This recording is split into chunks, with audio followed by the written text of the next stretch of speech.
Yo guys, and welcome back to more of AC3. We're gonna be continuing today where we left off earlier with the ending of a game. Game is actually finish the game tonight and play the last 3 sequences as well as the remaining homestead missions, because that's really all we have left in the game to do. And yeah, I would love to finish this tonight and then tomorrow play some Red Dead Revolver, potentially finishing that game as well. But yeah, basically what we did earlier today was we did all the naval, recruited all of the assassins and trained them quite a bit, which is what we're gonna continue doing as well tonight. And yeah, just really, finished like all the side content we intended to be doing in addition to like all the story stuff. But yeah, I would say let's go ahead and start with the Brotherhood, because we still have a couple territories to liberate. We have Maryland. Confirming control. Reports suggest the Templars have left Maryland altogether. Travel to Annapolis and confirm the information. If you find any trace of Templar influence, eliminate it.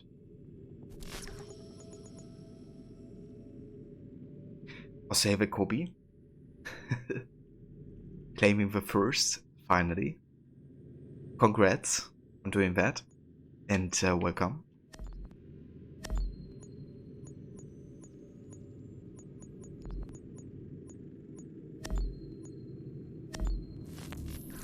Okay, you guys do that.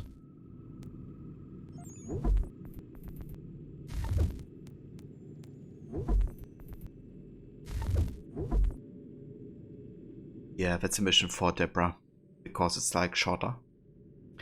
Action at Long Island. The first major action of the revolution is upon the colonies. Commander George Washington stood against House regulars, but were forced to retreat. They will be pinned against the East River and House Mercy. The war may be over before it starts. Get to Brooklyn Heights and devise a way for Washington troops to fight another day.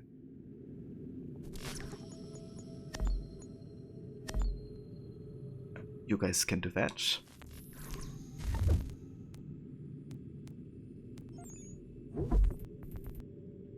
And then we have Protect the Help. The battle is looming in Petersburg, Virginia. Get there at once and ensure Major General Friedrich Wilhelm von Steuben safety at all costs. I was like, hold on, that's a German name. Okay. You guys do that.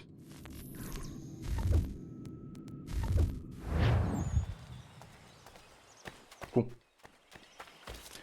So with Connor, we can do some homestead stuff actually. I think there's one to the north.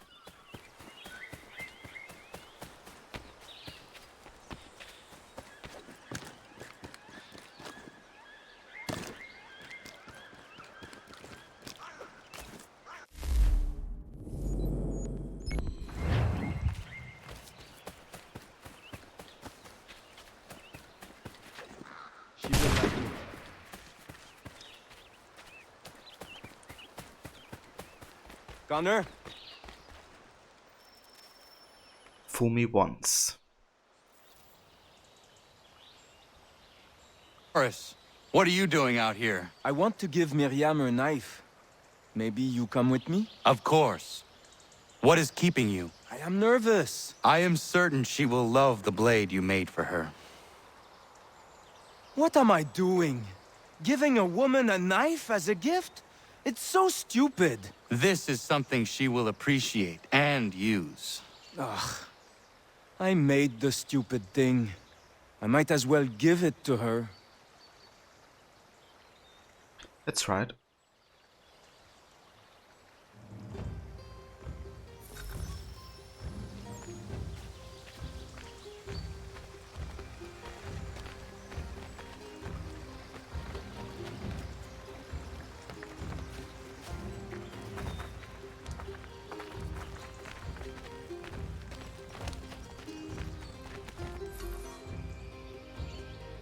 Hello, Miriam.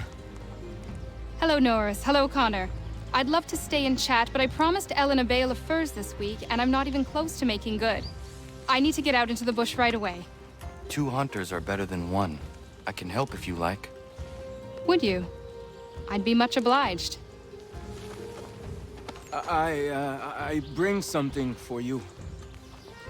Maybe it will help? I really must get moving. I will thank you properly when I get back. Until then... meet me at my northernmost hunting blind after you take your first skin.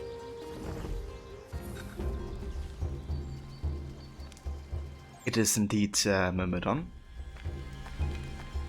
Yeah, the AC3 remaster.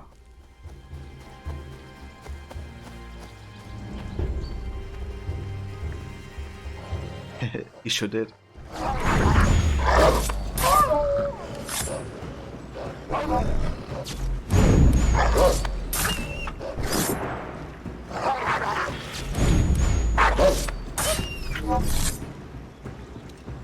Ja, man.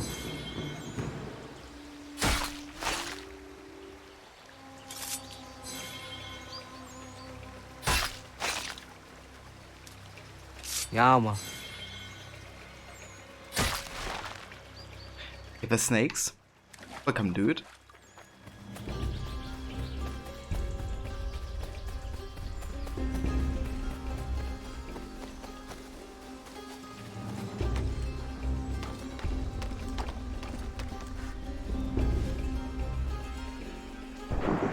Connor, you out there?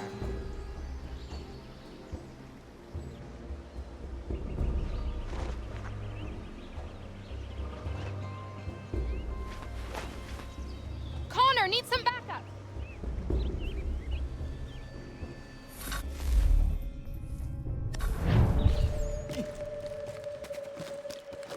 Connor, you out there? I'm doing good, Snake, thank you. Here. How are you tonight? Or today? Con- Bloody hell. Not him. The time for forgiveness has passed. Please don't kill me. I'll never come back. I'm sorry. I'm sorry. I will come back again. I swear it.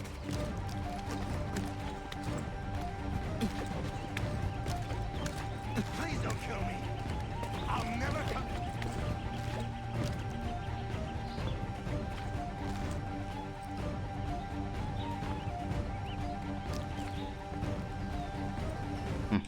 Can't use my Please, mister.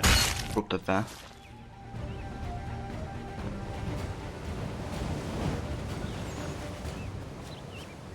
If I hadn't had this blade, that lickspittle might have gutted me. A timely gift from Norris, it would seem. Indeed. I must make sure to thank him properly. Yeah, dude, the tree running is amazing. Definitely the best in the series, I feel. It's not just the mechanics, but also the way they created the frontier to work with, you know, parkour.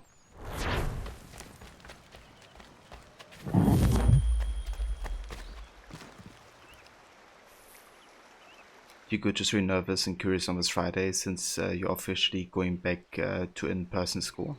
You do?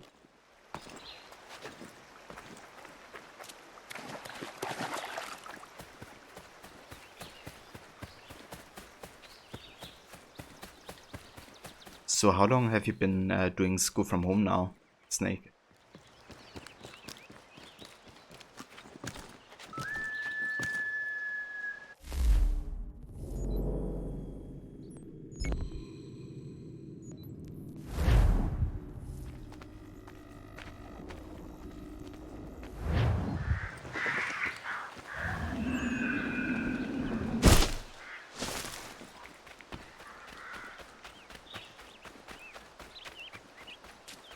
Since January, I see.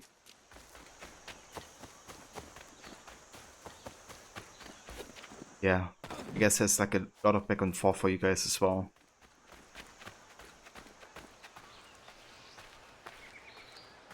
Connor! Connor! The final straw. Connor! Ellen's dullard of a man is trying to break down her door with his mates. We're on our way to stop it. I'll gut you. I am sick of waiting. If you come near her, I'll tear you apart. The longer I wait... You are incapable of caring for my sweet girl. Just leave us, brute!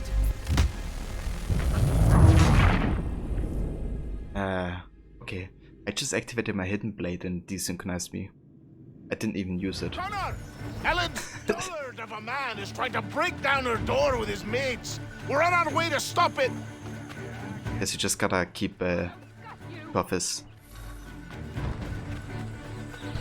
Get out here! I've had enough of this! Be gone with you! Come on, get what is coming to you. You'll regret this. Yeah, I'll gut you!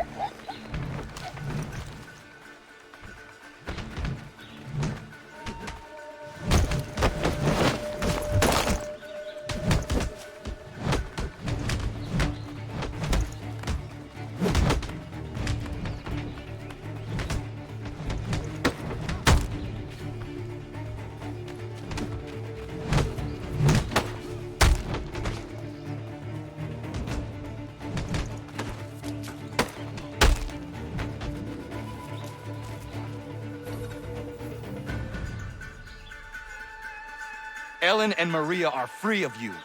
I say so. The people behind me say so. Believe me when I tell you, if I ever see you on this land again, I will end you. you can have them.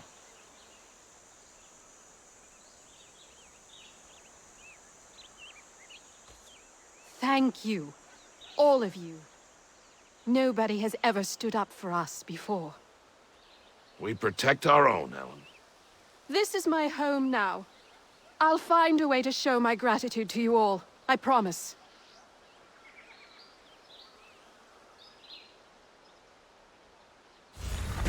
The wholesomes that are stick together.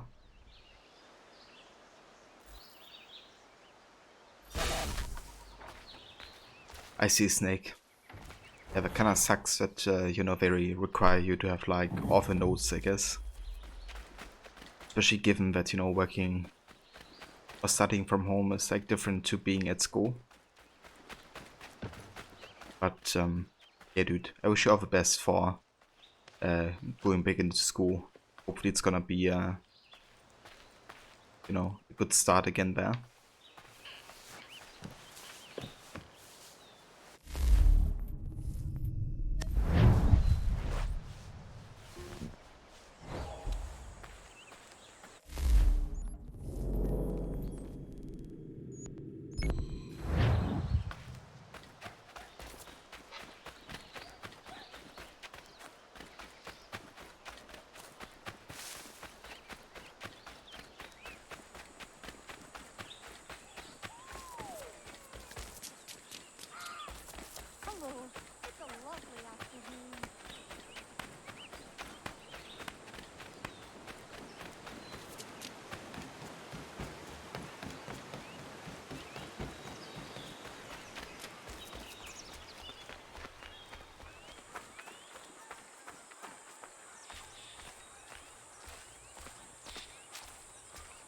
Yeah, might take a bit for people to get used to it again, I reckon.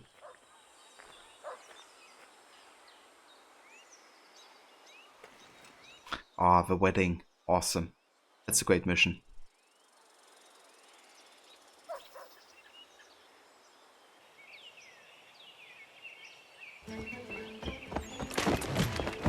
My friend! Norris, what are you doing? She said yes!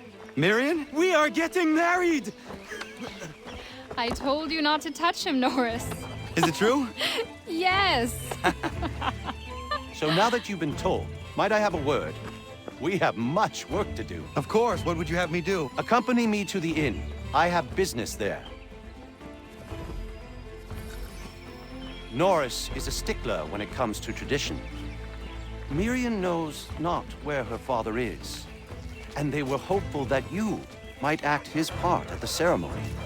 I am not familiar with colonial wedding customs. It means you will walk with her during the ceremony, and give her to Norris, as her father would. I would be honored. Wonderful! On to other business. Our weddings are complex beasts, and require many hands working together to execute. We'll need Warren and Prudence to provide food, Ellen to make them appropriate clothes, Big Dave to smith wedding bands, me to conduct the service, and Oliver and Corinne to host a banquet. That is a lot. We'll start here. Everybody pitches in for the wedding. A few days later, the Greek teacher is savage. Yeah, some teachers can be like that, right? When I think back to my school days, then yeah, like all of the teachers pretty much have been like characters. And you know, you had to behave very differently in some classes than others, depending on the teacher.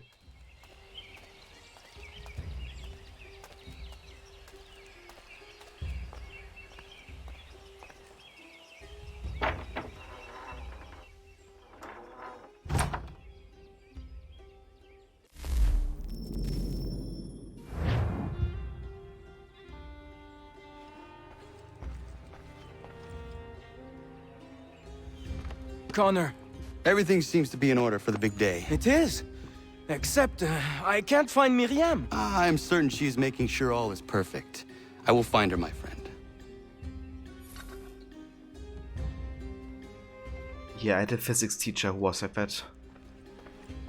Like he would just, you know, we had like a double class of physics, and he would like 1 hour talk about his like, you know, past and like stories and stuff, or whatever was like going on currently. And then the last hour we used to like do physics, and we still kind of like got everything done in time. Was like the chillest classes ever.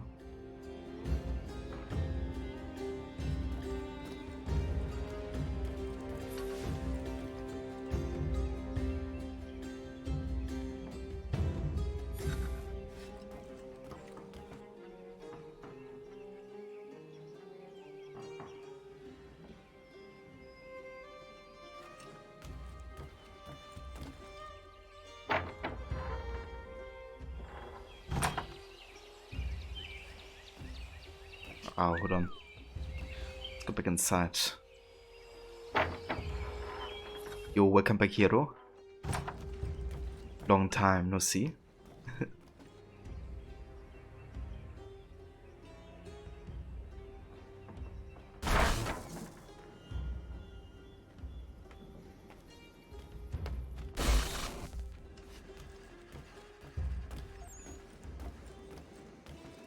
Music classes are fun because everyone in the school is show with us, so there would just be random students banging in and barging in and saying hi. I gotcha. Yeah, music was always fun to me. I wouldn't say we had the best music teachers, but one of them was pretty chill.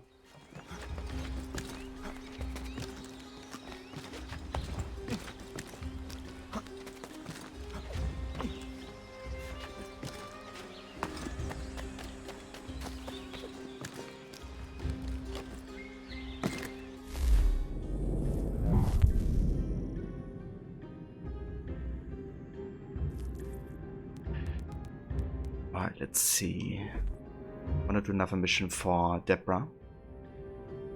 Gibbs Bay, Manhattan. Things have gone from bad to worse for Washington at Gibbs Bay. The soldiers are calling for the ascension of Charles Lee. Something must be done.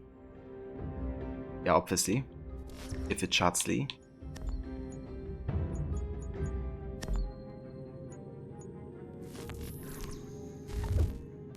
Where is Charles Lee? Oh, we're gonna find out tonight for sure. We're gonna play tonight until we finish the game.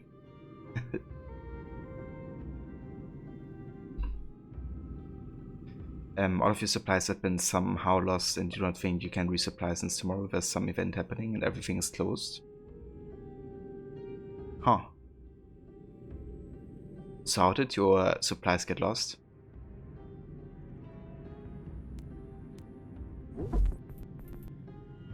White Marsh. The Commander-in-Chief has offered 10 pounds to the person who can supply the best replacement for footwear made of rawhides. The Patriot Army is ill-equipped to say the least. The men at White Marsh need whatever supplies you can find. Oh, indeed, hero. There it is. Under assassin control.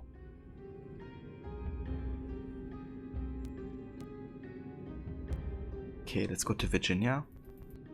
The Saboteur. The siege of Yorktown is underway. Infiltrate and sabotage the British fortifications as best you can to ensure Cornwall surrender with as few casualties as possible.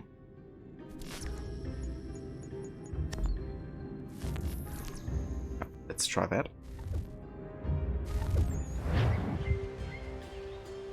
Then somewhere when you found your pencil case, only thing left in it were 2 pens. Ah. Don't think she wants to marry you, mate. I guess somebody wanted to have pens. Hey, good dude.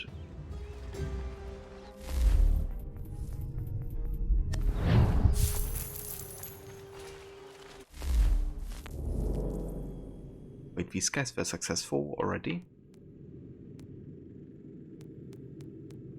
Okay.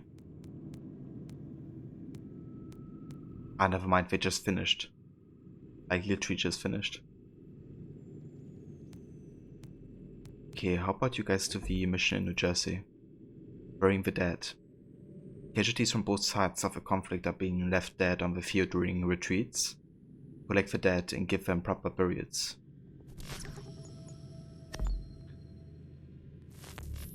Yeah, you can do that.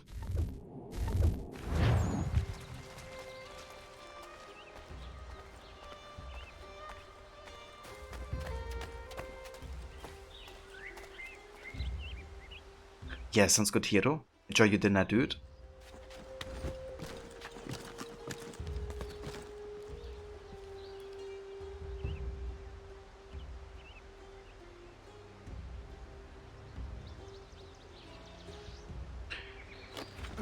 Yeah, might be that supermarket has like what you need, snakes.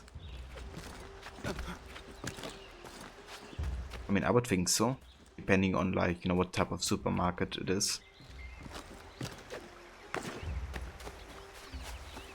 Leave me be. Why do you run? Leave me be. I'm no housewife. Nobody thinks you are one. That's what all this means.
You may kiss your bride.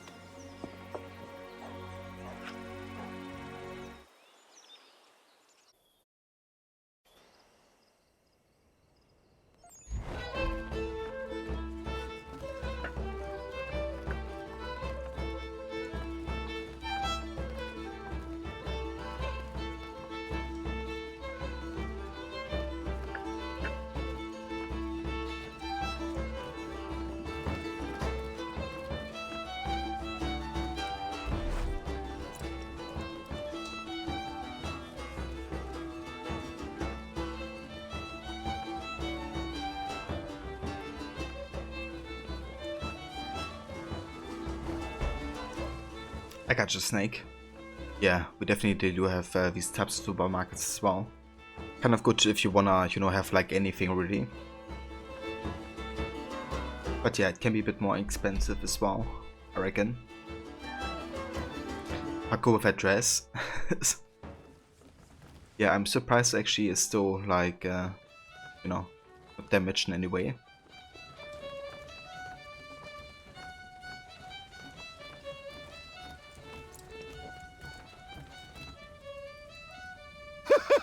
And my little brother Joseph tossed him in the river!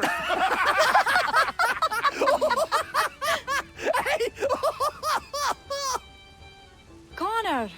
We were just recalling our weddings. Spirited events, I take it. Spirited? More like brawls than unions they were. Calling Joe Little is like calling me Big Terry. Oh, he's a bloody mountain. My younger brother had a blow-up with one of Terry's cousins. A minor disagreement about some lass's dance card.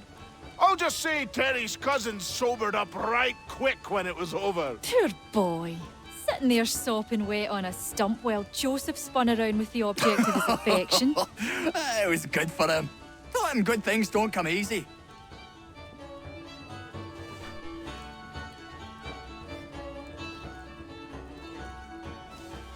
Yeah, that's good, Snake. That way you can go there before school still.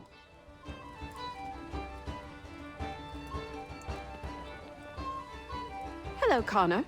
Enjoying yourself? I am. It is nice to see everyone together and happy. Look at those two kids. It's a lovely sight. Norris is one of my best friends, and he couldn't have found a better woman. Proud of him. Sometimes people are just right for one another. Norris and Miriam are a match made in heaven. Or a match made by Connor. Isn't that right? I only helped Norris muster his courage. The rest came naturally. Excuse me, everyone. Thank you. I won't keep you long. I would like to present something to Connor and you all. I once said I'd find a way to show my gratitude for your courageous actions in my defense. And this is what I give you today.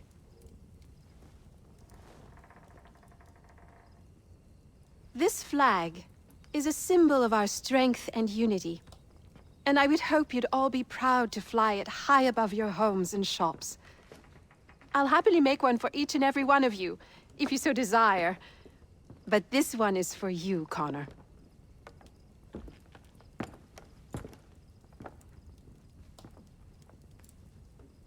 Thank you.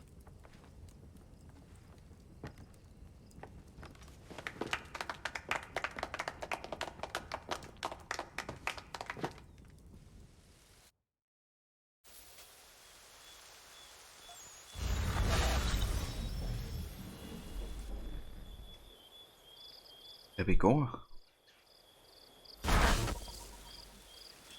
Our very own flag. As a symbol for liberty, peace, and yeah, I guess freedom. Oh, that liberty implies that. Yeah, so nice, you know, how everybody comes together to celebrate the wedding. And yeah, also to kind of like give thanks to Connor, I guess, you know, for making like all of this possible. And it's great how, you know, Connor is also very humble about this, you know, saying that he did, you know, create the initiative, but, you know, everything else kind of like they did themselves. He was just kind of the one to keep, to kind of bring things in motion, you could say.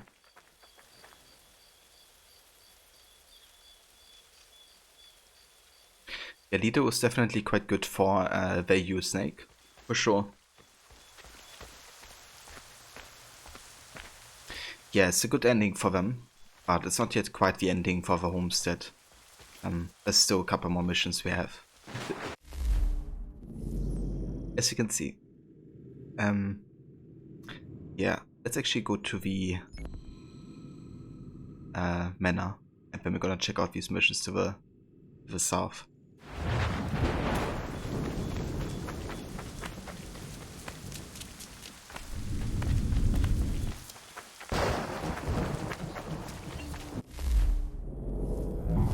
Also check on the Brotherhood.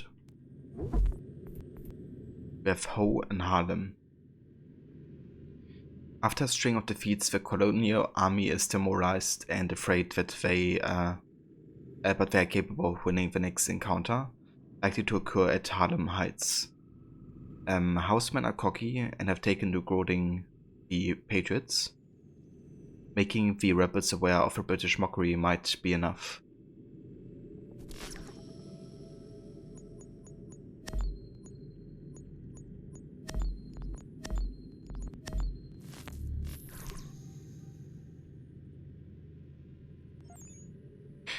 Yeah, it's actually not like any ending, I guess. It's just one of the homestead missions, the wedding.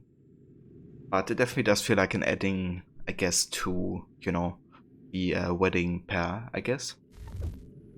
But yeah, just like a regular homestead mission. But I guess given that you would think it would be a potential ending, tells you how good these missions sometimes can be. But yeah, it's not an actual ending. So White Marsh is still in progress. Let's go to Virginia. Chaos is still in progress. Never mind. Just gonna wait.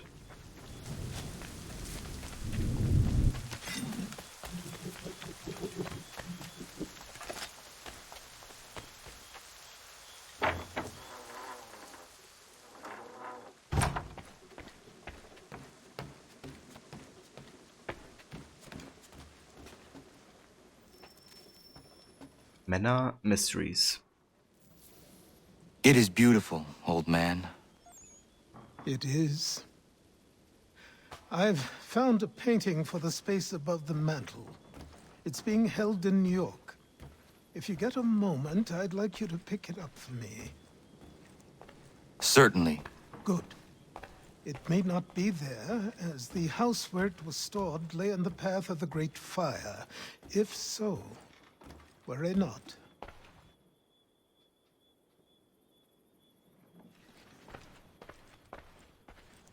That's right, Snake. There's gonna be tons of videos on YouTube tomorrow saying our last day or something like that. Our last video.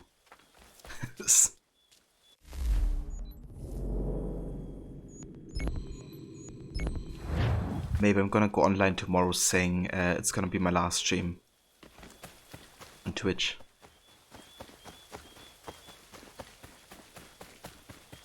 But then the April Fools is that it's actually true. Yeah, no, it won't be.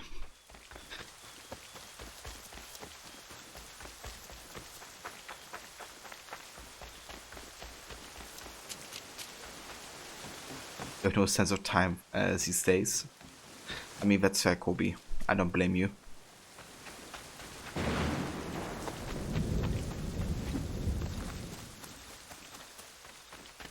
Kobe, Cookie tomorrow. I thought about it. My favorite game is AC Rogue. Oh yeah, absolutely. I like AC Rogue so much. I want to do multiple playthroughs of it, one after the other. First, like an in-depth playthrough. Then a playthrough with the Irish hack. And then maybe a stealth challenge or something. You know, the game is so good you have to play it multiple times. Might I have a word? Slender. What do you think of our little plot of land, Doctor? It's quite beautiful. I'm grateful you found me. But to be truthful, people outside our community still avoid me like the bloody plague. It baffled me for a time, but then a courier delivered this to me.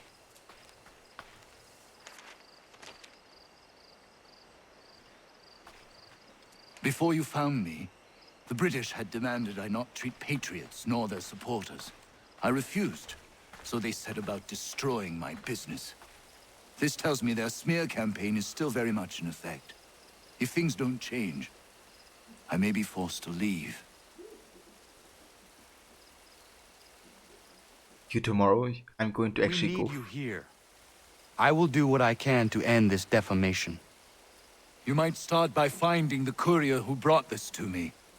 He works out of Boston. I will. Will be you tomorrow. I'm going to actually go through with plans and start streaming regularly. Yeah, you could say that, Kobe.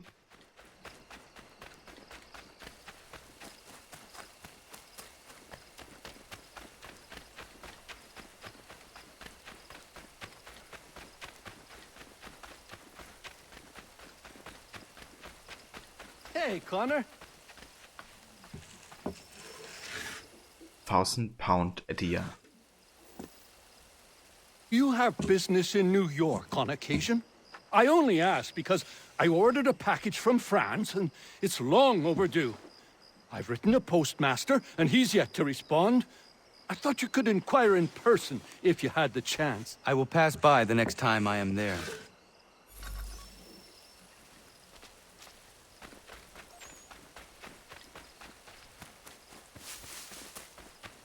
Was it hidden, Snake? Oh, look at this. Regular. An eye for trouble. Connor! What is happening? Found this guy skulking around the inn. I pressed him, and it turns out he's looking for a deserter. Goes by the name of Big Dave. Says he's alone. Isn't that right? I am! I'm alone! I swear it!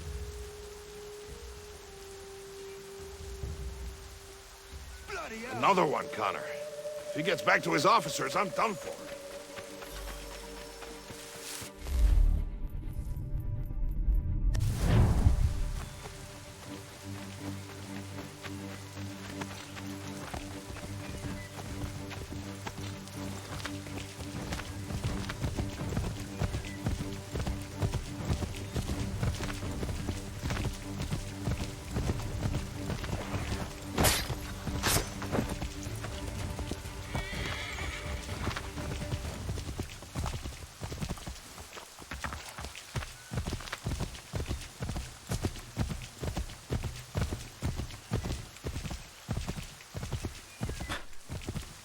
Fair enough, Snake. It was lurking in the shadows. Nutella.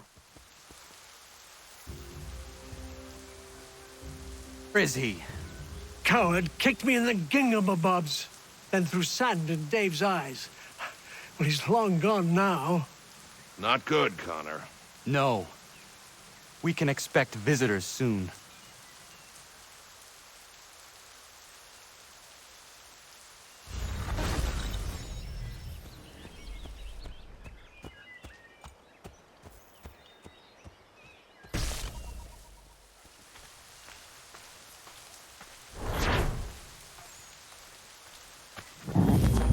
To get through us first. We're with you. Connor, there you are. But damn, he failed. And actually only Stefan failed. Okay, let's go ahead and do the one in Pennsylvania. A blow for the First Nations. George Dorrance is a Templar and responsible for the displacement of several Iroquois villages. Find him in Wyoming, Pennsylvania, and end his life.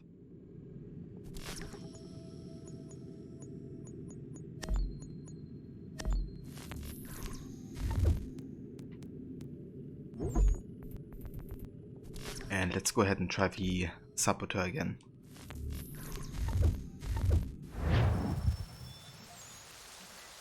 The comeback. They're coming, David. We need to be ready. Who is coming? Redcoats.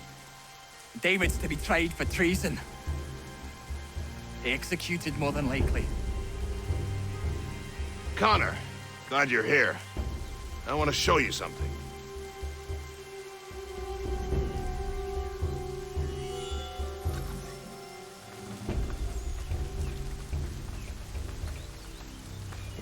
collected these kegs. I might suggest building an ambush in the event we need it. They'll likely outnumber us at least 2 to 1.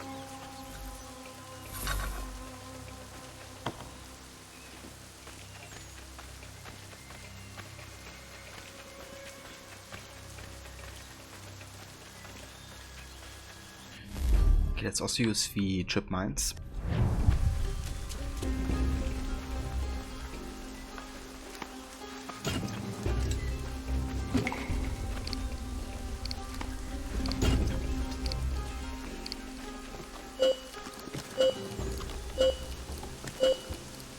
Hear them coming.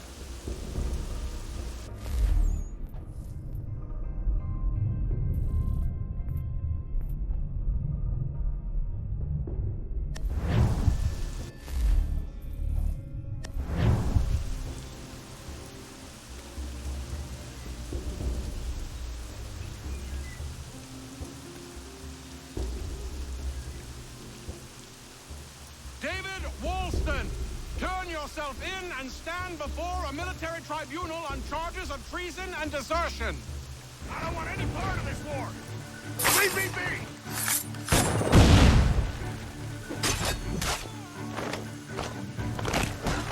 be! So where did our trip mines go?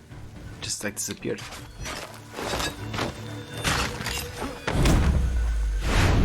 Sure of it. Get ready. Okay, let's try another one.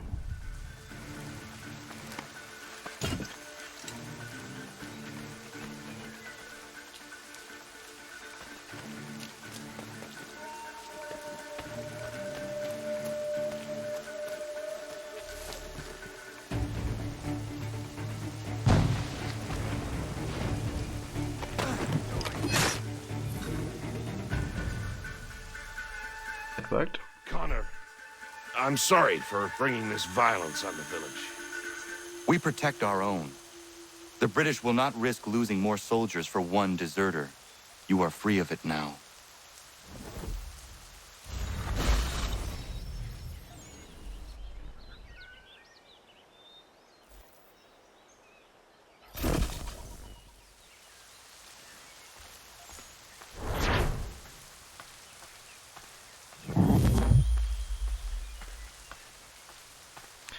And stuff. So yeah, Dave is now free of the his supposed treason of leaving the British army behind.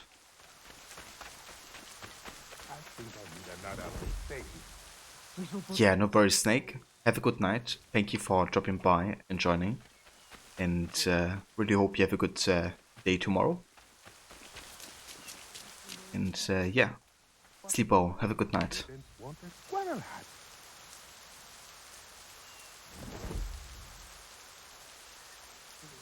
not a day goes by that one of the boys doesn't hurt himself.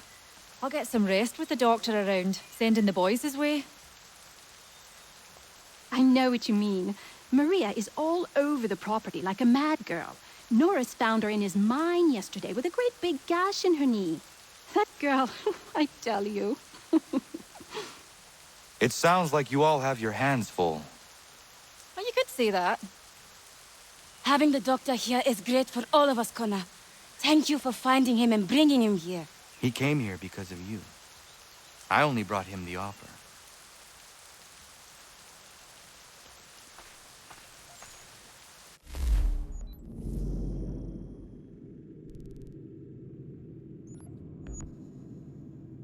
Alright, so that's some of the homestead missions currently available in the homestead. But we could now go to Boston and check there. I think there's one mission available, or like an errand we have to run.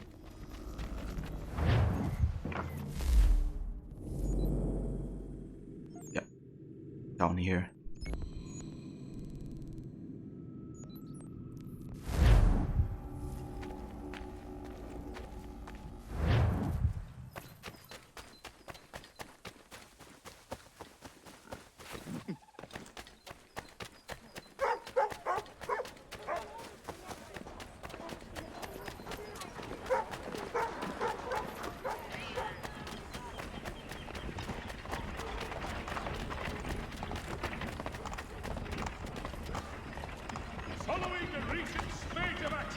I am here on behalf of Dr. White. It is time the campaign against him came to an end. Who is selling the papers that slander him? Well, you won't find argument from me. Doc Lyle healed my leg good as new. The pamphlets are being distributed by a few paper boys around Boston.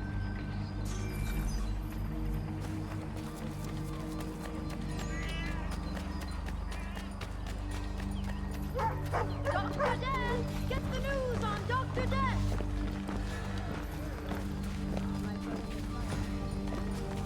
Dr. Death! Get the news on Dr. Death!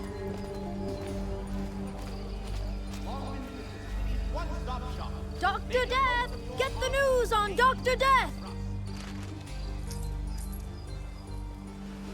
I'll take that if you're giving it.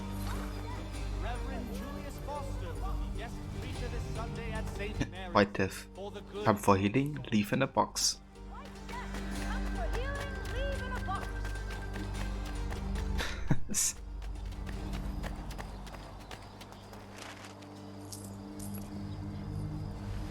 Thanks, mister. It's less than I get for this, though. Oh, take it as the bonus, I guess. You get paid for both. There will be a presentation.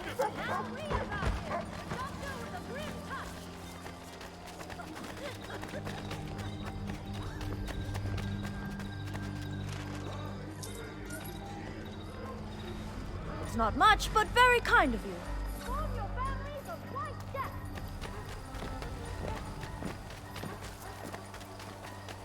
Inform your families of White Death! Toby Locke will demonstrate tomorrow by the belfry. It's not much, but very kind of you. Where's the man printing these pamphlets? Look, mister, there's a man who pays me to hand these papers out. So long as he's doling the coin, I'll be doing what he asks. Okay, let's find the overseer. There he is.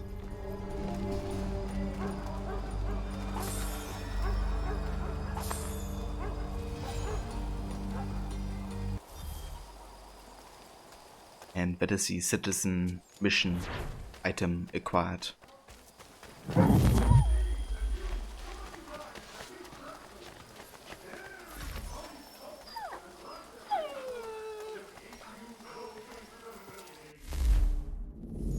Cool.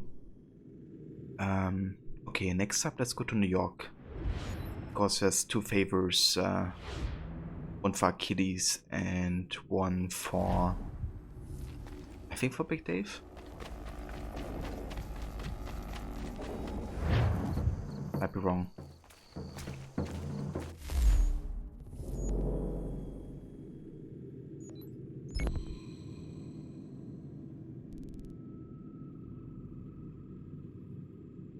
Oh, there's also chests that appeared.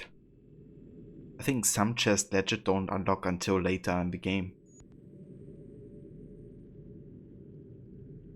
Yeah, let's go ahead and collect these chests as well, I guess.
Right, I think this is where we find the painting for Achilles. And this is also where the fire started. Or, you know, took place in New York.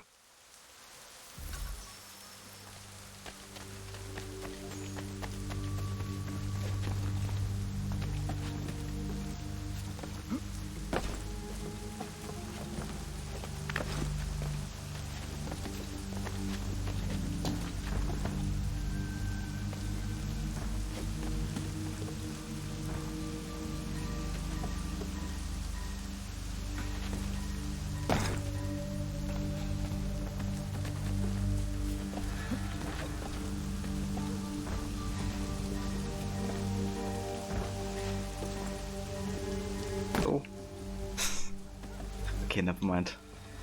Let's go up here again.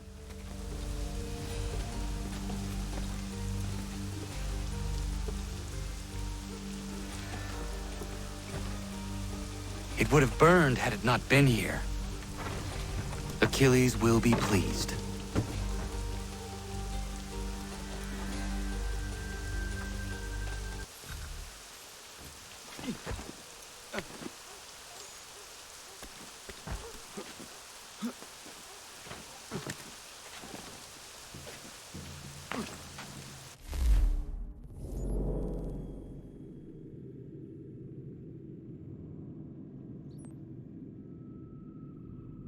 Okay, let's go up here and there to pick up the treasures.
Okay, nice. You guys have been successful.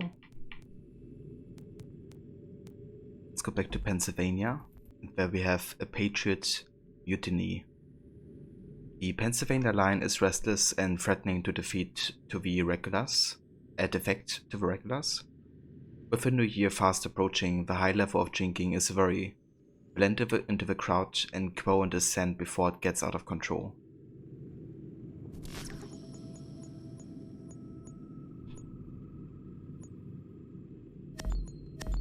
Okay, how about you guys do that? Because that will give them Master Assassin rank, which means only Deborah's left and she needs like another 280. So like another 5 missions or something.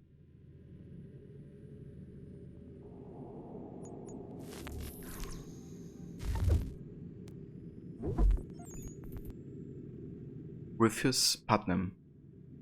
Israel's Putnam half-brother Rufus Putnam has been selected for a very dangerous reconnaissance mission into Harlem Heights. Follow him, but keep to the trees and keep him safe without his knowledge.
Right.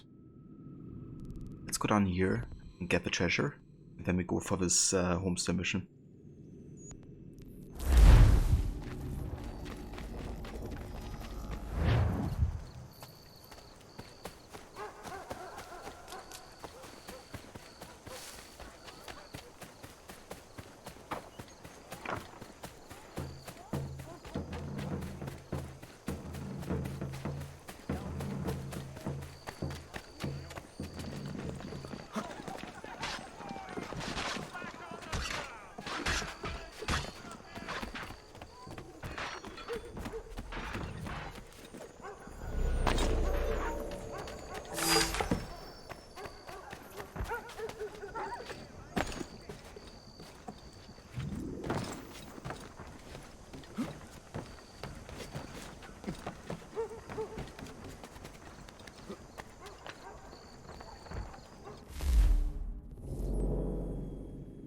Righty, so that's all the treasures.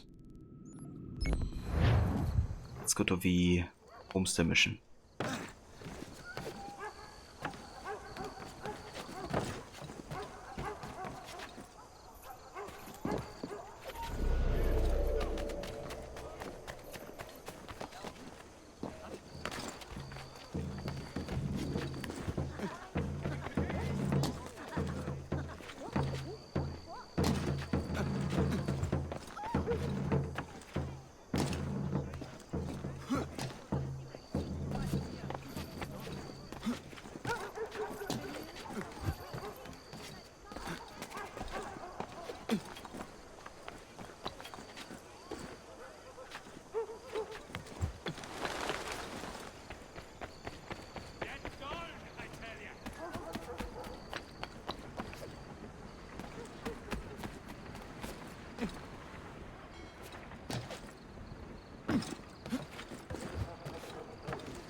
To all carpenters, a new design in Rosary Lane will be on its way and produce all Nice. I think we liberated another colony. Yes, we did. Which means we only have New York and Pennsylvania left. Osava Levy, welcome and good evening to you. How's it going? How was your stream earlier?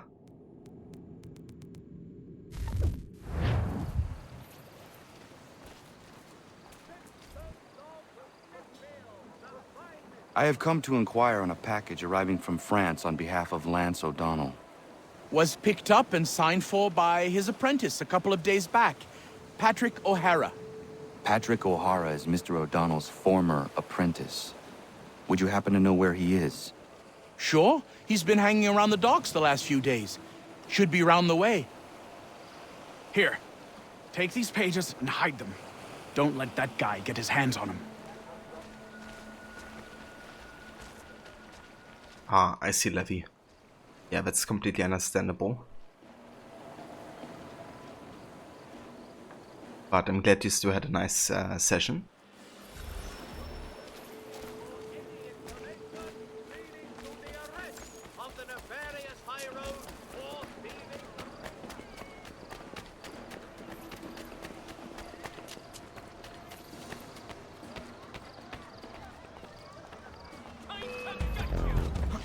Oh, never mind.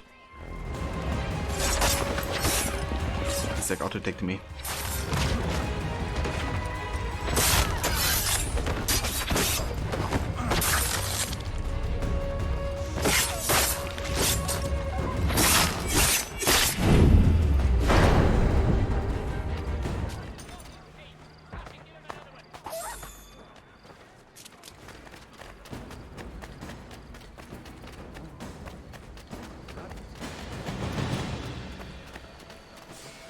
Talked about your opinions on the writing.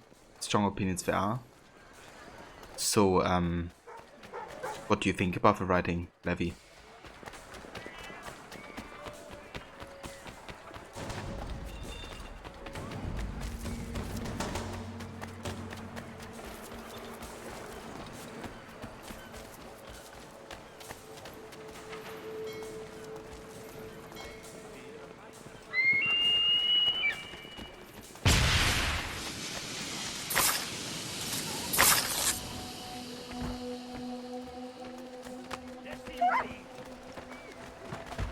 What? Did Stefan just kill the doggo? Guess it was like a guard doggo. Yeah, dude, not cool.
Eva Tech T, welcome. It's going good, thank you. Very good. How are you? And Haver Demise, thank you for the lurk, dude. I appreciate it. I hope you're having a good evening.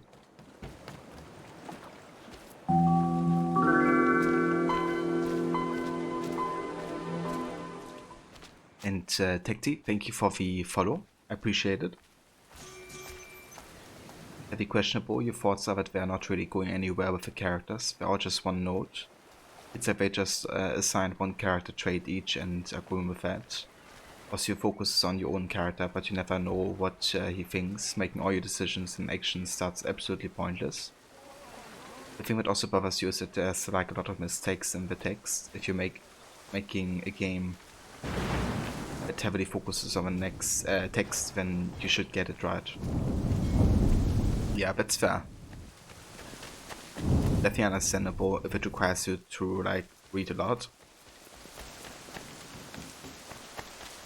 I would certainly expect it to, you know, be like fine for most part grammar-wise. But yeah, definitely understandable concerns you have, huh?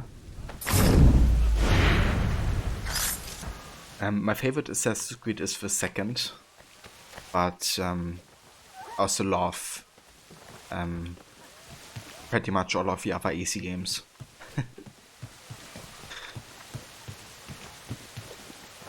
There's only a few exceptions where I don't, you know, fangirl over the games, I guess.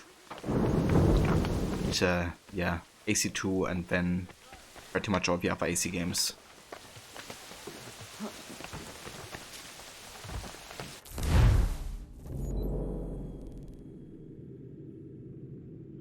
Absolutely. I think AC3 is hugely underrated. I can also get the concerns though. I get why some people don't really like it. I kind of get why, I guess. But I think it's also because a lot of people just don't really do a lot of the side content in the game. And I feel like if they would do that, then their opinion might change. But yeah, that's kind of up to the player, I guess.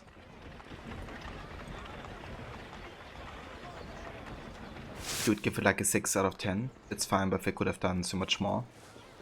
I mean, 6 out of 10 is still quite good for, you know, the concerns that you have, I guess.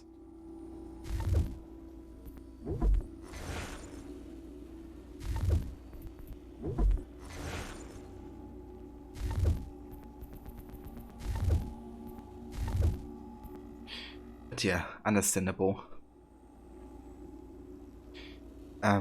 So do you have any plans what you would like to stream after you finish with that, Levy?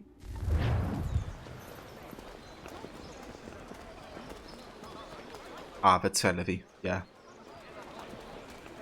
I changed towards the ending.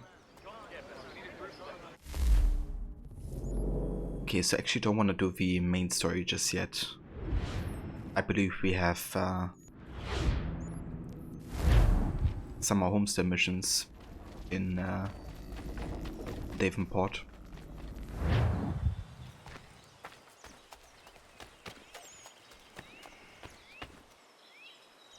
Tokyo Dark.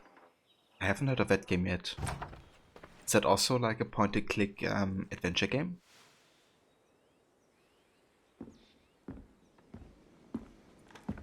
I have the painting you sent me for. Would you like some help hanging it? Maybe not just yet.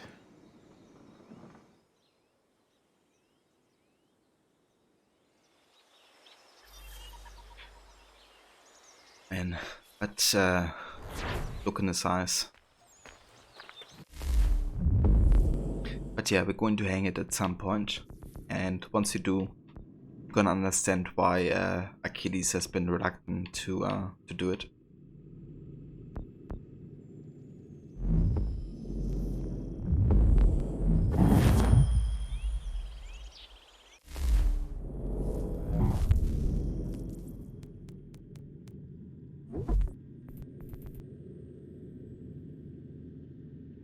It's like a visual novel mixed with point-and-click elements, and you forgot that you owned it until you went through your Steam library.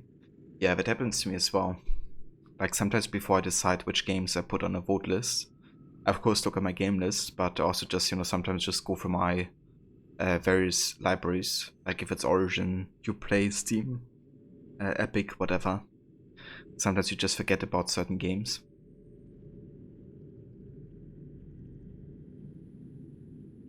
And yeah, it can definitely be an inspiration as to like what to play in the future. Weakness at Ticonderoga. There's a hill overlooking Fort Ticonderoga that poses a significant threat of bombardment should the regulars haul any guns to its summit. Take Benedict Arnold and any other officers who care to listen and show them the weakness. Okay, that's a job for Deborah. And Duncan. And then you guys can do the Patriots. Actually, that's still in progress. Never mind. We're just gonna wait.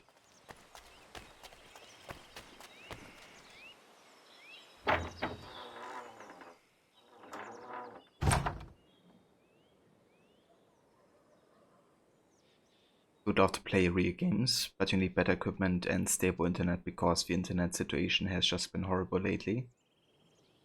Yeah, that's fair. Like, it's not fun if you have to like constantly, you know, do like technical maintenance, I guess.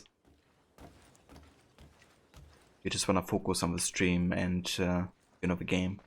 It can be enough as it is sometimes.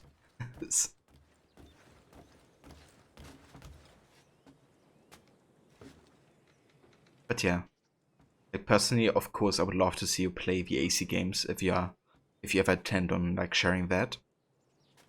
But I definitely come by, you know, for anything you play or that you would love to share. What is it, old man? Just an old painting. I have gathered that much. Why will you not open it? It is something close to me. Something that I can't bear to look at just yet. Perhaps someday I will muster up the courage to gaze upon it again. But not yet. Wow. That visual bug. Holy crap. Cheers, Levi. I appreciate that. But yeah, it's kind of funny that can happen sometimes.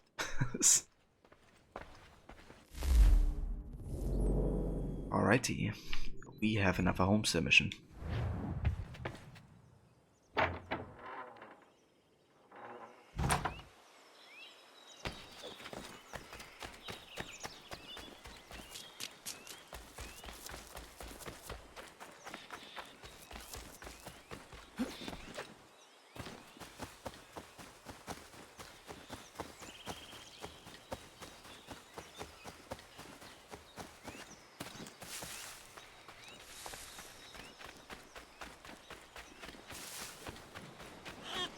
You know, at this stage of the game, I kind of get like a bit sad that you know, Desmond Saga and AC3 is like kind of coming to an end. but also an anticipation of like what happens towards the end of AC3 in general, you know.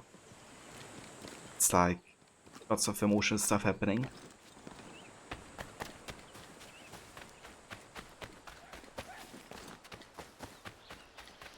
But yeah, the Desmond Saga is just amazing. From AC1 to AC3, it just really... It's like one of the gaming experiences that I would recommend to anybody. Even if you're not like... If you think you're not too much into AC. But I think the Desmond Saga might change anybody's mind. If you play it like from start to finish, of course.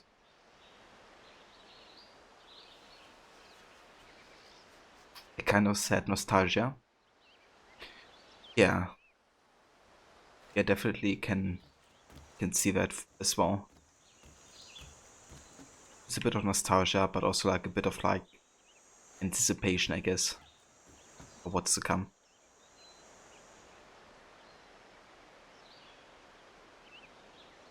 I have your plans. What are they for? You got them!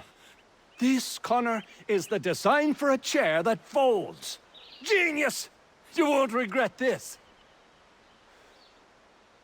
A chair that folds?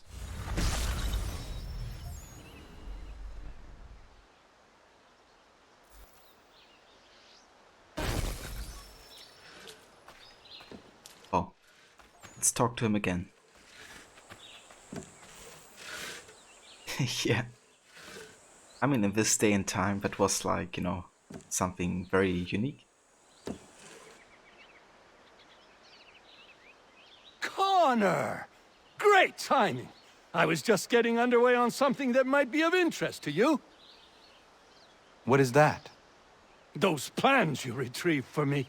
And believe you me, they were worth all the fuss.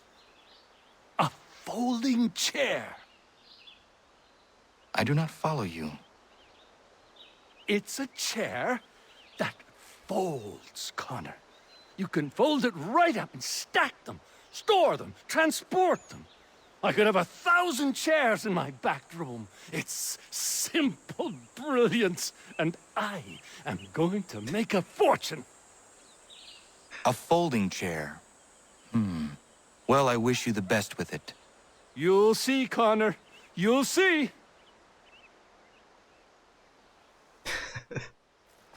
With Soundbit, I mean, we could make that happen. It's a chair, Connor, that folds. Really? It's like almost equal to the hook blade explanation.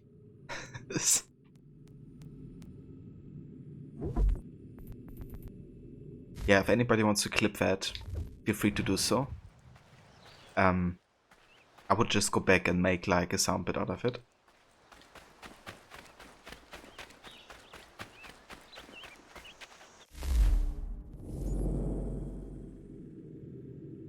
Ooh, another conversation up here.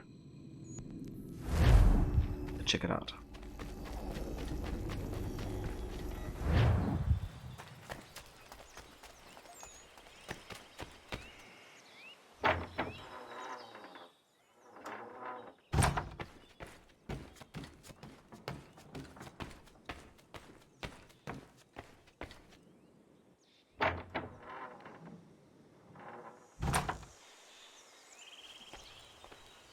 Ah, Lance, again. Connor, I'm so glad you're here. The plans I bought, they weren't just a folding chair. Oh no, they had something else with them. Something quite astonishing. A flying machine designed by Leonardo da Vinci himself. And I've built it. Ha! You can be the first to try it if you like. You'll be able to fly, soar like an eagle. And it works? Da Vinci was one of the greatest minds in human history. As brilliant a man as there has ever been. You can be certain it works. Would you like to try? Yes. Such a device would certainly prove useful. He truly is Scobie. And there we go. Famous flying machine. From AC2 and Brotherhood. But we just landed in the water. that's the end of it. So yeah, a little Easter egg here, you could say, to you know, Leonardo da Vinci and AC2 and Brotherhood and his war machines. But yeah, what's kind of funny is, you know, the plans were within the plans of a folding chair, which might have been another of Leonardo's creations, actually. But what Lance didn't know is, you know, that he needs fire to kind of sustain the flying machine. That's basically the clue in AC2, right? That Leonardo finds out by accident that fire or heat kind of lets the flying machine rise again. Which apparently wasn't in the notes, so Lance had no idea. But yeah, kind of cool, you know, not to those games.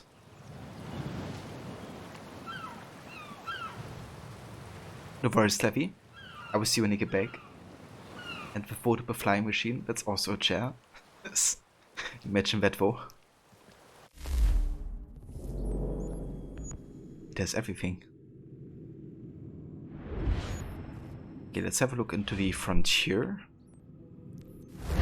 See if there's any conversations or something like that.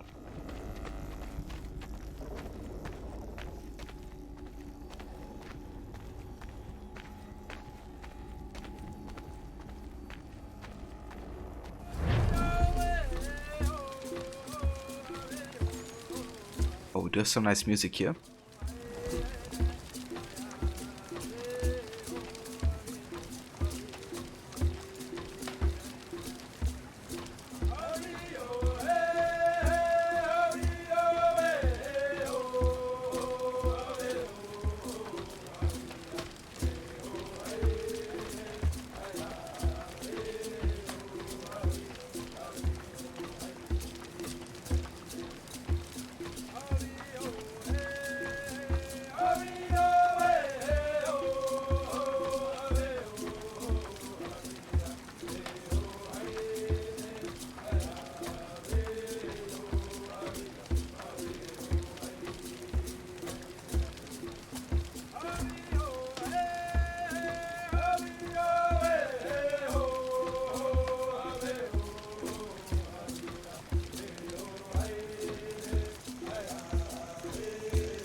Also, Kobe, thank you for clipping that. If you have to go back and make a sound bit out of that.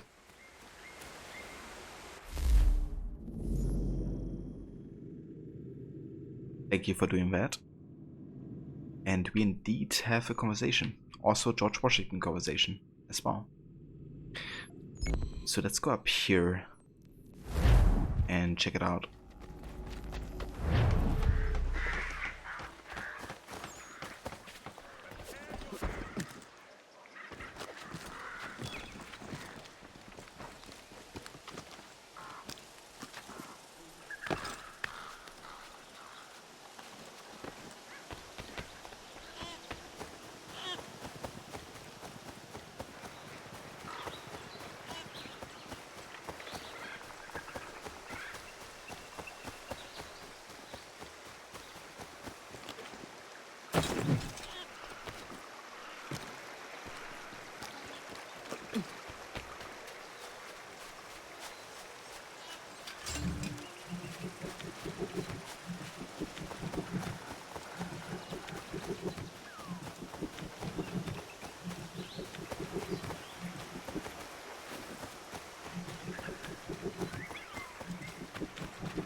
Alright, we have Lafayette.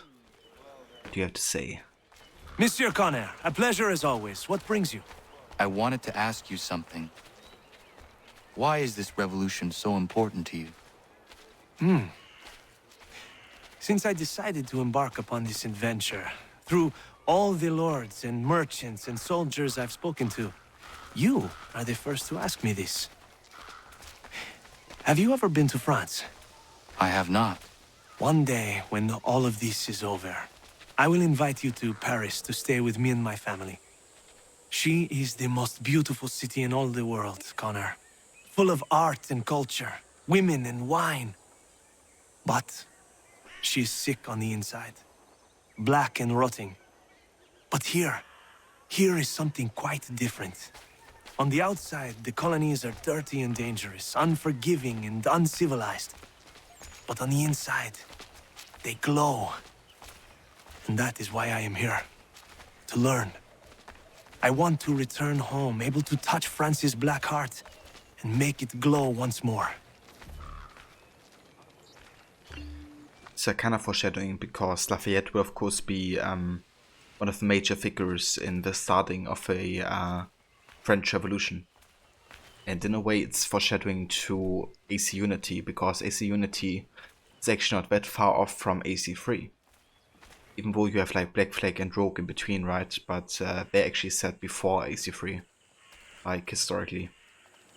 So the order, if we would go for like historical order, would be Black Flag, Rogue, and then AC3, and then Unity. And Unity quite closely connected to AC3, of course. But yeah, it also gives you good insight, you know, how different, you know, the places just have been at the time. Even though it's like similar struggles, you know, of like liberty and emancipation, all that.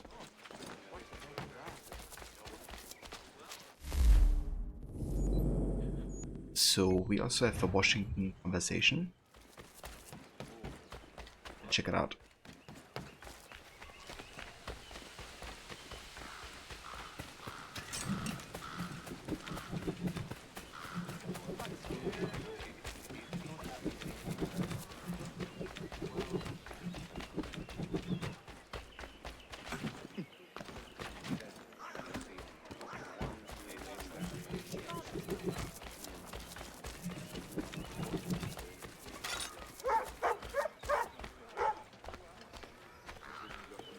The season for war is fast approaching, Commander. Have you decided upon a strategy? You cut to the core of things, don't you, Connor? We are divided. The British have Philadelphia, and we hold Boston. Hal won't try for Boston again. There is no sense to such a maneuver. The port in New York, and by extension the Hudson, will be his prize. And we will march there to meet him. For glory, or for ruin. Are you sure that wise, Commander? Hesitant to take action? You? I'm surprised. Our army is as prepared and large as ever, and the time for patience has passed.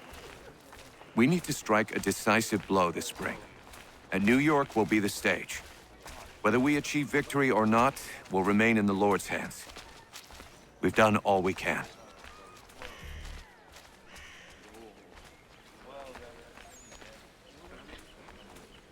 It's up to someone who's wiser than us. No, not you, Robert. The Lord. Kind of reminded me of AC1 just now, where Altair confrontates Robert de Sable, and then Richard, you know, gets to decide what happens. And when he says, you know, it's kind of like in the hands of gods, or someone that's wiser than them, Robert thinks that Richard meant him. Which is kind of funny in the situation. It's kind of like a cool example of having like a serious situation, but having like, you know, something funny happening inside it. But still kind of maintaining a serious tone for the conversation, I guess. Or situation in AC1.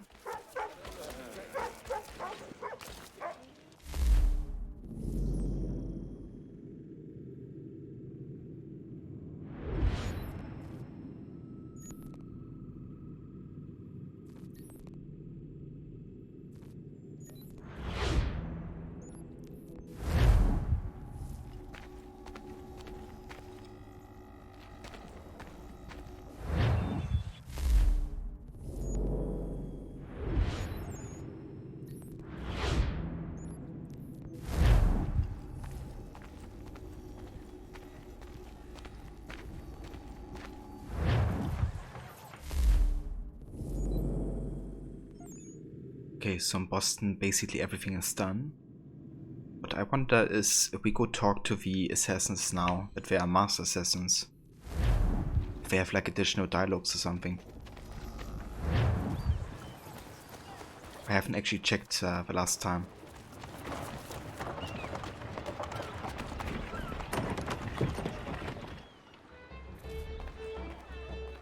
Yep. Where's the conversation? Ah, Connor! Sit, sit! How are you, Jacob? Missing the beer gardens back home, but I'm well. How did you arrive in the colonies? Like most other men like me, the army. I was a Hessian for a time. It was a good job while I had it.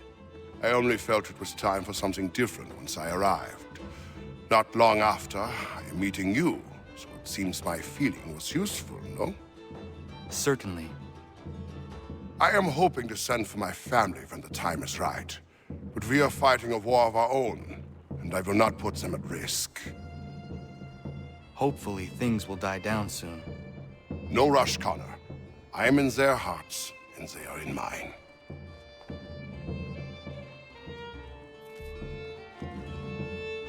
I received a letter from home. What news? My son is the strongest boy in our village, standing tall and proud. My heart grows heavy for them now, and my patience wanes for bringing them across the ocean. I have sent money for passage, war or no war. We will keep them safe from the fighting when they arrive. I am having no doubts about this. My worry is now the crossing itself. Many miles overland to a port in France. There they must be purchasing safe passage aboard a ship coming to the colonies. Then they must brave the voyage itself.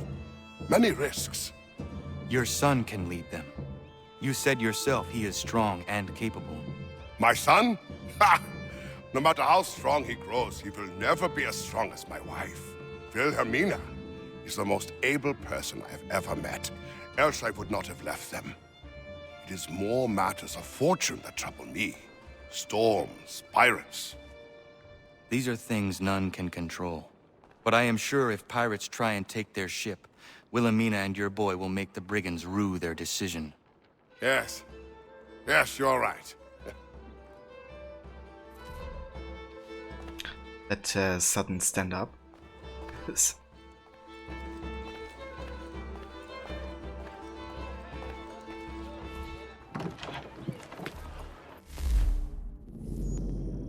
Okay, let's have a look to the next tavern.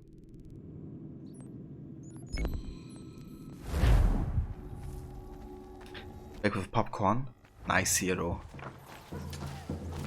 It's been like ages since I had popcorn, but I wonder if we actually still have microwave popcorn over here.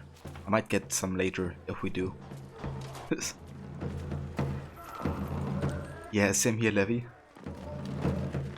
Did he go for salty or sweet?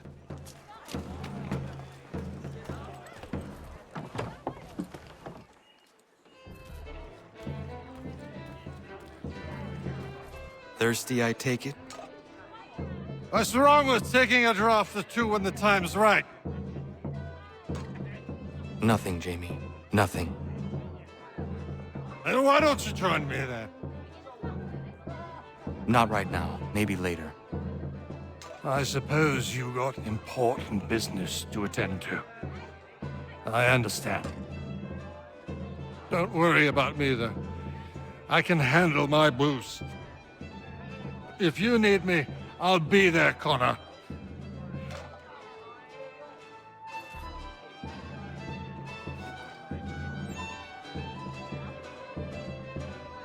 You have popcorn every once in a while.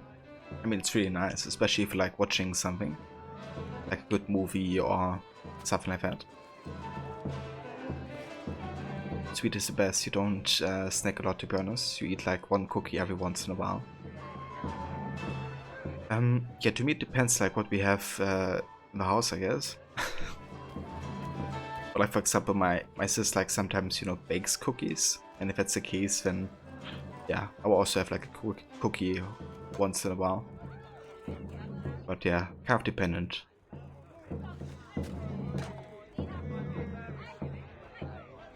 just eat whatever's there.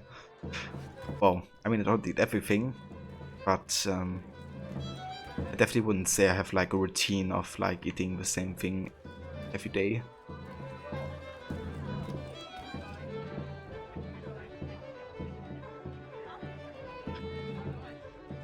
You started trying different flavors with making it in a pot, like salt and curry. Salt and curry? That sounds interesting.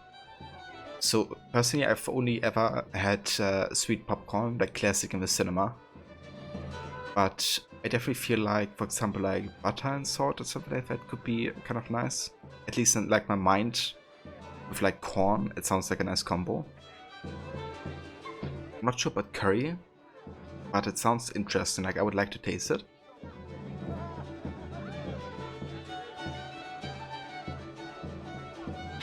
Yeah, I mean, I guess it depends, Levy. Like, if you can cook for like 2 days or something, it could be definitely worth it.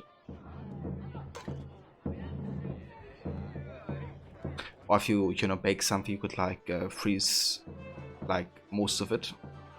Then like, I don't know, unfreeze it at whatever point you wanna eat it again. I don't know. I feel like that's kind of, if you like only cooking for one person, it can be like nice to, you know, not having to like do it every time.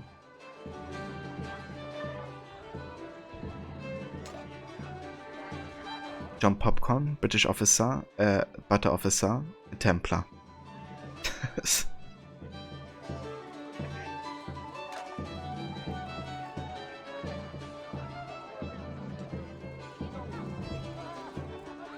Yeah, I would think so, Kobe. Like, you know, corn definitely works with like savory stuff. Don't like leftovers. That's fair, Levy. Yeah, I mean, fresh cooked is definitely the nicest.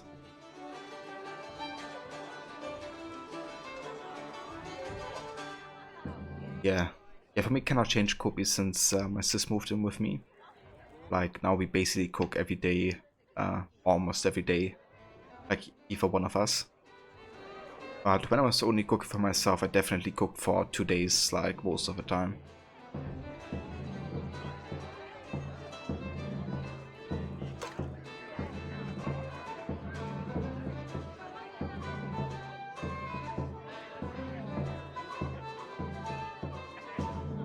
Levy and Kobe collab cooking stream. I mean, I would love to see it. We could make like a live stream, like streaming to each other, and then do like, I don't know, the same dish in like a different version. It's an idea. Same dish with your own interpretations.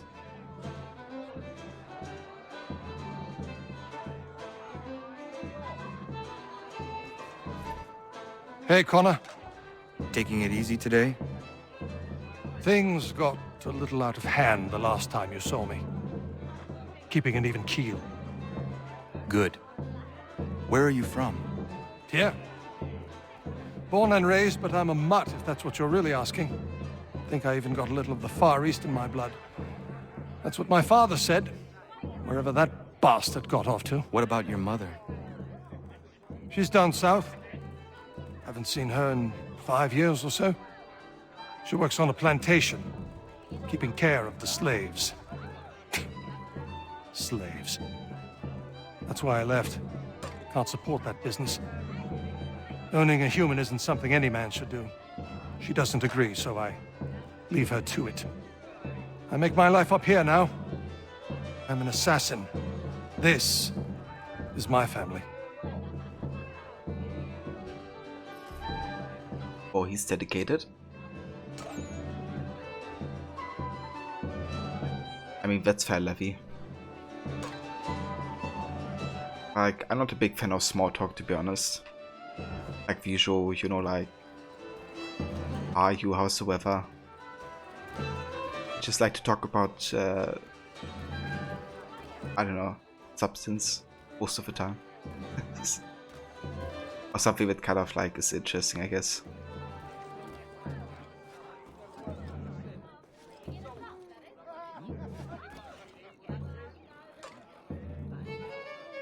Hope you also don't cook much because you hate the cleanup. Cleaning stuff during the process isn't a problem, but cleaning pans etc. afterwards. Yeah, that's also understandable. Like, the cleanup is definitely there.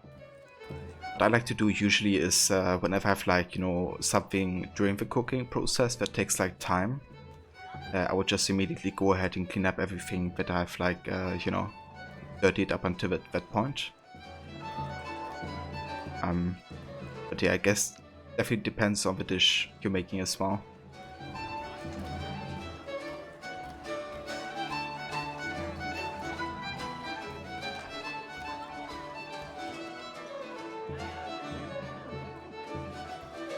Yeah.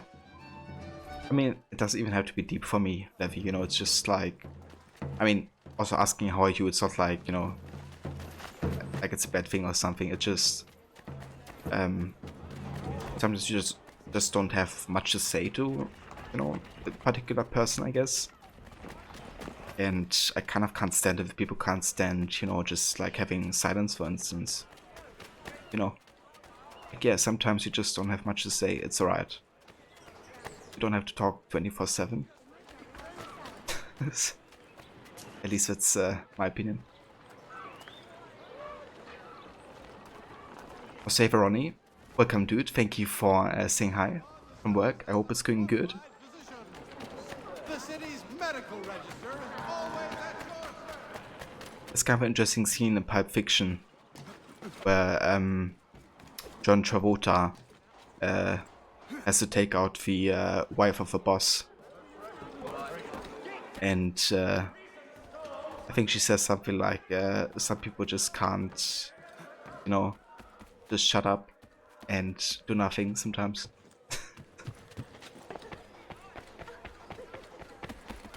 Or just, like, you know, kind of like stand the silence or whatever without having to say something awkward.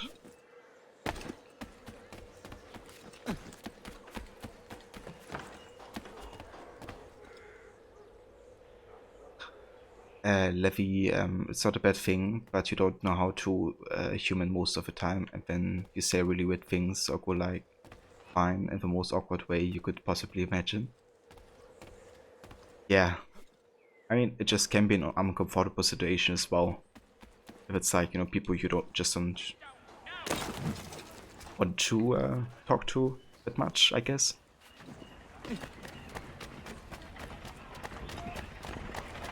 But yeah, I think I understand what you mean, Levi.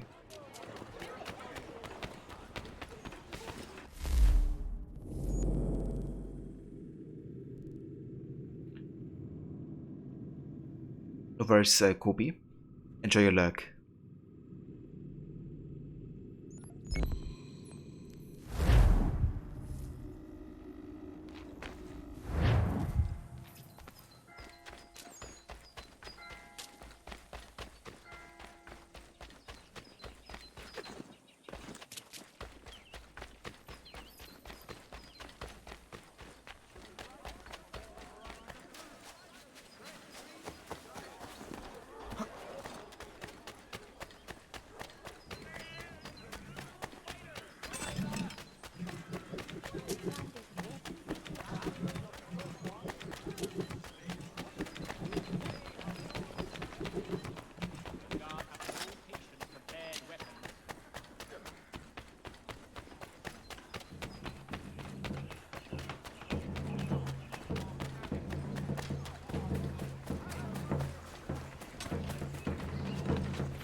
Oh yeah, Mona has been a big supporter for a couple months now. Yeah, very grateful for the support he's giving, you know, not only to me but also to like other members of the community. The Boston Weekly Advertiser, a penny well spent.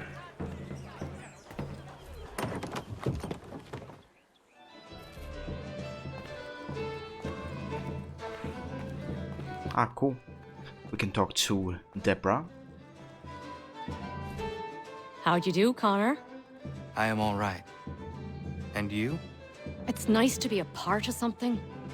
Until now, I was sort of drifting about the neighborhood, getting irate when I saw things I thought unjust. Sometimes I'd intervene, other times I would come here. Now, I feel like all my energy's pointed at something.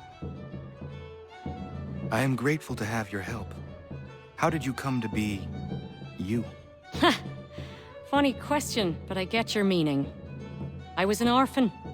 Pretty common around the ports with all the sailors and whores mucking about. I wanted to be out on my own, so I did what I had to do. That's when I decided to pretend to be a boy. That worked for a time, until nature decided otherwise and it just became a bad joke. Folks around the Bora still called me Dobby, but the old codgers started leering and getting fresh. That's when I got tough. Took a good many shots to the face before I learned to defend myself properly. But now I dare any man to come at me. They learn their price quick. Damn. I like Deborah. She's quite a cool backstory, and you know, you can really tell that she cares for like the people in her neighborhood and kind of like caring for them. Hello, Dobby. Connor, you look well. I have been better. Do you ever sleep? I really don't know how you do it. I try not to think about it. A strong man. Stronger than any I've ever met. How is it a man like you has no wife? I do not have the time to give a woman what she deserves. Perhaps when all this is over, I will be able to settle and have a family. I hope. Oh, of all the lecherous and deceitful men out there who have fathers, you'd be a godsend. But I suppose that's how it is. The good ones are too busy for it, and the louts have nothing better to do. In any case, if you ever think it's time, make sure I get the first crack. I promise. Damn, Deborah and Connor. They would actually make a great couple, to be honest. At least that would be interesting to see.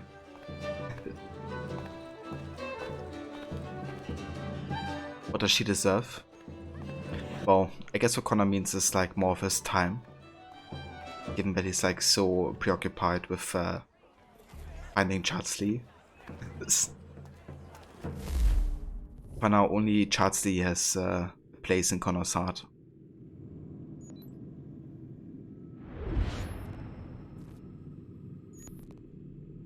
Okay, I think we have done everything in Davenport, Frontier, and Boston. So let's go to New York.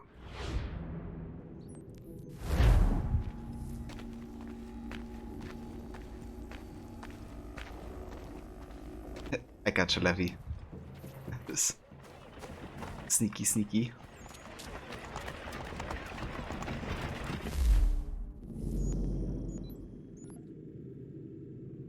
Bad and awkward jokes among some deep conversations.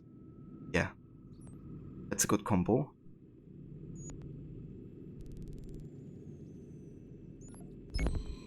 Okay, I think it's time to start sequence 10.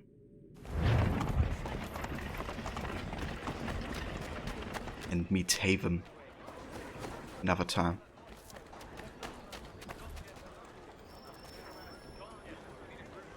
Alternate methods.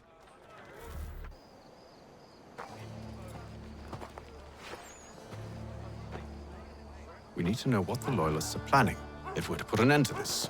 I've tried, but the soldiers themselves are told nothing now, only to await orders from above. Keep digging. Come find me when you have something worth sharing. We're so close to victory. A few more well-placed attacks and we'll be able to put an end to the Civil War and be rid of the Crown. What do you intend? Well, nothing at the moment, since we're completely in the dark. I thought the Templars had eyes and ears everywhere. Oh, we did. Until you started cutting them off. Your contact said orders from above. It tells us exactly what we need to do. Track down the Loyalist commanders.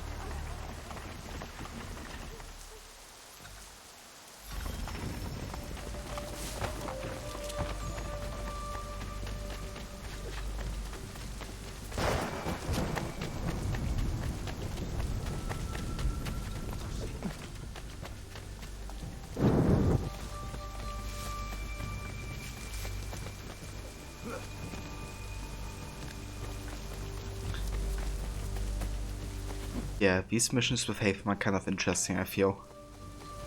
There's always like an anticipation of something bad happening. But it's very interesting.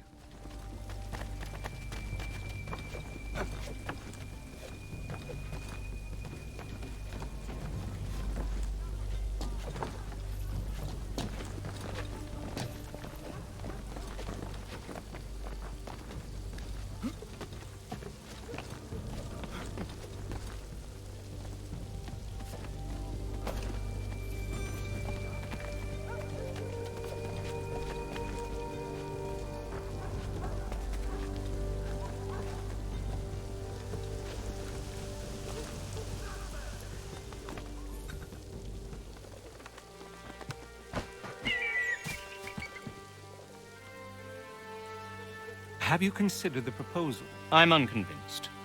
To reinforce them would leave New York exposed. It's hard enough maintaining order with our current numbers. Cut in half. Yet if we do not join with them, they risk defeat. And then what? Well, they should have come by sea. Well, they're talking in circles. We're nothing watching as we are. Then what do you propose we do? March in there and demand answers? Well, yes. Ambush! Connor? Little help here? Connor? The commanders alive, Connor. We can interrogate them.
Yeah, dude, that music. Ron Bring them Balf. back to my quarters at Fort George and see what secrets they might share. Genius. Really? Well, you'd best get after him then. You go. I will watch the prisoners. No, you do it. Why me? Because I said so. Now go. Oh, Haven.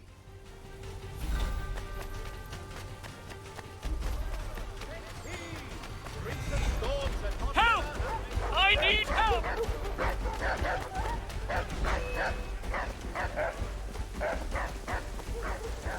Come no closer!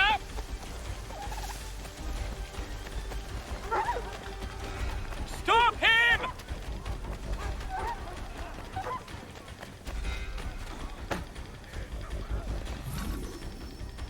Move. Go to hell! I said move.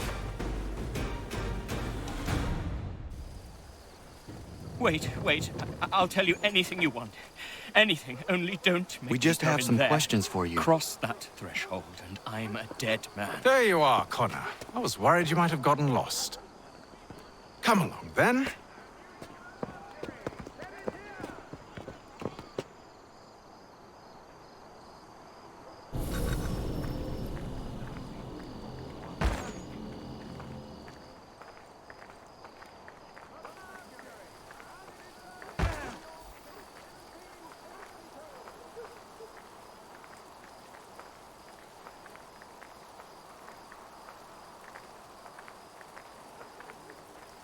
Well, in a similar fashion, Connor has been imprisoned once.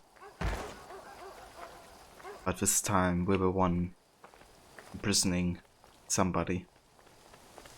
It's kind of interesting how, you know, in the presence of Haven, Connor is more likely to do stuff that he, you know, wouldn't do otherwise, I guess.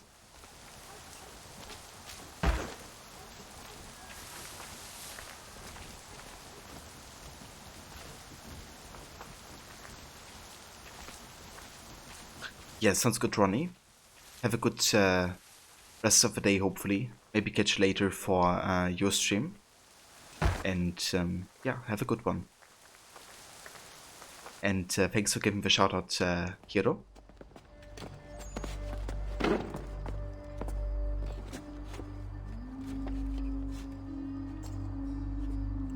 What are the British planning? To march from Philadelphia. That city's finished. New York's the key. They'll double our numbers, push back the rebels. When do they begin? 2 days from now. June 18th. I must warn Washington. You see? That wasn't so very difficult now, was it? I've told you everything. Now let me go. Of course.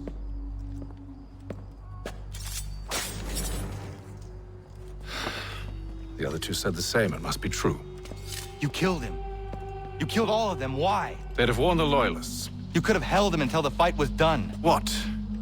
And waste precious time and money on their care? What would be the point? They'd given up everything they knew.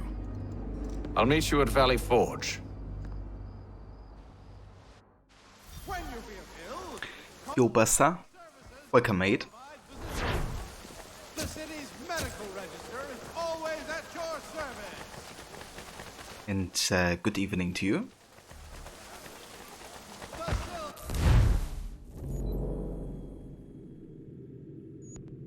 Okay, we gotta go back to the frontier. Sure thing.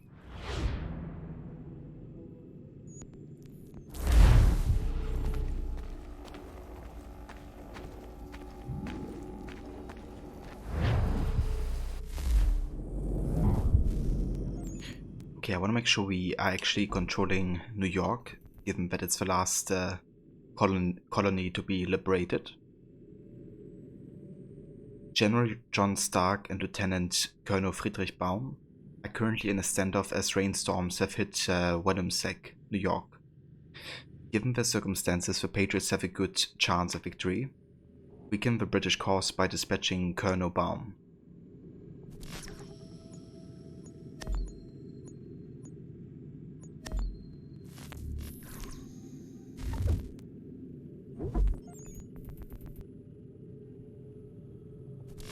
Okay, then we're just gonna spam missions with Deborah to get her to rank assassin. Because everybody except for Deborah is that rank. Colonel Tree. Right. Yeah, there's a couple Germans in this game actually. Believe it or not.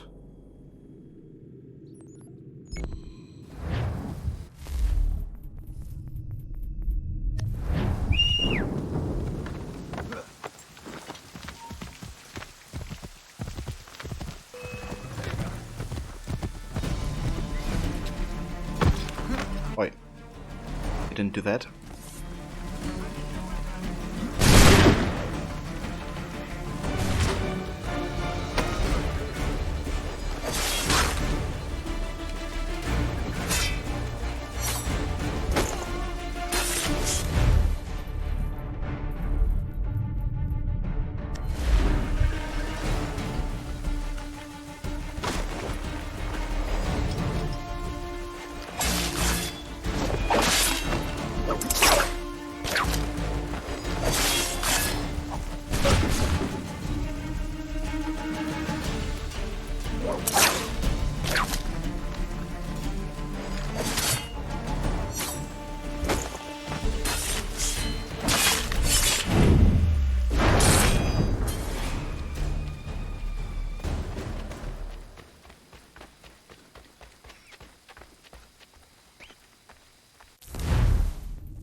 Ah, dude, absolutely.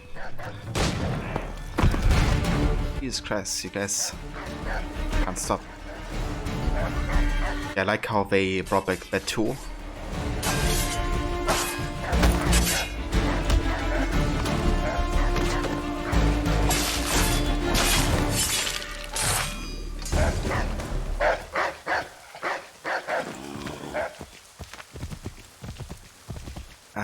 Good question, actually.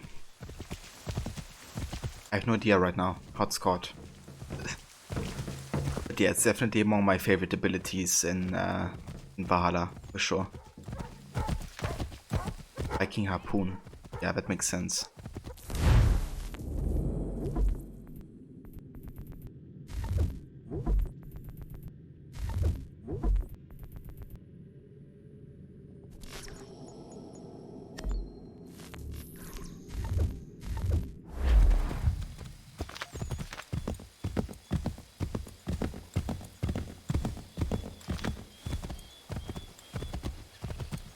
I also really like the upgrade for the ability, because then you're gonna like decapitate the enemy while doing the pull to you, and it makes for like a really sick animation actually.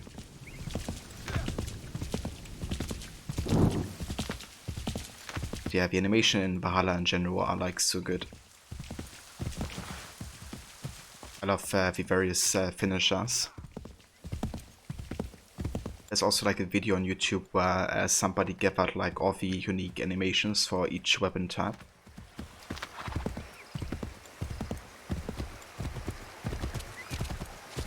And yeah, it's a lot.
Sequence 10. Broken Trust. We should be sharing what we know with Lee, not Washington. You seem to think I favor him, but my enemy is a notion, not a nation. It is wrong to compel obedience, whether to the British Crown or the Templar Cross. And I hope in time the Loyalists will see this too, for they are also victims. You oppose tyranny, injustice. These are just symptoms. Their true cause is human weakness. Why do you think I keep on trying to show you the error of your way? You have said much, yes, but you have shown me nothing. Then we'll have to remedy that, then, won't we?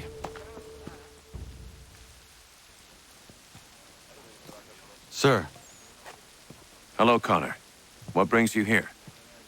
The British have recalled their men in Philadelphia. They march for New York. Very well. I'll move our forces to Monmouth. If we can rout them, we'll have finally turned the tide. And what's this? Private correspondence. Of course it is. Would you like to know what it says, Connor? It seems your good friend here has just ordered an attack on your village. Although attack might be putting it mildly. Well, tell him, Commander. We've been receiving reports of Allied natives working with the British. I've asked my men to put a stop to it. By burning their villages and salting the land, by calling for their extermination, according to this letter. Not the first time, either. Tell them what you did 14 years ago. That was another time. The 7 Years' War. And so now you see what happens to this great man when under duress. He makes excuses, displaces blame, does a great many things, in fact, except take responsibility! Enough! Who did what and why must wait. My people come first. Then let's be off. No. You and I are finished. Son. Do you think me so soft? that by calling me son, I might change my mind. How long did you sit on this information, or am I to believe you discovered it now? My mother's blood may stain another's hands, but Charles Lee is no less a monster, and all he does by your command. A warning to you both. Choose to follow me or oppose me, and I will kill you.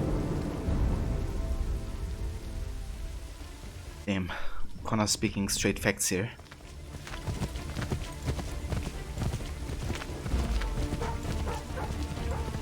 You know, it may not have been, Havum's orders that killed his mother, but, Havum still has trying to actively manipulate Connor the entire time. Connor Derb. One of my favorite emotes ever. Well, that makes slightly more sense. It seems the Templars went behind the burning of Connor's village. You can thank George Washington for that. I'm guessing that part of Washington's military career didn't make it into your history books. But then, so many things didn't.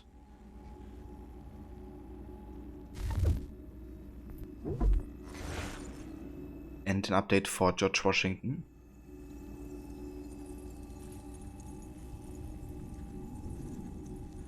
Washington's lack of skill didn't go unremarked either. Charles Lee lost faith in him completely, never going quite so far as to disobey Washington's orders, but not following them promptly either. Then in 1777 to 78, Washington had to defend himself against the convoy Cable, which threatened to replace him with General Horatio Gates. However, Washington's strength lay in politics, and leading the army was as much about politics as it was about winning battles.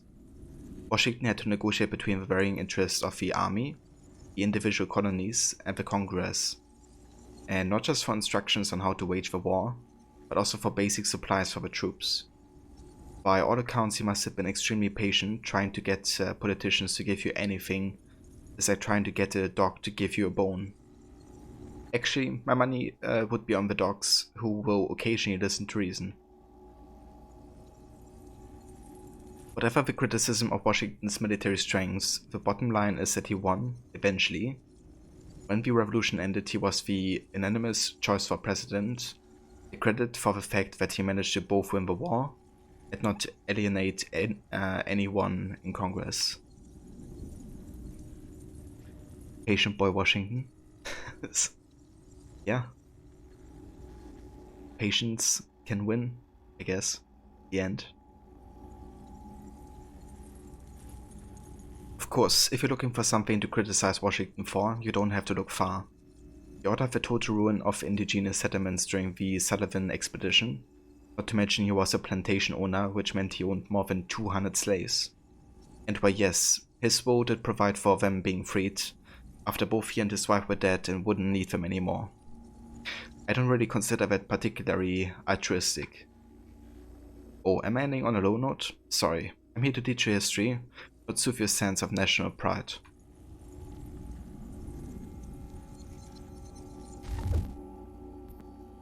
Yeah, Sean is on fire. But so was Connor's village, because of Washington.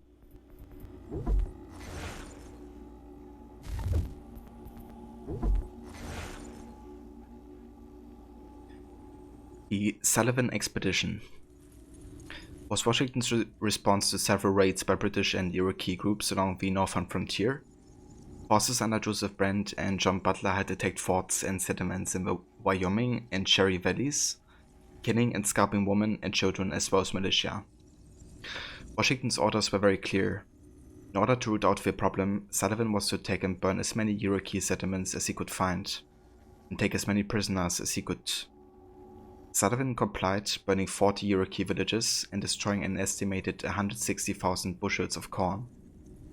His troops also answered previous atrocities with their own scalping bodies and burning people alive in cabins. Sullivan didn't limit his troops to active enemies either. He also attacked the Onondaga, who had stayed neutral during the war. This attack had the unsurprising effect of making the Onondaga into enemies of the Patriots. In the end, the Sullivan expedition failed to stop raids in the area, Wars continued throughout the revolution. Each side sought to get revenge for the violence of the other. The repeated attacks on both sides eventually laid waste to the entire Kaninke territory, also known as the Mohawk Valley, and the land around it. Possibly because of the Sullivan expedition, George Washington became known among the Cherokee as the Town Destroyer. Although the origin of the nickname is historically contested, he might have already earned it destroying towns during the French and Indian War. Now, first the mark of a great statesman. It's hard to tell where he got a reputation for scorched earth policies because he did it so much.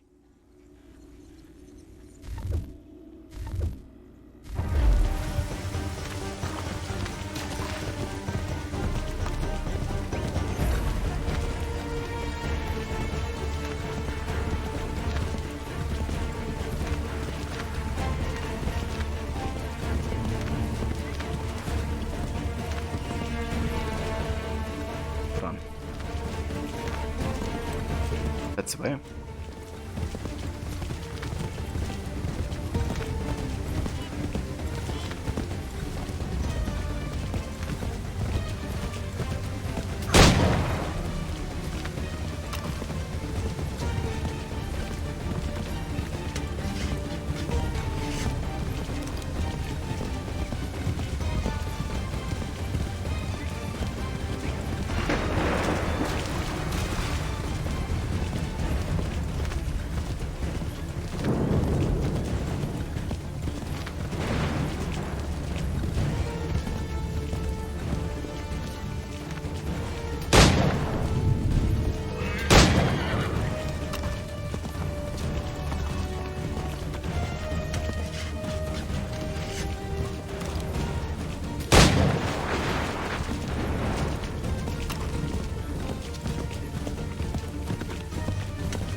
I should make sure the village is safe. That's definitely very fitting, Levy.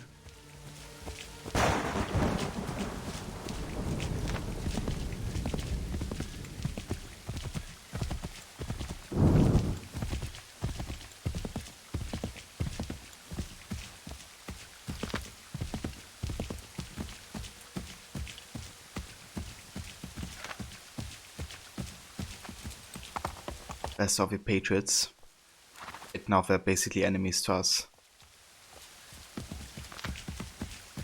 You know, the tragic thing about this is we basically have been working with the Patriots the entire time.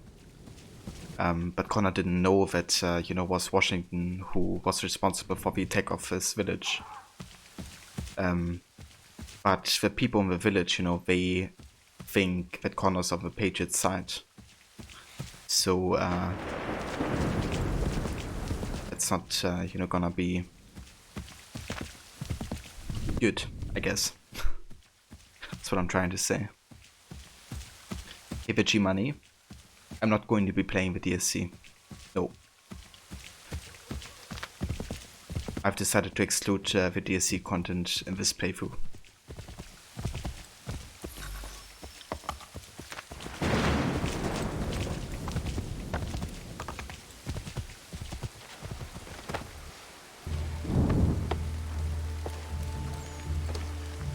Radun hagedun. Za shewe nekti ohnujera.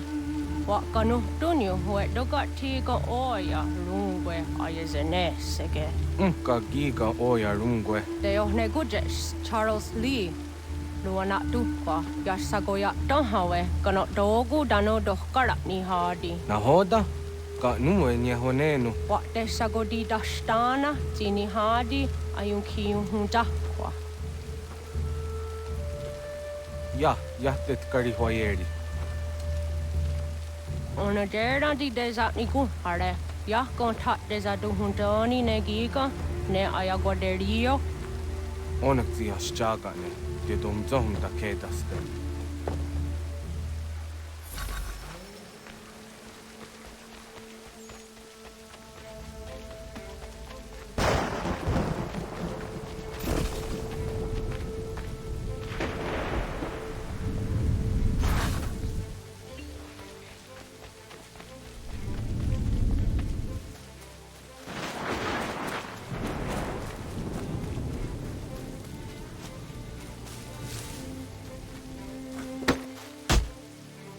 So we're gonna try to non-lethally take down the Kanekaka people, warriors.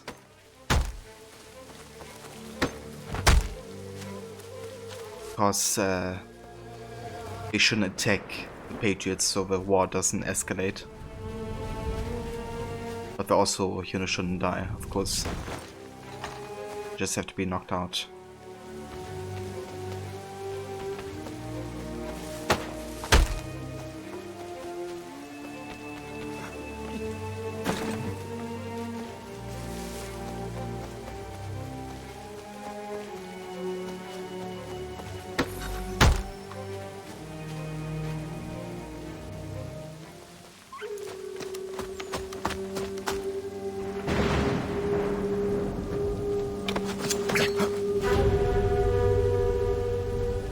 Skana kana dogo. Radun hagedum. The wase danika. Na hoda. Gwegum ha glory ne Charles Lee. But triot de hona do honzoni ayun kia wanto. Danu gan easy I say na what is it? Atsoga tigarungwe. Waharu zit is ni gora denu. Zia sade ni onda de squat ni gora gani. Zi ona gan runete. Zi gwan ho garum de. De got nyo ska aki. Connect you gwan you scan zi what gwanya has in a square the new stats again. Da you zani gora di hanto. Danu what does want ducks out there nezungwe da sum. Zadarissa. Unga dorissa no non za heyum.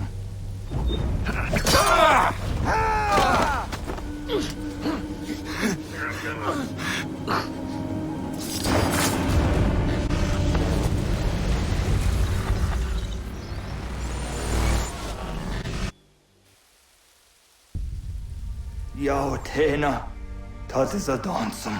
Zika do hitstane. Radun hagedum. Charles Lee, Mountmouth, was at the Hajib. Asagonat Dumase, Zinahod and Batriot, Ranadeno Yuni. Jurhan Saga, Asagonase, On Doctangi Camoterio, Ronudio Hot Gwenum. Ungenungue da Summa, or Diatanum Statunge. Iwehreya nawando taingwaya tanu staduge. Ona wasadaresa yung jataro.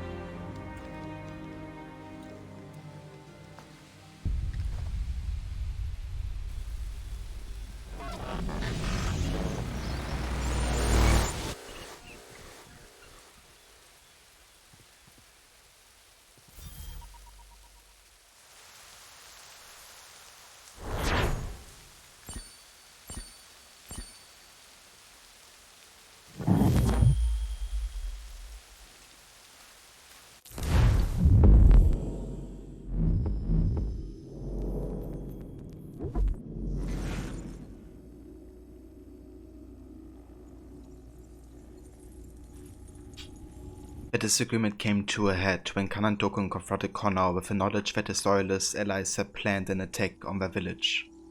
In the ensuing fight, Connor was forced to kill his friend. So annoying when that happens. Yeah, no kidding. So they've basically been childhood friends since before the attack of Charles Lee on Connor. And, you know, Connor taught him, you know, how to fight, how to hunt, how to do parkour, all that.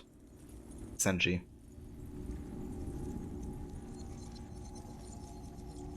And it's just like super tragic that, you know, because of Connor not being aware that Washington was responsible for the fire, and, you know, not Charles Lee, that they came to this like misunderstanding, really, because that's what it was.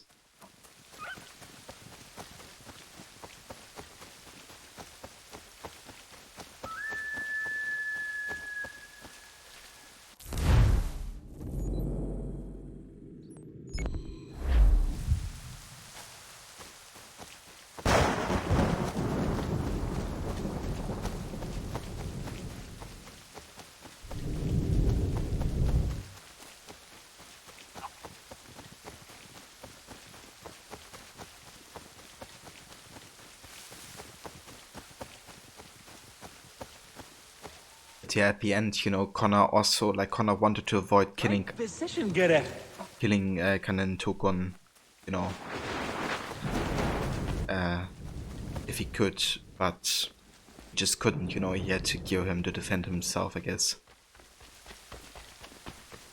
You basically have the option to either assassinate him or to just die yourself.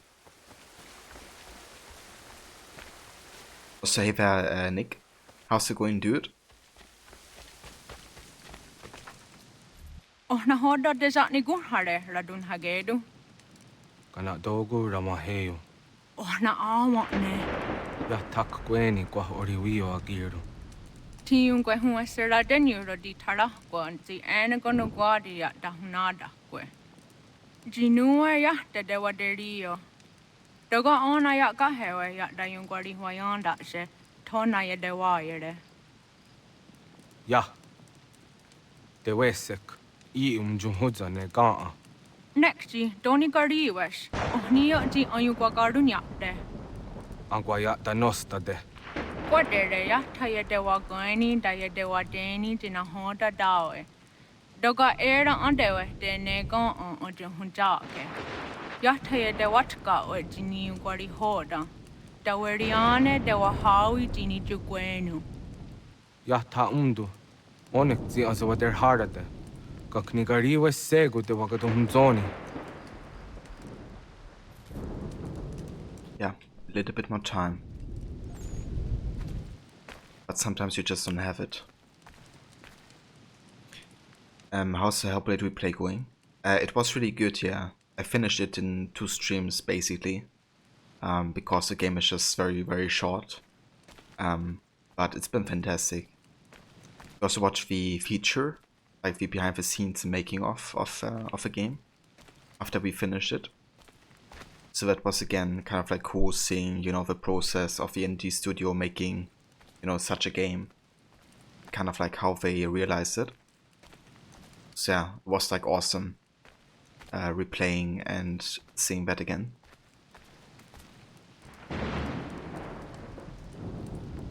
So this game starts in like the 1750s, Levy, when Haven gets to the colonies, but Connor's story takes mostly part in the 1770s.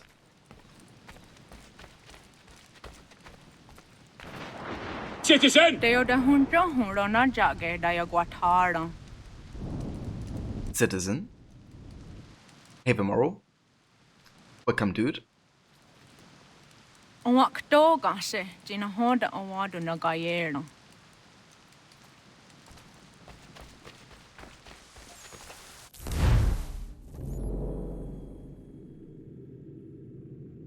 Okay.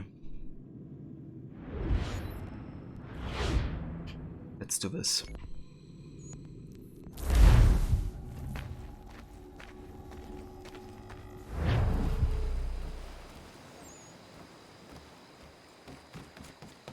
Yeah, it's really cool. The person who played Senua in Hellblade, she's also responsible for like cutscenes and stuff, right?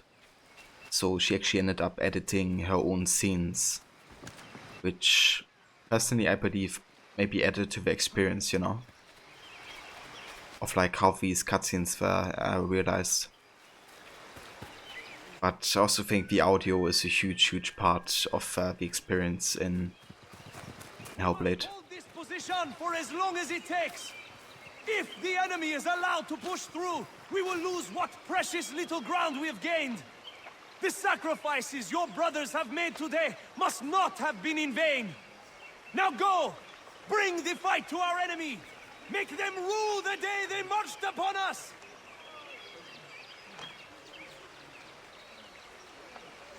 Connor's roughly carrying around 27.3 million pounds with him. Yeah, that seems legit. They haven't even done economy for like a little bit. I should do some more trading so we can crack the 50 million or something. It's going good, Morrow. Decided to go for another AC3 stream so we can potentially finish the game tonight. And yeah, definitely enjoying that. How's it going for you, dude? How's your day? Connor, my friend, you have arrived just in time to bear witness to our glorious victory. Where is Charles Lee? That Batar. He shows up in the middle of our preparations and just takes charge. Screams at everyone to advance, and then rides away. I am left to pick up the pieces. Where is Charles Lee? Where did they come from? Send word that we are falling back! Everyone, to me! Now! Now! I will hold the area while you bring them to safety. I grant you my finest soldiers to serve as your personal guard. There is nothing they will not do to ensure you are victorious. Bonne chance, mon ami. We already did that one, Morrow.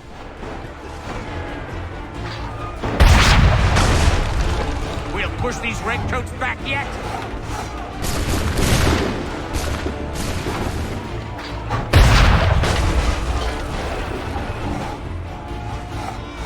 Really productive day at work. Just had some chili for dinner. Oh, excellent, dude. It's good to hear.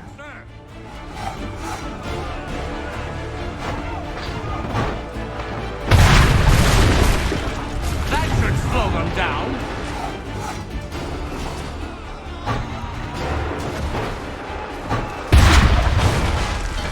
Buy some time, sir.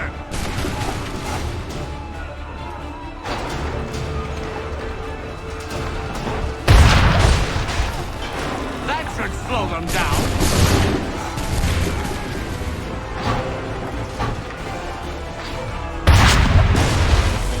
We'll push these redcoats back yet?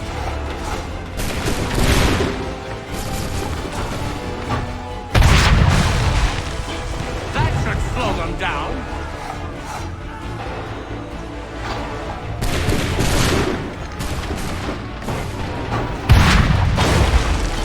Buy us some time, sir.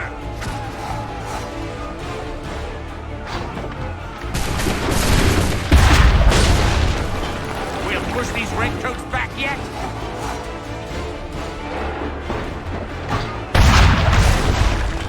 Buy us some time, sir.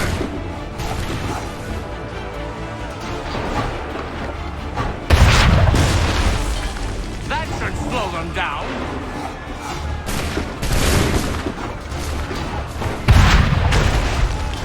We'll push these redcoats back yet?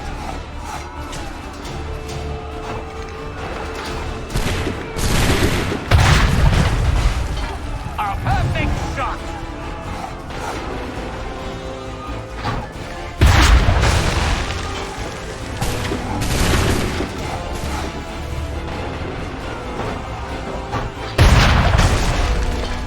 That should slow them down. Cheers, Slappy. You have a good night as well. Thank you so much for being here and coming by. I hope you have a great night and a good rest. And yeah, take care. And for those of you guys who haven't followed Levy yet, definitely make sure to do so. Lev is a great streamer and a big fan of point-and-click adventure games. The last game Levi's been playing was The Life and Suffering of Sir Brand, and Levi's also planning on playing like all kinds of other games as well. So We are low on ammunition, sir. check it out if you haven't. Then we need to pull back, rejoin the others, and cover their escape. Cheers, Morrow. Thank you for doing that in chat. And that's no worries whatsoever, Levi. Always happy to give you a shout out. Have a good night. The Battle of Monmouth wasn't particularly significant strategically, but it was an important proving ground for Washington and the Continental Army. It was also a near disaster, but I'm getting ahead of myself and that's naughty. You just changed your Steam name for the next Multiplayer Monday. Oh, you did? I will have to have a look so I can adjust mine accordingly. Also, Ava Bobbycar, thank you for choosing the outfit. Could you type into chat ! Outfits and then choose one of the options there?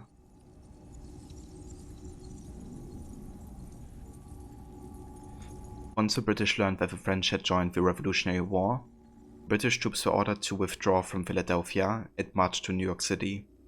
That's quite a march. I bet they couldn't wait for the invention of a motor car. The Continental Army was just finishing its winter at Valley Forge, and George Washington was anxious to try his newly trained troops. He decided to take the British column in an attempt to delay it or stop it entirely. Washington chose Charles Lee to lead the advance guard in the attack. At first Lee said no, saying that the British troops should be left alone.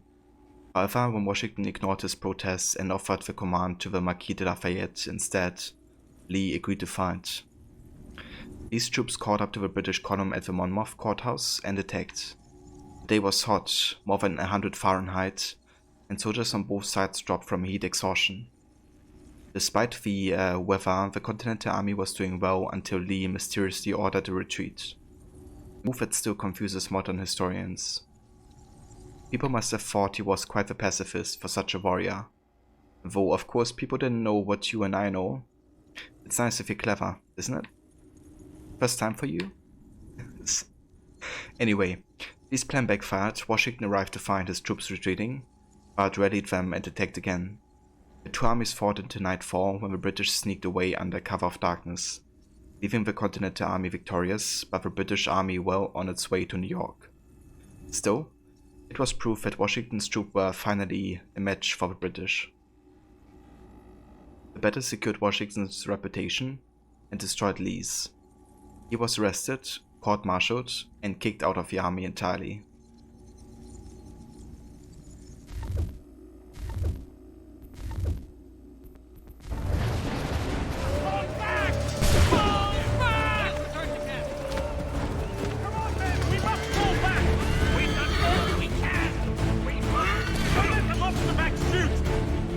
Get back to the others! I will take care of this!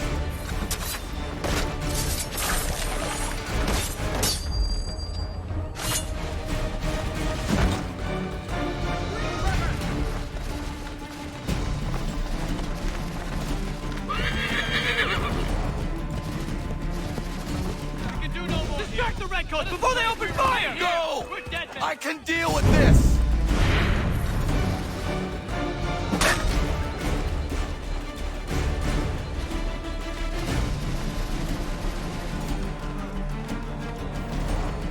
Do something, and quickly! We must retreat! Do not worry about the redcoats. Go join the others.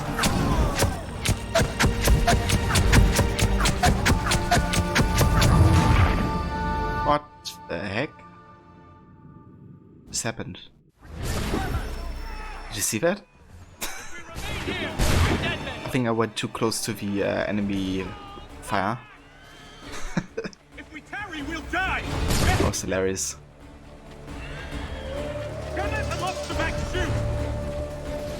Get back to the others! I will take care of this! Alright, so the Charleston outfit. Down, man! Look at that! Look!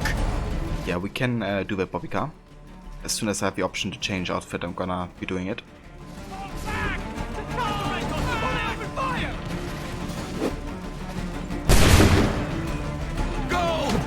I can deal with this!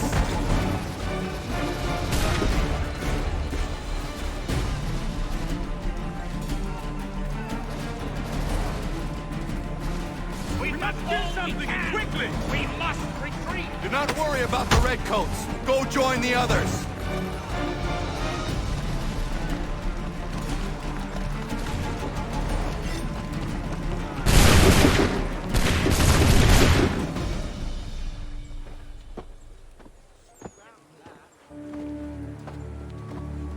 Well done, my friend. You have saved many lives today.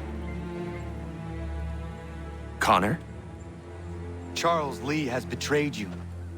He forced retreat in the midst of battle, hoping the loss would take the lives of your men and see you relieved of your command. What? I'm sure he will come and spin a tale saying that he was outnumbered or I was somehow to blame. All lies. I will say it one last time. That man is your enemy, and he will not stop until you are dead or dishonored. Connor's tale rings true. Lee was acting most odd upon the battlefield. I will investigate these allegations at once. The time for that is long past. This must be done properly, else we're no better than those we oppose. Never mind the political ramifications of such an act. Should you choose to spare Lee's life, then I will take it myself. Enjoy your victory, Commander. It will be the last I deliver you.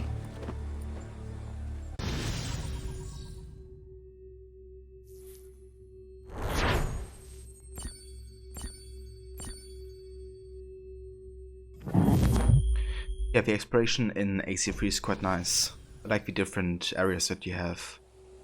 You know, Boston, New York, the frontier, the naval stuff, and the islands that you get to visit. The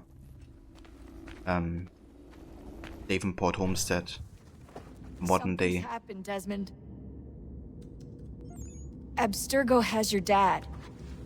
Where? Italy. Same place they were holding you. What are you two waiting for? Let's go. There's more.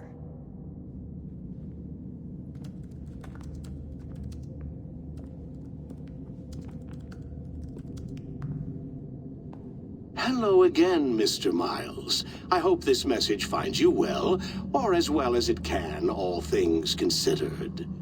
It appears we now each have something the other desires. I propose a trade. Bring me the apple, and I'll return your father to you no worse for the wear.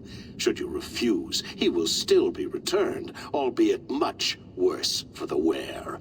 I assume you'd like to avoid an unpleasant outcome. I always knew it would come to this. Just not so soon. I wonder if Abstergo even knows what's about to happen. I mean, has this been a part of their plan all along? Maybe they want the world to end. To see it all burned away.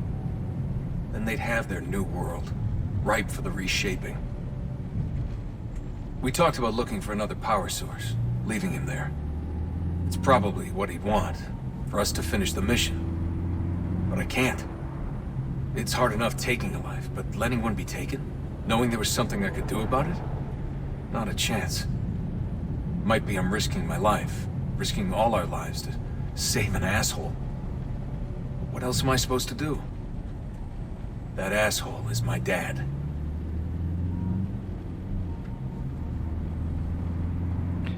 The dick. Yeah. What a dick. They're probably holding your father on the upper level. Same place they kept you. There's an elevator bank down the hall. Try not to let them see you. They know I'm here, Rebecca. There's no way they don't. This was a bad idea.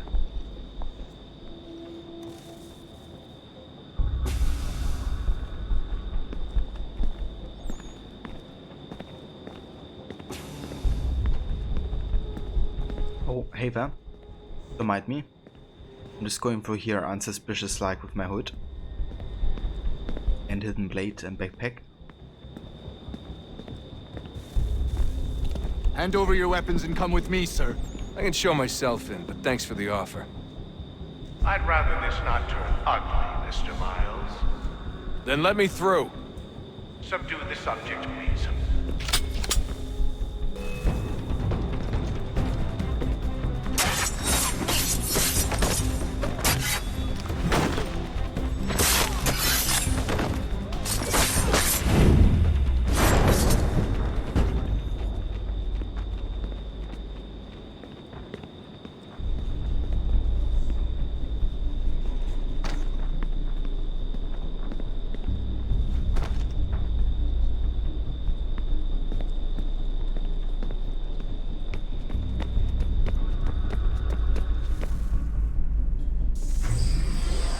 Fourth floor.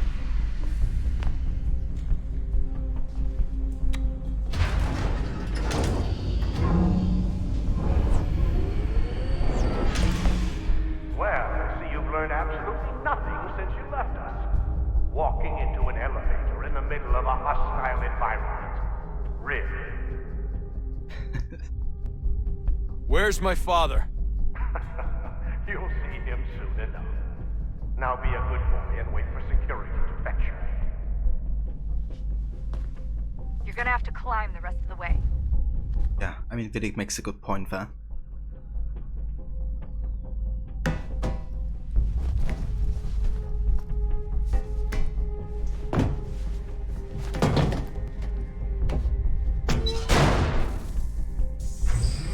Headed up the elevator shaft. Send someone in.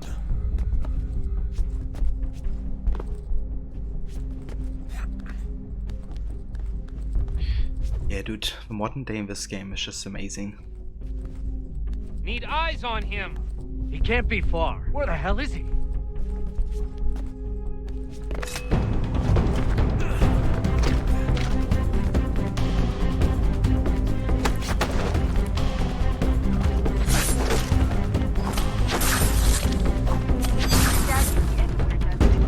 Sorry, but I just don't know where he is.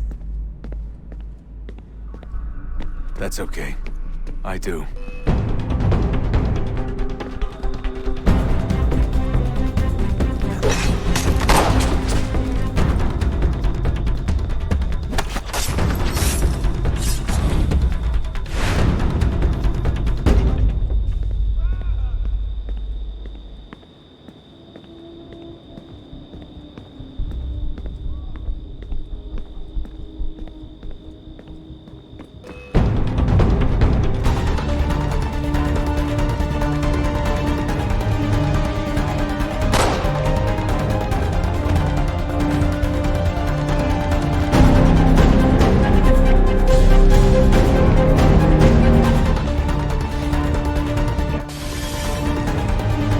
We can fight.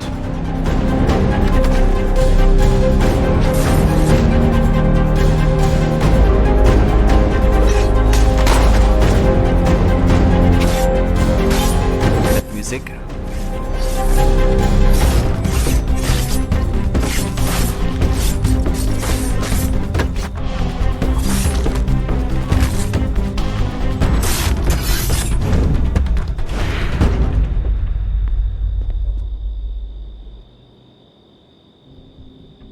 Wonder if Desmond, who was captive, would have killed everyone here. You feel like you can see some character growth with him only for essential targets? Ah, you mean like also the employees and stuff? Yeah, I mean with him, before he was a captive, he wasn't fully like embracing to be an assassin, right? But through what he experiences with Altair and Ezio and meeting Rebecca, Sean and Lucy, he definitely embraces the assassin way, which would be to just kill, you know, targets only a bit more, perhaps. But yeah.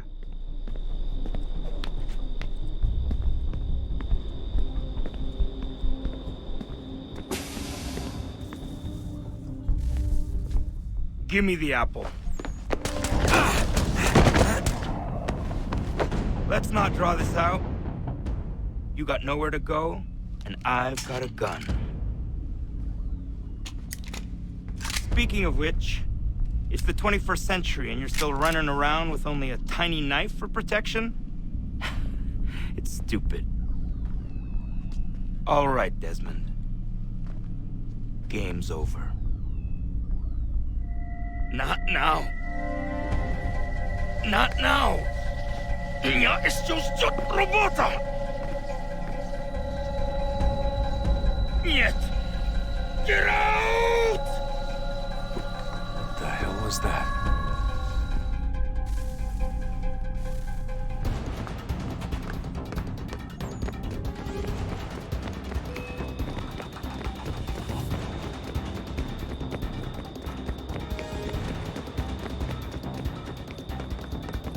It was, yeah. Get out! Get out! Get out! Ensuring that Desmond survives, of course.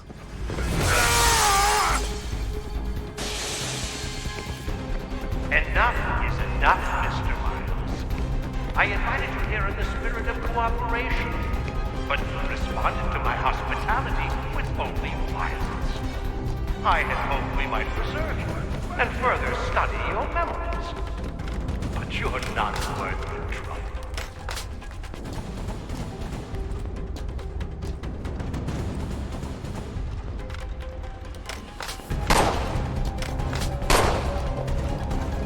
I hereby authorize the use of deadly force. Kill the bastard, and then bring me the apple.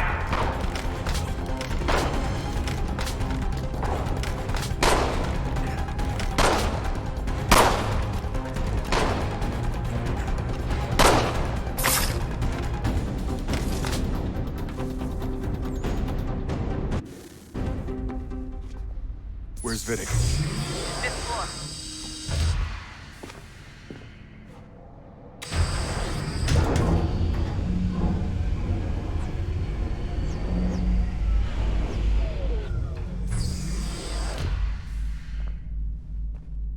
Vidic's office is up ahead. You killed him. Daniel was like a son to me. A 16th son, perhaps, but one full of promise. He accomplished so much. So well, even now you've taken him from us like the apple. Like Lucy, we want to help the world, Desmond, to save it from itself. But you keep getting in the way. All our hard work ruined. You're a fanatic. All your kind. Maintaining the erroneous belief that we are evil. That the work we do is wrong. Bring lives here. We save it and transform them. You just keep taking and take what isn't yours. Yeah, definitely interesting how I guess a lot of stories are kind of sharing that, you know, kind of like something opposite of each other, but it's kind of like the same. Like AC has like tons of examples of it, you know, throughout the series, with like the beginning is the end, and you know, kind of like the symbols that Clay leaves behind for Desmond, you know, are often about also like opposites, but they, you know, are still the same in a way. Of like a core similarity.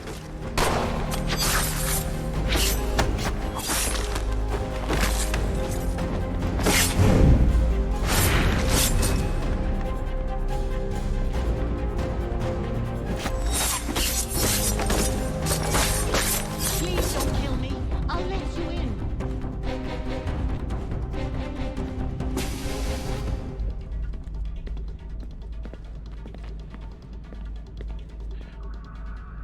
Yeah, I mean, I would definitely argue that the assassins are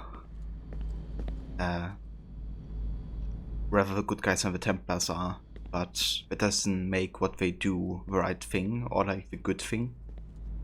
But that's the thing, you know, with AC in general and with the assassins, they don't claim that what they do is like a good thing, like necessarily like killing somebody isn't something they glorify. They just view it as something essential, I guess, to stop corruption or like enslaving or killing of like lots of people.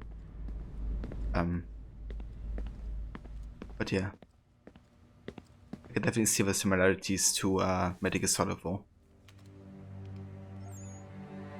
Dad? Not so fast, Mr. Miles. In case you hadn't noticed, I'm the one calling the shots. Now give me the apple. You want it? Fine. Here it is. Wait! No!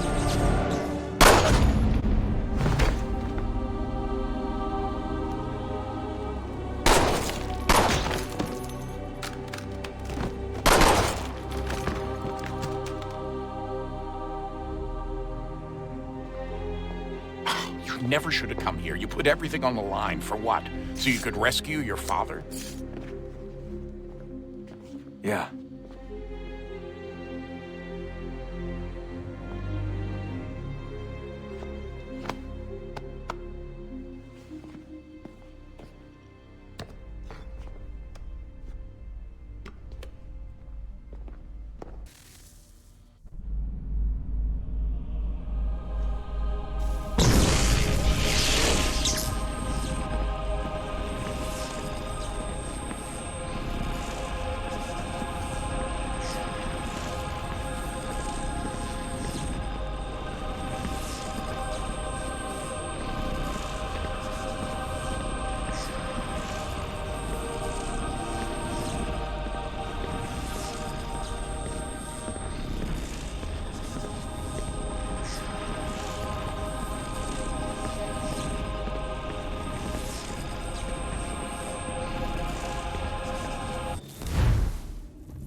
That mind control.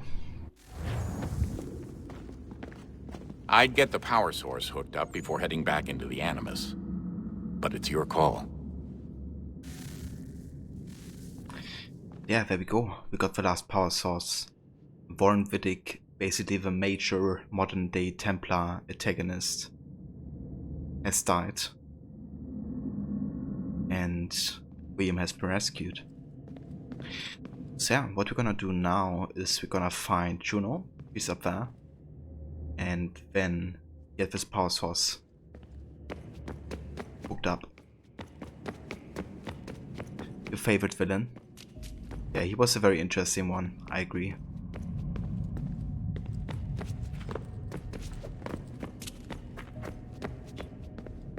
Very interesting indeed.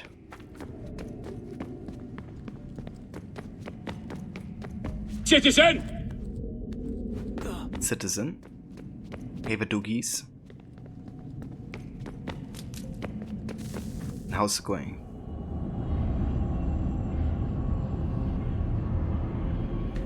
A new world approached. One that was dark and cold. It would consume us. For we were flesh, and flesh is frail. Though suits and shields might offer comfort, such adornments would not suffice. Not to save us all. So we sought to change what we were. In this manner, we might thrive in a world made poisonous. It was Aita who volunteered to see if it might be done. Aita, my husband, my love. In the end, it changed him, ruined him. He was made a prisoner of the machines. The body might survive, but his mind became brittle to the touch. He begged me for release, for days, for weeks, for months. I pleaded with him to give us time to find another way. But there wasn't one. Not for him. Not for us.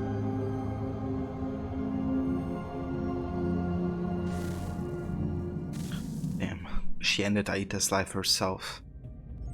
Because she didn't want him to suffer any longer.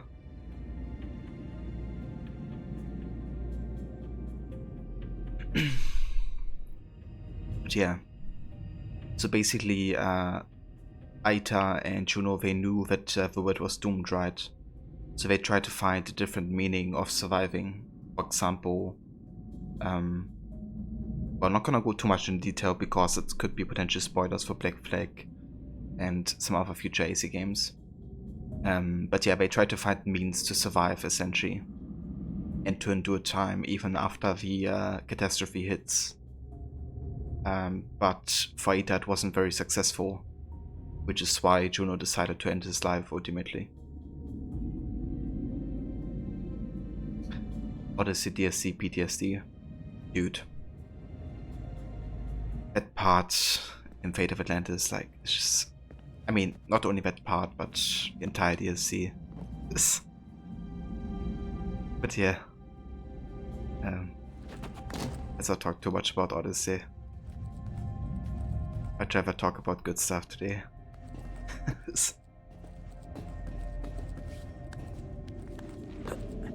Don't understand any Assassin's Creed story. Yeah, I mean, it can be very complex. What kind of helped me if you start, when I try to understand, you know, kind of like the Isu storyline and all that. I just went on YouTube and kind of like rewatched essential scenes, especially the ones where the Isu were like explaining stuff, right? And rewatching that and kind of like listening more to what they say kind of made me find more sense what they actually meant. But a series of electrical impulses, and the body a vessel to hold these sparks. But it is weak. In time, it decays and crumbles into dust.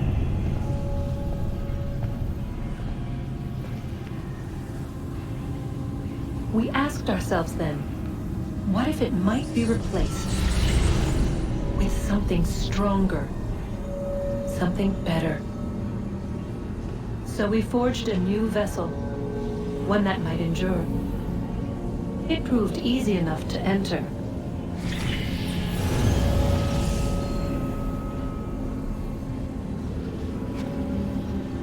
But to leave required something more, something wrong. And so this too they abandoned. I wondered, though, were they right to turn away?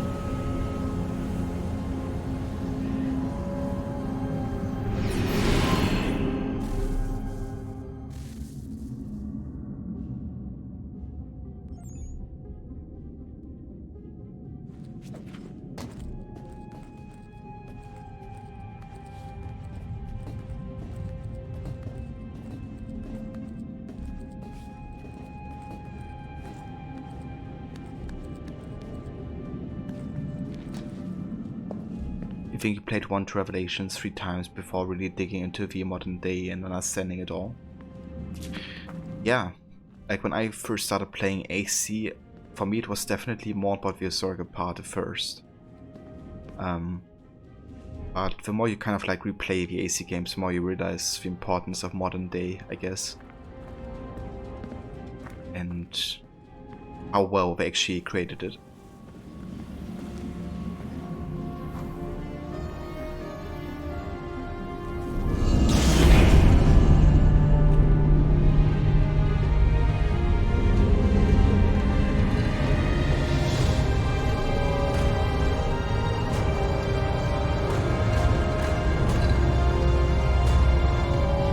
Talking about the Desmond Saga.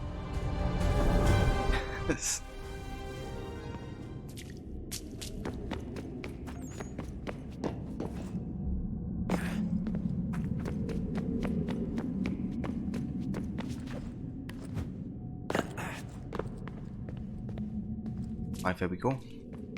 Let's all the power sources aligned. Let's see if we can talk to William. Hello. Hey. Do you think killing Vidic set Abstergo back? I doubt it. Sure, he pioneered the Animus, but they've had the technology for decades now. Plenty of other people can take his place. And Cross? Oh, he was a loose cannon. I doubt anyone's mourning his death. I think these days he was more a symbol than an asset. I'm sorry, I don't mean to dismiss what you did. But it's going to take a lot more than a couple of deaths to stop the Templars. True that. May they have influence everywhere. Did Vidic put you in an Animus when you were at Abstergo? They'd be able to search your memories and track you back here. Oh, they definitely tried, but I made things difficult for them.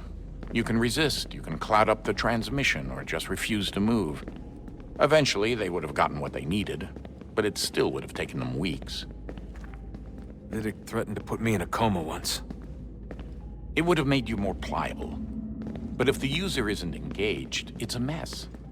I know they've been working on ways to extract memories and let others sift through those memories. Maybe they're even analyzing mine right now. Maybe they'll find us. I don't know. What I do know is that we've got to get through that door. Yeah. I should probably get back into the Animus. Hey. So, when this is over, and assuming it all works out, I was hoping I could, you know, come home. I'd like nothing more.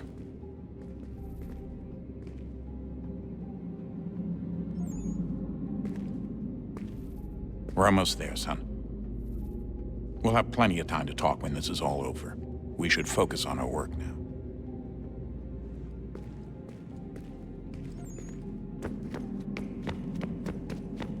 Right, let's go ahead and look for Rebecca and Sean. Where's Rebecca? Hey, Desmond, didn't Subject 16's... His name was Clay. Sorry, didn't Clay say Washington was a Templar? No, he indicated that Washington came into contact with an Apple of Eden, but beyond that, it's all speculation. Furthermore, judging from the portrait referenced by Clay, the event occurred much later in Washington's life. Perhaps Connor wasn't even involved. It's very hard to know for sure. We'll just have to wait and see what, if anything, happens. Maybe he's talking about the tyranny of King Washington. So what was it like being back at Abstergo? I didn't expect to get out of there alive. It's a good thing Cross broke down the way he did. If he wasn't losing his mind, I'd probably be dead. I guess he never really recovered. What do you mean? When he first came to us, he was exhibiting symptoms of the bleeding effect. It was real bad. He'd just go in and out at a moment's notice. No animus required. Got a little violent, too, sometimes. It took a while and a bunch of therapy, but we thought we had it under control. Once he went back over to Abstergo, though, who knows what they did to him. I still worry about that happening to me. He was raised in an animus, Desmond. There's overexposure, and then there's Daniel. Poor guy. That could never happen to you. We won't let it. Yeah, because they actually do care about whoever they put into the Animus. Hey, when this is all over, we should take a trip somewhere. Celebratory vacation. Yeah, that sounds nice. Now listen to you. Italy, Brazil, and the United States, all in the span of a few weeks. And you're complaining about not getting out enough? Seriously, Sean? No, not seriously. Are you mad? Trust me, no one wants time off more than I do, right? Do you have any idea how hard it is to crank those database entries out as fast as I do? It's kind of cool, you know, it's kind of like self-awareness, a bit of a fourth wall break here. Because obviously, you know, since AC1, there has been like 3-4 months like passed, essentially. Like let's say 4 months since AC1 started. So, yeah, and the game of course came out over the course of like 5 years, you know. So, 5 years development time for the Desmond Saga, or 5 years like releases, versus you know, 4 months in-game time. Kind of funny. The sooner we're done here, the sooner we can take that vacation. Yeah, we should probably get back to work.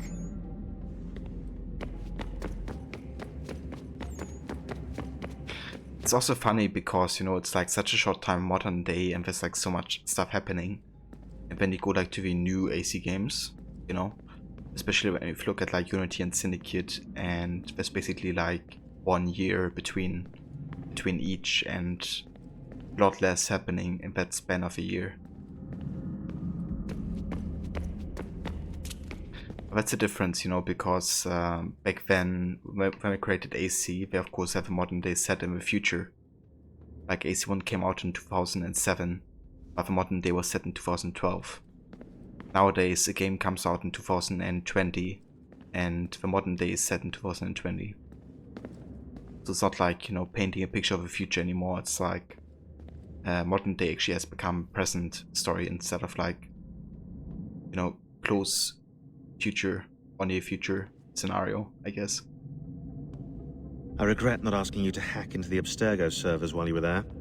A couple of well-placed relays and we'd be swimming in information. We have everything we need. Yeah, except the key. We're close. How do you know? I just do. I've been poking around a bit. Did you know there are machines down here that make, well, mana? Wizard mana or biblical mana? What do you think? Biblical, of course. The Greeks called it ambrosia. The Indians, amrit or soma. Most cultures around the world refer to a divine food, though I'd say its taste is anything but. You ate something that came out of a 75,000-year-old machine? And I live to tell the tale. So? What did it taste like? Cardboard. Tasted of cardboard. Hardly the stuff of legends, though. I wonder if the first civilization didn't taste differently than we do. Maybe the flavorizer broke. Flavorizer? You've certainly got away with words, Rebecca. A flavorizer. But yeah, that's Sean for you. You know, he would like eat something that comes out of like a 75,000-year-old machine for science, and to write a database entry about how it tastes like. It's kind of funny because in Syndicate something similar happens, though it's not as severe. Basically what Sean did in Syndicate is he did taste of the different beer samples. Because of the technology they had at that point with the Animus, they could actually taste stuff that was part of the Animus or like history. So he tasted all those different beer types that you find in London, and then writes like a beer guide on each flavor. Most of which were absolutely horrible for him. Understandably so, given, you know, how a lot of that beer has been produced. But yeah, that's Sean for you, you know, he would like drink that even if it's disgusting. Just to write about it. Things are getting worse outside. What do you mean? Every day for the past 2 weeks, the sun has been throwing off larger and larger flares.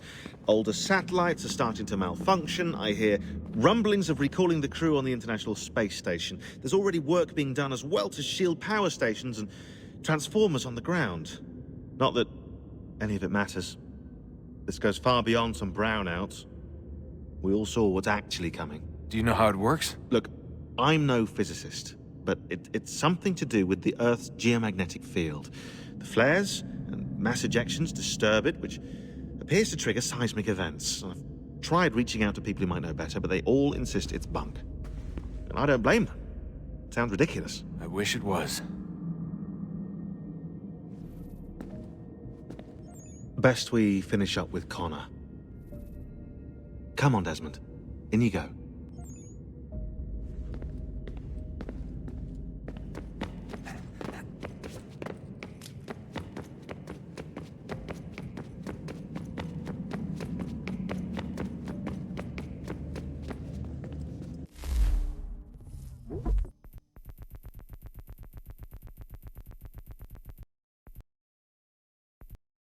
Here we actually did read these two emails, but we haven't read the last two. Juno, they left. But once you name Minerva and Tinia, they caught you here, and then they left. Don't you find it odd that they would go through all the trouble and then just disappear? They were this here once. I threw them into the abyss when I still could. I think they were meant for you, filled with lies. You don't need such things. I alone will guide you. You don't trust me. I am the enemy. I bait you to kill the traitor, but if you hadn't, you would have died, and the world as well. I hate you, but you will save us. So I offer my hand, I will lead you to salvation. So Minerva and Tinia left messages behind for Desmond, but Juno just threw them away, so we couldn't actually use them to potentially, you know, help us find the key earlier. Or, you know, something like that. So again, Juno kind of proving that she's not really on our side, she's just on her side, really. William Miles, I'm sorry. They're going to be here soon. Trapped me in this damn museum. Should have taken more precautions. I'm sorry, son. It wasn't fair for me to come down on the way I did. You never asked for any of this, and I should have been more understanding. I hope you can forgive me. I love you.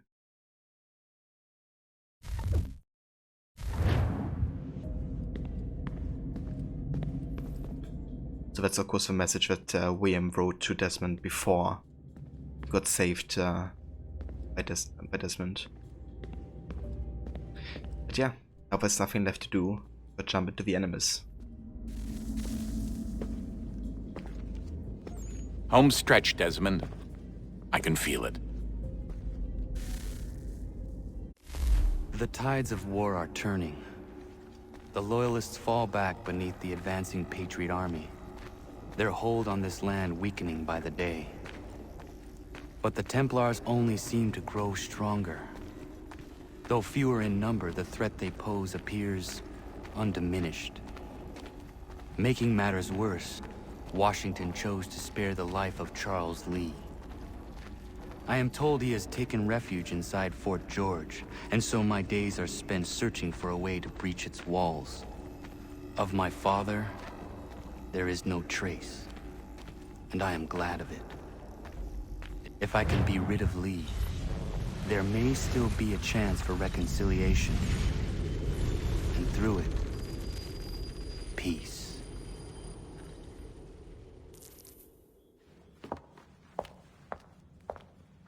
Connor, he's asking for you.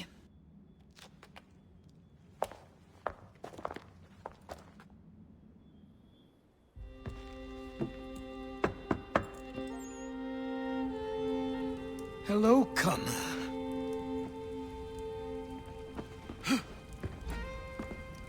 Come now.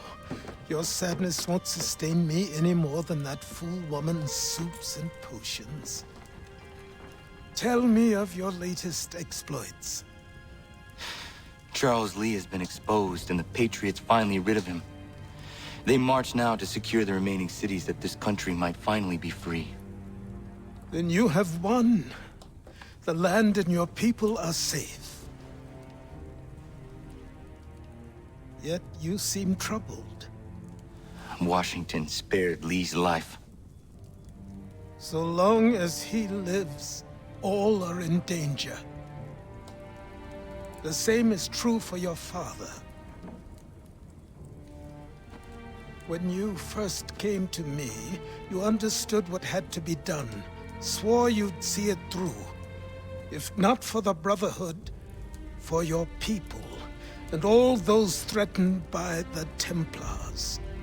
But with Lee gone, my father might... Listen to me.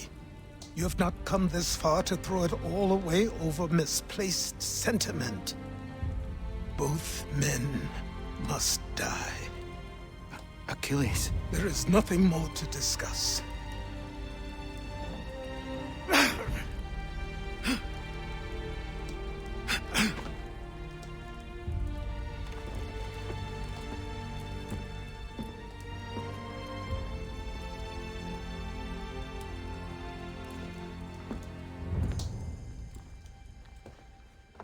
Connor, I came as soon as I could.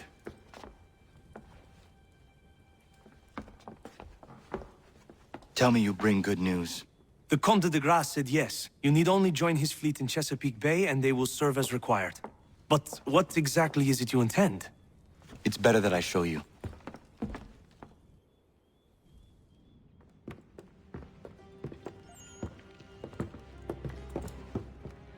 Charles Lee may have been dismissed, but it does not mean we are safe.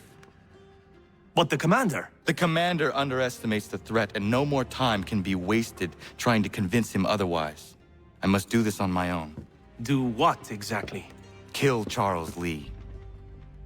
He hides within Fort George, which is itself surrounded by a militarized district. I cannot hope to infiltrate it directly, so I will go under instead. Incredible. Where is Charles Lee? The tunnels leading to the fort have been filled in.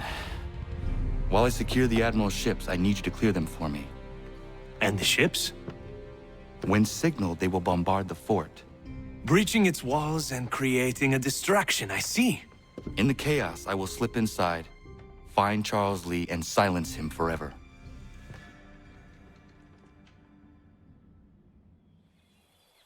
Where's Charles Lee? Have you seen him?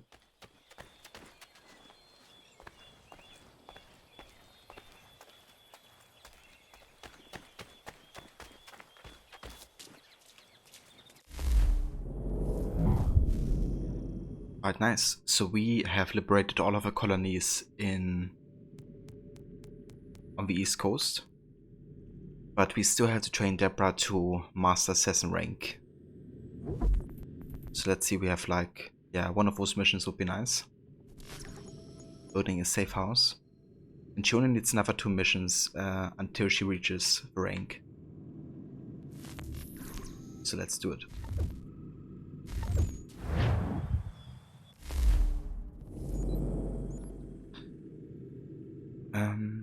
Okay. I wonder if we have any optional dialogues currently. Just wanna check real quick.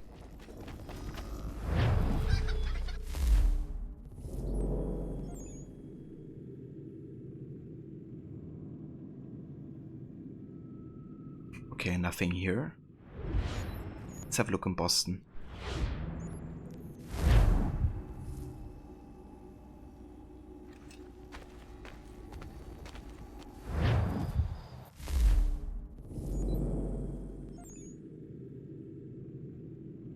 Yeah, we're good. Alright, let's go to Harbor Master and then we're gonna start the journey to New York, I guess.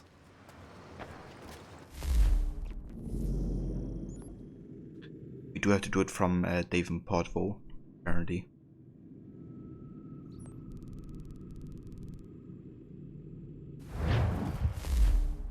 In that case...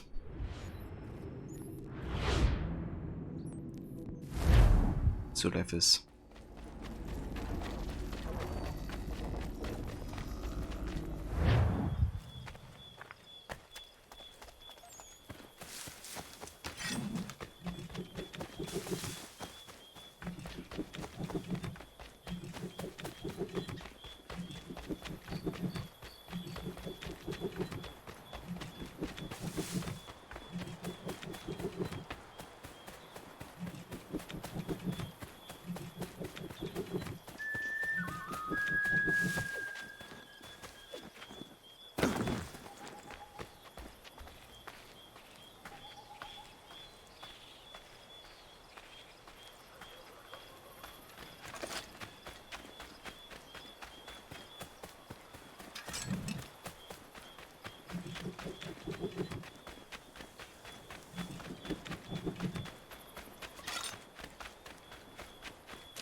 Battle of Chesapeake. Break through the blockade to access the bay by avoiding Loyalist ships.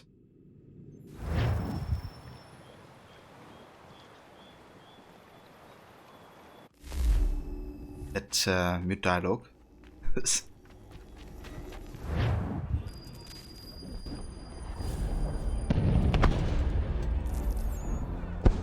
Lafayette promised me a fleet beyond compare and a captain without peer. Instead, I find myself greeted by one old ship and a boy in costume. I promise we are all you need, Admiral.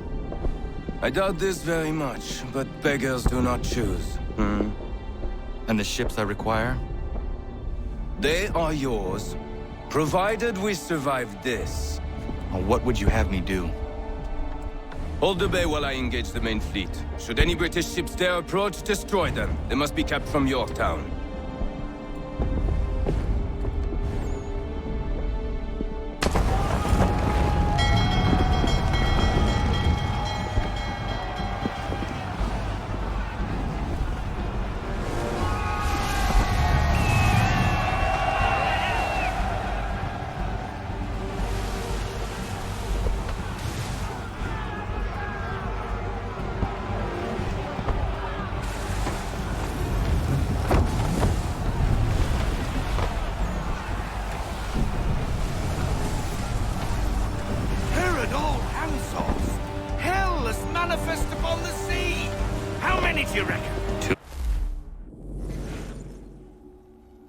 Admiral de Grasse.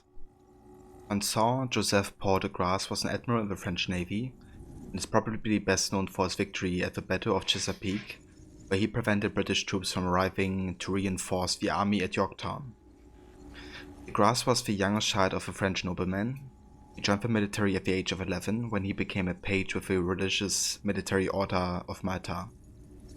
He joined the French Navy proper in 1740, and by 1775 he was serving as a captain. He helped secure Saint-Domingue, now Haiti, for the French, which probably looked good on a resume at the time. De Grasse was promoted to admiral in 1781, and despite failing health, was given orders to sail for America to help Washington. His victory at Chesapeake was so significant that Washington wrote to him the day after Cornwallis surrendered at Yorktown, saying the honor of the victory belonged to de Grasse. De Grasse died in 1788, just before the beginning of the French Revolution. Despite his role aiding rebels in America, de Grasse was considered nobility in France, and his estate was ransacked by French revolutionaries.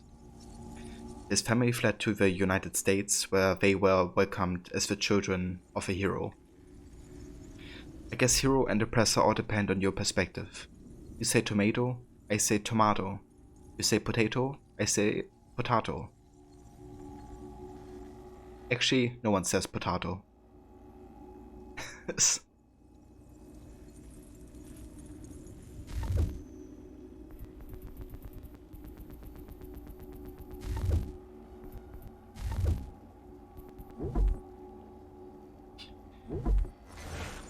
The Battle of Chesapeake. In this battle, French ships under Admiral de Grasse held off the British fleet attempting to occupy Chesapeake Bay. I know it doesn't exactly sound scintillating, but bear with me here. This was critical to the British surrender that ended the war. I don't like to talk about it, but I will. George Washington gave de Grasse a choice between attacking New York City, the British stronghold, or Virginia, where British troops were stationed.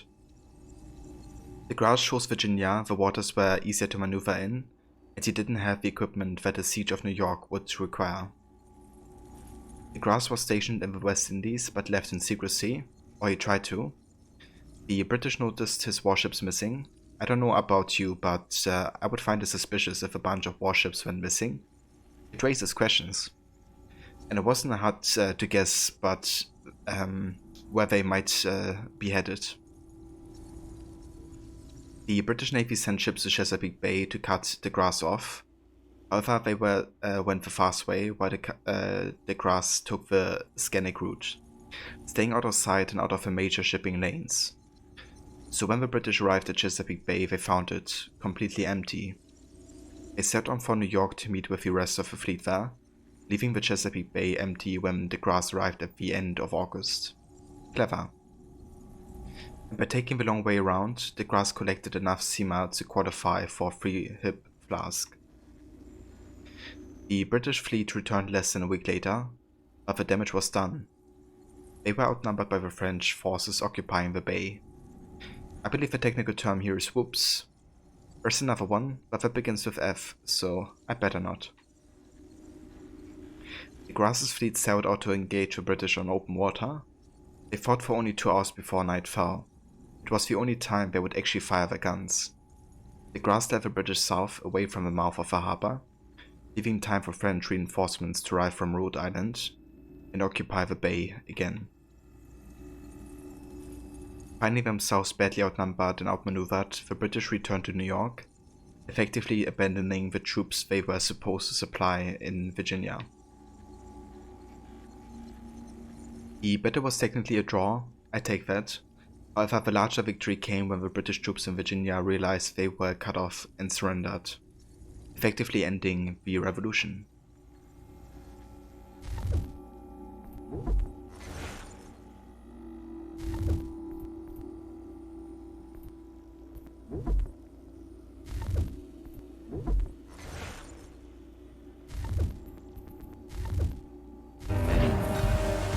If anyone can hold the line, 'tis us. I only hope the Admiral's quick to return. Enemy approaching! All right, boys! Make ready for war! Looks like they're coming to say hello. Ready your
Battle of Yorktown. While small skirmishes would continue until 1783, Yorktown was the last major encounter between the British and the Continental Army, effectively ending the American Revolution. In the summer of 1781, the British General Lord Cornwallis was ordered to secure a deep-water port in Virginia. He had chosen Yorktown on the Chesapeake Bay, and by the end of September his troops had fortified the city and were awaiting resupply from ships in New York City. What Cornwallis didn't know was that the ships where he was expecting resupply had been defeated by the French Navy at the Battle of Chesapeake in early September. He could have probably done with knowing that. On the rebel side, George Washington had just secured the help of the French and was anxious to put his new troops in the field. He favored an attack on the British stronghold at New York, but since he didn't have the troops or the equipment for that, he settled for attacking Cornwallis at Yorktown. I'm sure Cornwallis would have been flattered by the news that he was second choice. The main force of Continental and French troops marched to Yorktown near the end of September and began to settle in. By October 6th, trenches were built and the siege had begun. The key to Washington's strategy was the artillery brought in by the French army. It bombarded the city for more than a week, bearing down defenses until French and Continental troops successfully stormed 2 redoubts outside the city on October 14th. This put the artillery in a place where it could reach the city itself, and Cornwallis' defenses quickly crumbled under the onslaught. He surrendered on October 19th. This fall of Yorktown essentially broke the political will in Britain to continue the war. It had become too costly. Parliament started peace negotiation, and British citizens began to stamp their tiny feet and practice their speeches about how the colonies were smelly and uncivilized, and we didn't want to control them anyway. Yeah, stinky colonies.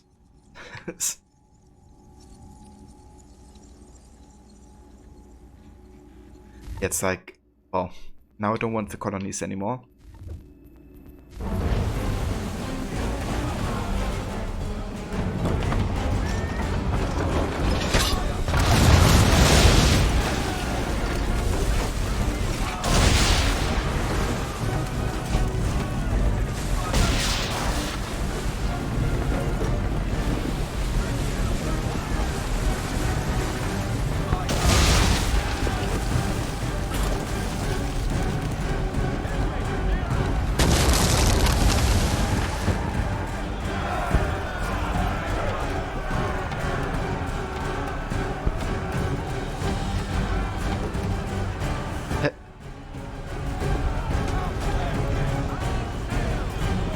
Stuck inside a ship or something.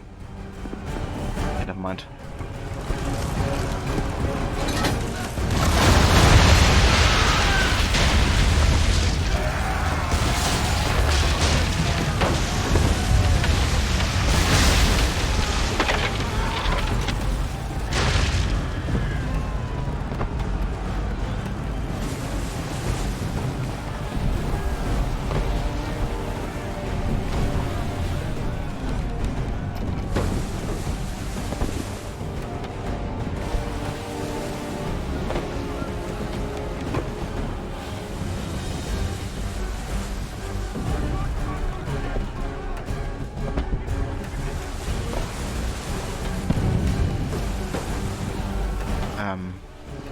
Okay, what are we waiting for? We have killed everybody. Let's go back to our ally.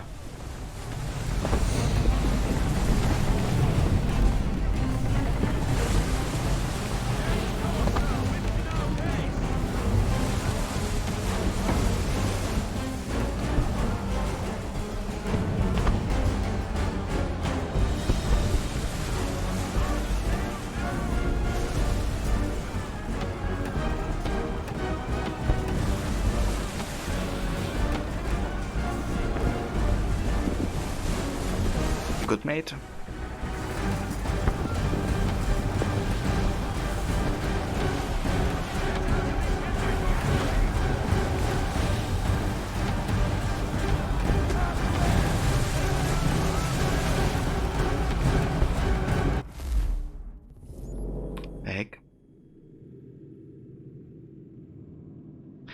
basically saying we haven't destroyed Vidoides' fleet, but in-game it says we did.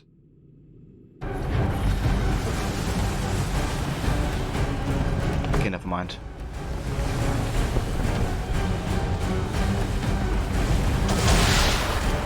Yeah, the sun set my ally.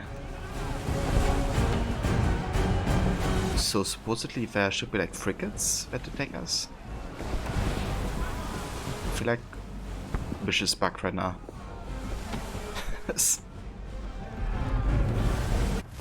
Okay, let's just restart last checkpoint.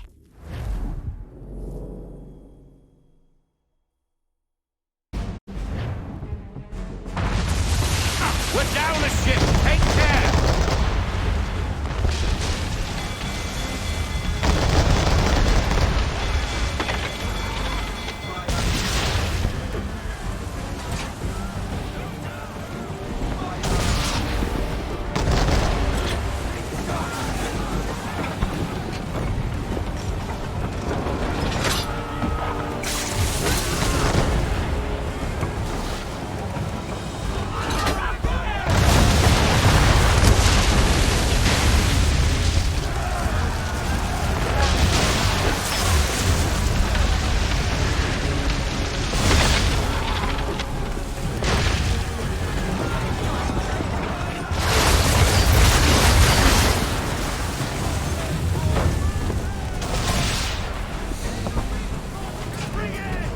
There they are. Kind of like failed to spawn or something.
Escort's all stuck. We're on our own now, sir.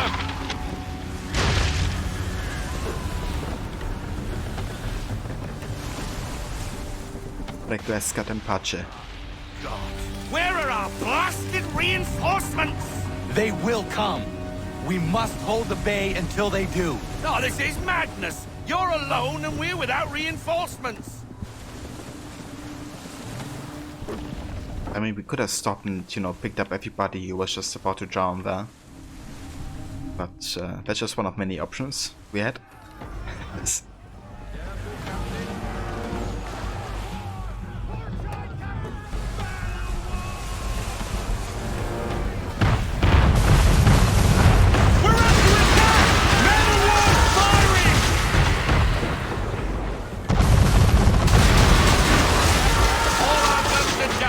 No way beast is sure to sink us if we're not careful. He's not really planning to board them, is he? Has he lost his mind? He's going to get us all killed.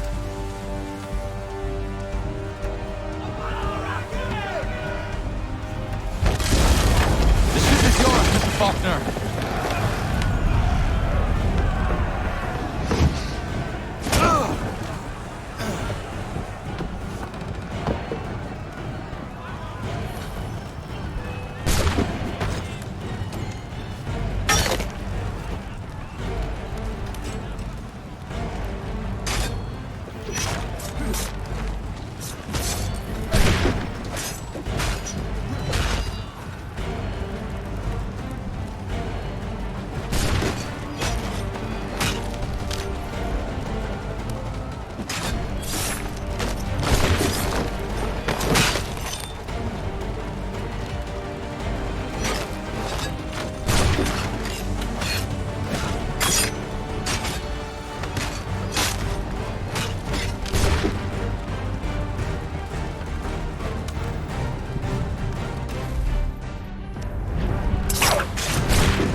Bastard.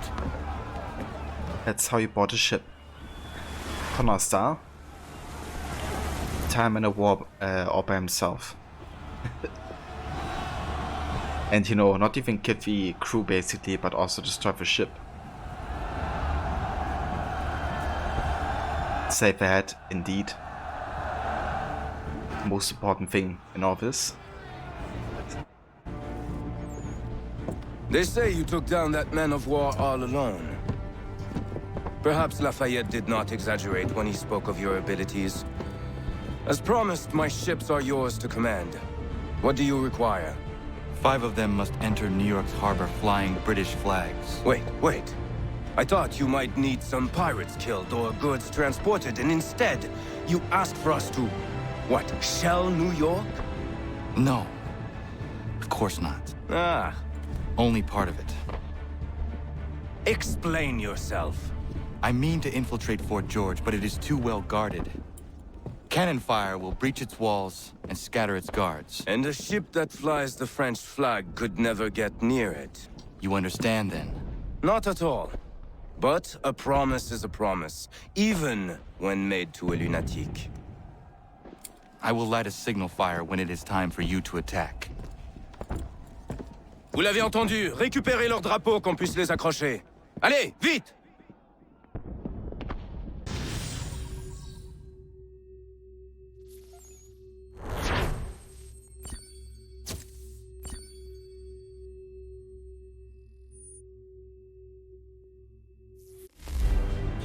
The dude we just talked to is called DeGrasse. Basically captain that one Chesapeake Bay. Lafayette waits for you inside the tunnel beneath the city. So DeGrasse is his name. I can actually have a look to give you a specific full name, if you like.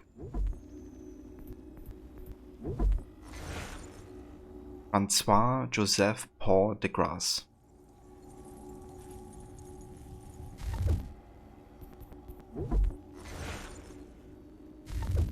We did read this earlier, so I'm gonna uncheck this.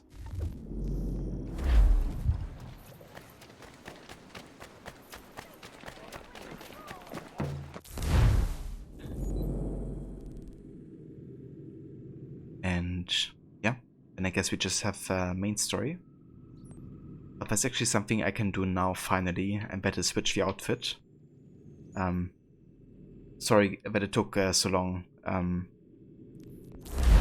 to whoever redeemed it earlier. But basically I was like in stories that, you know, didn't allow me to have an outfit equipped for like a modern day. But we're gonna switch it now to the Charleston outfit.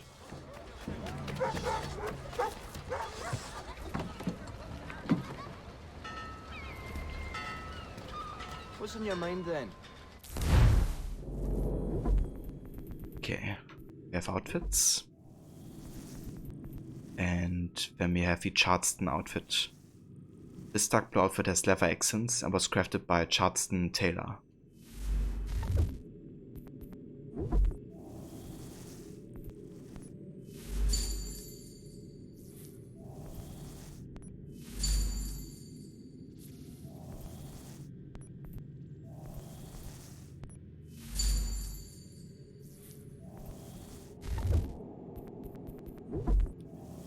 You can also buy the Gunstock War Club, apparently. Let's also have a look at the economy. Just gonna buy all the resources we have available. We have apples, barley, flanks, pork, poultry meat, rye, vegetables, wheat, and wool. You would like in Valhalla if you could equip whole outfits once you had the set. Yeah, it would be good to have that button to equip the whole set. Odyssey actually had that, I'm quite sure. So that would be good if they could like use the code that they created for Odyssey, perhaps. Or whatever, you know, they did. Shouldn't be that difficult, I reckon. But yeah, it would be good, you know, not having to like recheck everything yourself. Small but important quality of life change.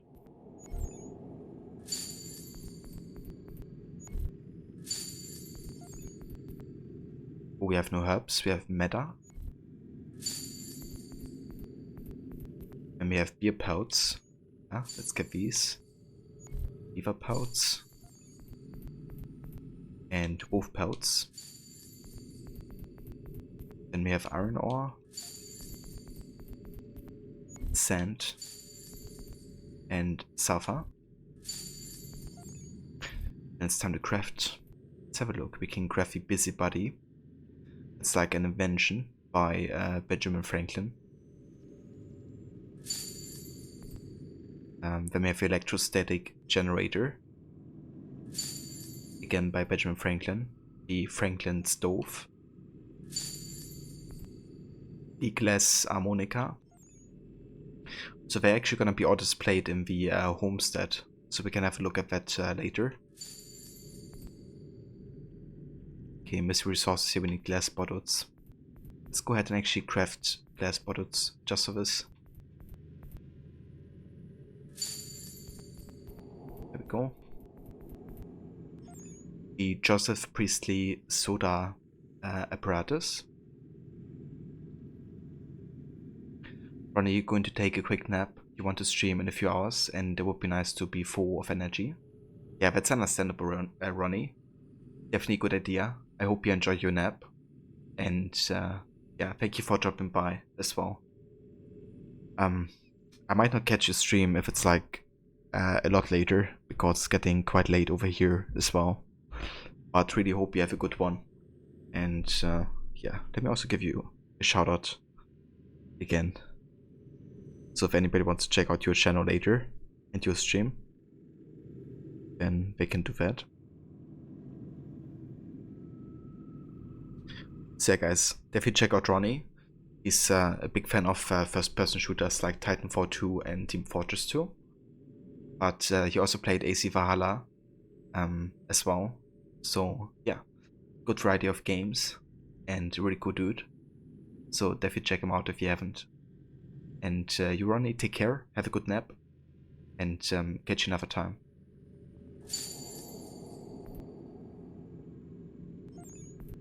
Okay, we need and say would say. There we go.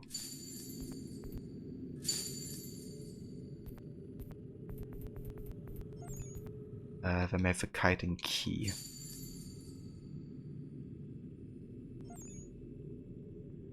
Yeah, might be still awake in 2 hours actually. But we will see, I guess. But yeah, I'm gonna catch you soon, Ronnie. Take care, dude.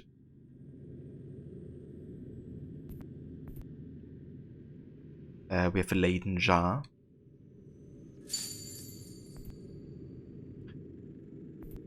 And the Watt steam engine. There we go. That's all the inventions crafted.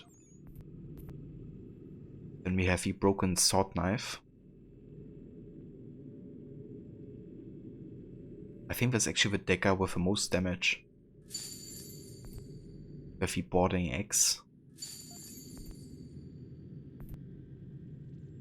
Need swing threads.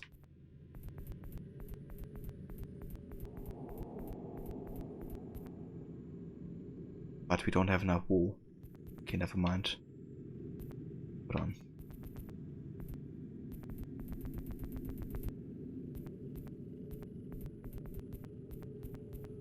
Yeah, we definitely don't have wool. Okay, in that case... Can we make... Never mind. We could make the iron dagger. Let's make the Lincoln sword replica.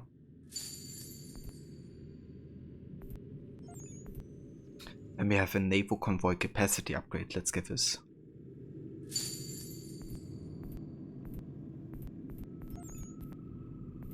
We can make the French coat pistol.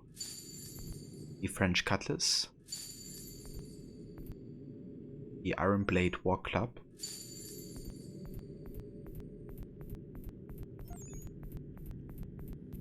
And the twin howitzers. That's nice. So we can have like double weapons. Excellent stuff. Then it's time to craft. We're gonna make some barrels. Some belt buckles. Black powder. Buttons for sure. So we can make clothing. We can make dyes.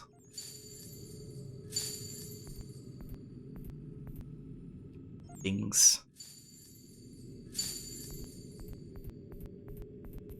And weapon blades. That cat chamvo. That's a nice variation. I like it.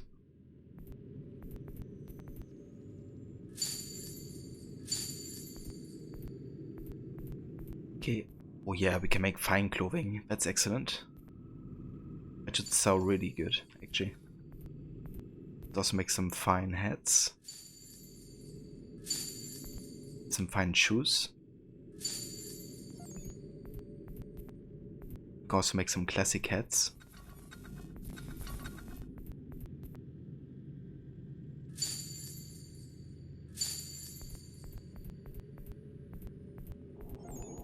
We can make deer marrow soup.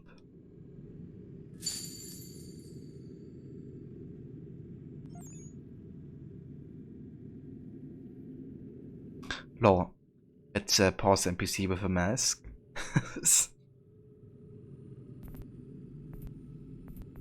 That's the first time I've seen that. Let's make shepherd's pie. Smoked elk meat. And venison heart. Then we can can't make bandages. Never mind. How about eye drops? We haven't made these yet.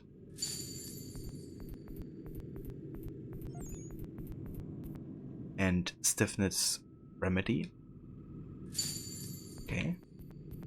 Yeah. We can make golden rings. And silver rings.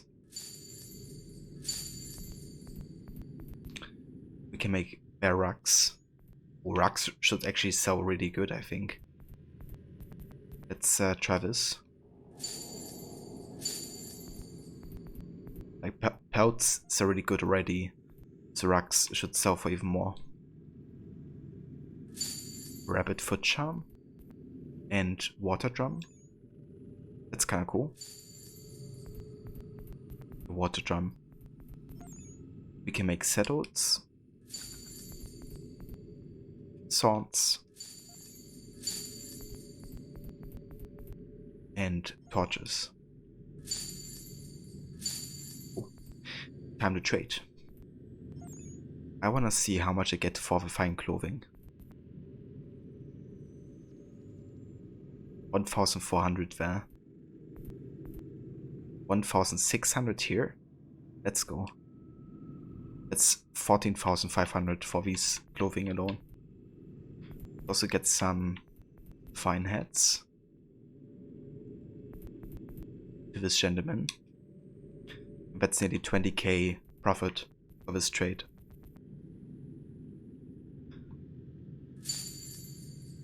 Okay, we have another naval convoy. I'm gonna go ahead and try some barracks, see how much we get for this. 988, so close to 1,000. Let's check how much we get for land convoys with the barracks. 855 and shorter time.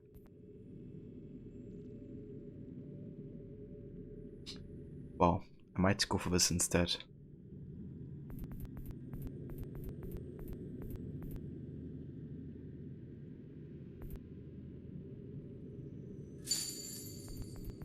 There we go.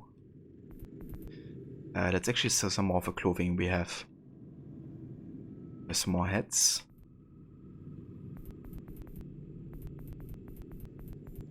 And we have fine shoes. Damn, fine shoes sell for 1,100? Holy shit. I didn't expect that. And we have classic hats. The clothing sells quite good, actually. Okay, we also have spirits, which we are going to sell to this dude.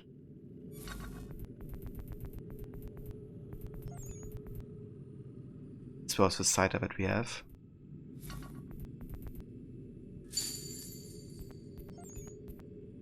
And then we have another 2 land convoys. So let's go ahead and sell the barracks.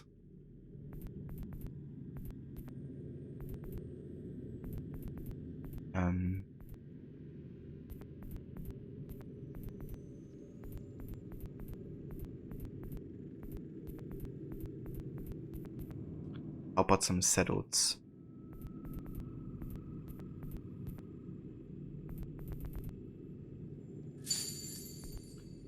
And the last convoy, let's see. Could sell some food, I guess, potentially. Or maybe some medicine.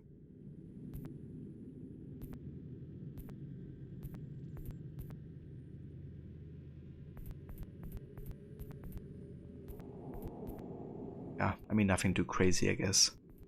But it's money.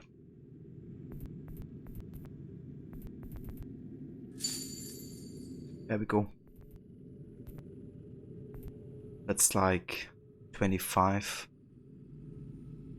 45, 49. Yeah, like over 60k profit.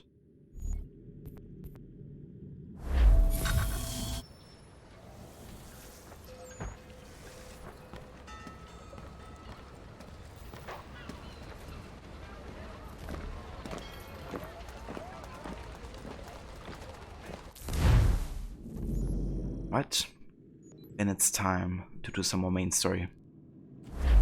Let's start the attack on New York so we can draw out Charles Lee and finish him. At least that's what Connor's planning. So I'm basically standing on the mission. Ah, that's right. I have to go into the underground.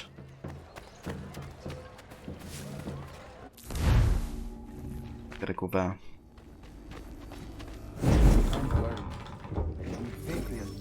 All their talk of liberty and equality.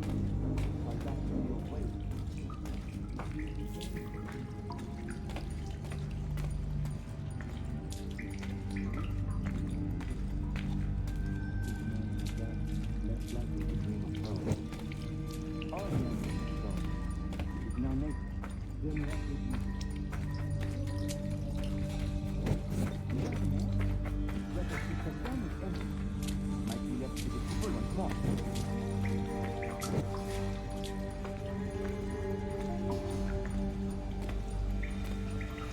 Hey guys, Deborah and Clipper, and we have Lafayette and Stefan. Connor! This tunnel will take you into the military district. And the Admiral? He waits for you to light this signal. And then the strike begins. And we will be there as well.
Kidding me?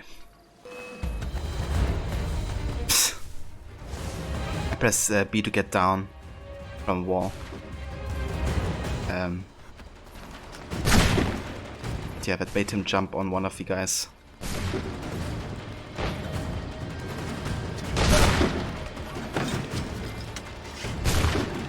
Oh, had to call our Brotherhood.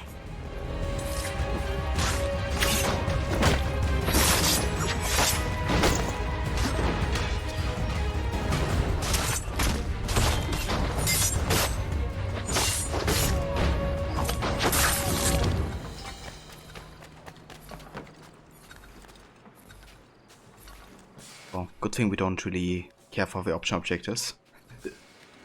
Otherwise this would have kind of like bugged me a little bit, but yeah, not a requirement for us.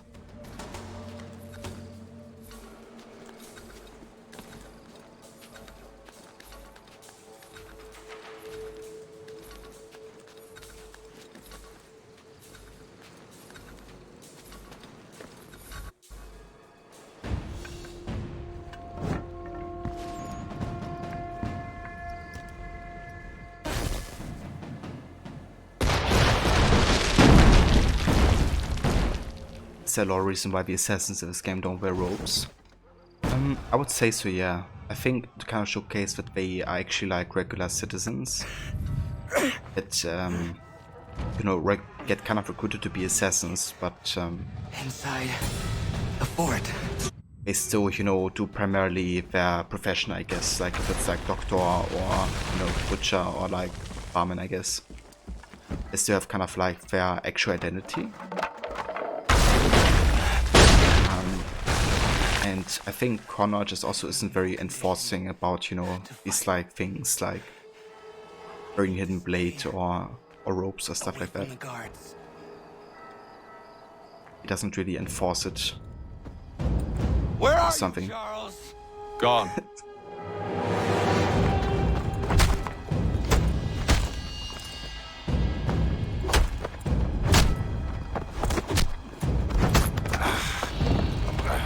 Come now. You cannot hope to match me, Connor. Where is Charles Lee? Skills, you are still but a boy, with so much left to learn. Give me Lee! Impossible. He is the promise of a better future. The sheep need a shepherd. He has been dismissed and censured. He can do nothing for you now. A temporary setback. He will be restored.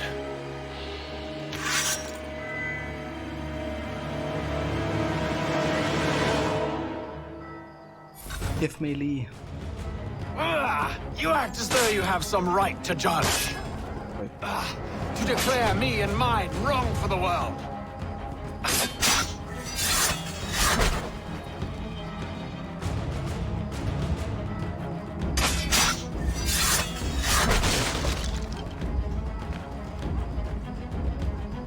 We did not harm your people. We did not support the... Auf, it hurts.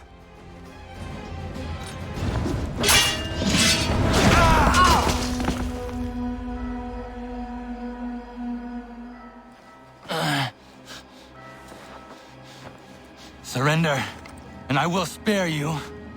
Brave words from a man about to die. You fare no better. Even when your kind appears to triumph, still we rise again. And do you know why? It's because the Order is born of a realization. We require no creed, no indoctrination by desperate old men. All we need is that the world be as it is. And this is why the Templars will never be destroyed.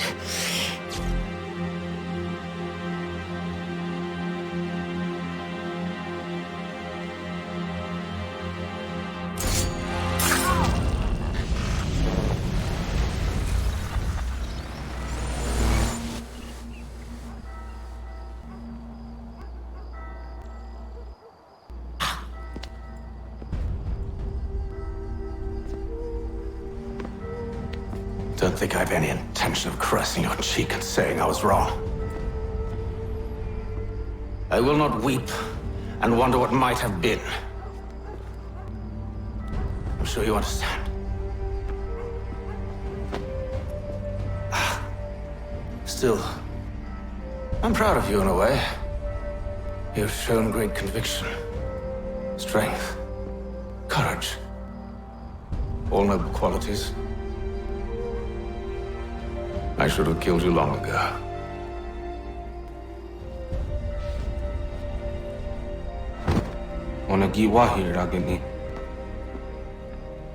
We've got a problem. Hatham doesn't have the ammunition. Requiescat in pace. But the temple's still sending data. There must be more to this story. Only one way to find out.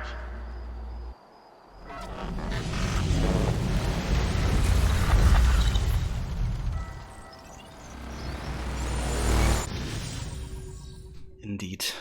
Requiescat in pace, Hatham. Always makes me sad, you know, that that's the way he died. By the hands of his own son. But if Connor wouldn't have done it, you know, then Hatham would have killed him. It's kind of a similar situation with Khan and Dokon, Connor's childhood friend. Connor doesn't do it until he has to. Charles Lee now leads the Templar Order in his place. I see now why ours is an eternal war. For each piece taken from the board, another is placed upon it. Back and forth we go. Across the world. Across the ages. Some days mine feels an impossible task. But I cannot afford to be consumed with doubt. The people need me. Now more than ever. I must stop the Templars. I will kill Charles Lee.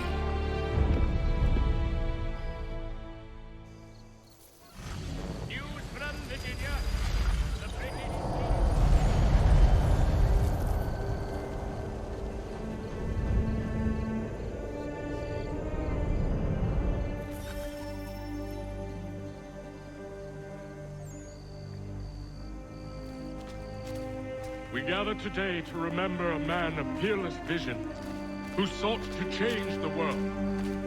And change the world he did. Look around. Even now, the British prepare to retreat. Their spirits broken. Their forces splintered.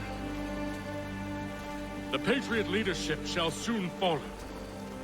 Either into our service, or into the ground. And then, my friends, all of this will finally be ours.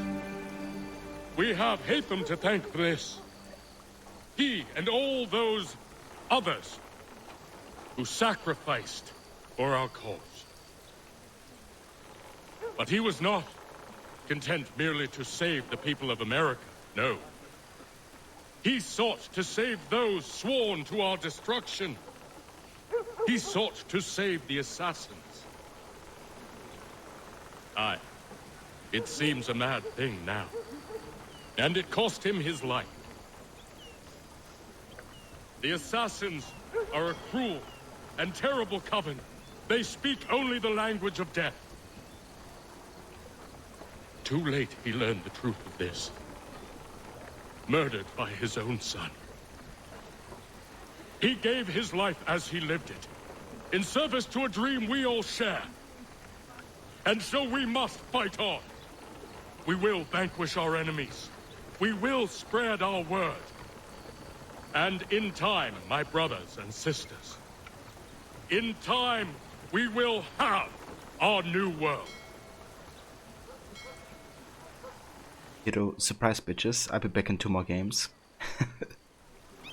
Yeah, and in the book as well. Yeah, Hatham is definitely a character that really holds together, you know, the Kenway saga, I guess, in a way.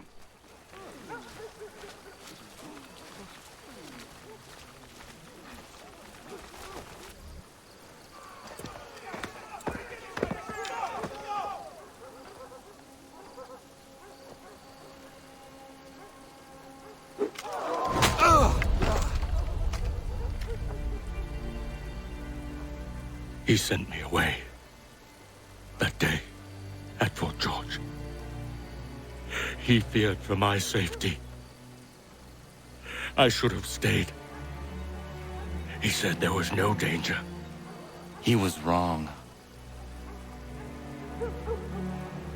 I will kill you, Connor. This I swear. Not here, though. Not today. No. First, I'll destroy all you hold dear. I'll burn that homestead of yours to the ground and roast the severed heads of your precious founding fathers in its flames. And when I've finished with them, all the rest will burn as well. Your merry band of assassins, the human refuse that lives on your land, your village and its people, all of it, gone. You can try, Charles.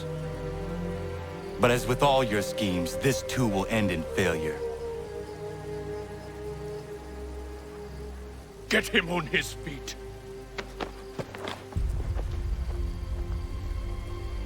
He will wait. He will watch.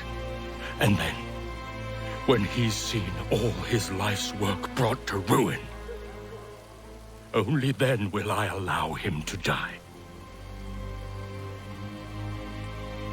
Take him away. Charles basically proving that, you know, he's exactly I could do this all. what Connor, you know, suspected him to be. Like, yeah, he may not have been, you know, responsible for burning the village of his people, but, you know, he would do it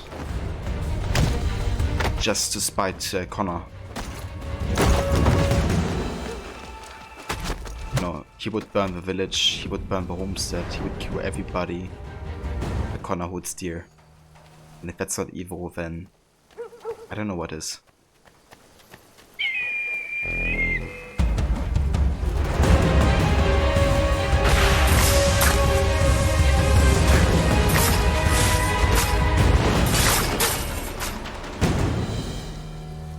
Where is Charles Lee gone? The harbor. To catch a ferry.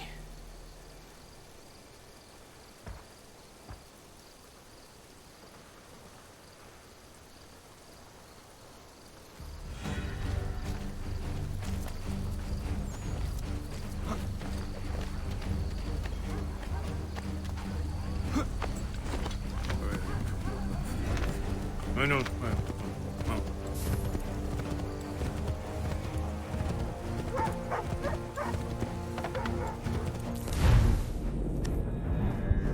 Okay, hold on. I think Deborah actually needs one more mission until she has reached Master Assassin rank. Is that right? Yeah, she needs 30 XP. Let's do it real quick, because then all of our assassins are Master Assassin rank.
So I wanna avoid killing people here, because one of the option objectives is basically saying limit regular kills, I think. I mean, we don't have to for the full sync, but like we not have a requirement to get full sync, is what I mean. But my intention, or you know, my initial plan is still to kind of try to do it if I can. I believe these men meet the requirements. Just not gonna like replay it or something. You believe incorrectly. They They're sick will and lead me weak. We're looking to build an army, not fill an almshouse. It would take months to get them into fighting shape. We don't have the time. No, please. We'll do anything you want. Anything. Only take us with you. Quiet, well. Your merchandise is useless to us. Perhaps we should discuss this back in my cabin.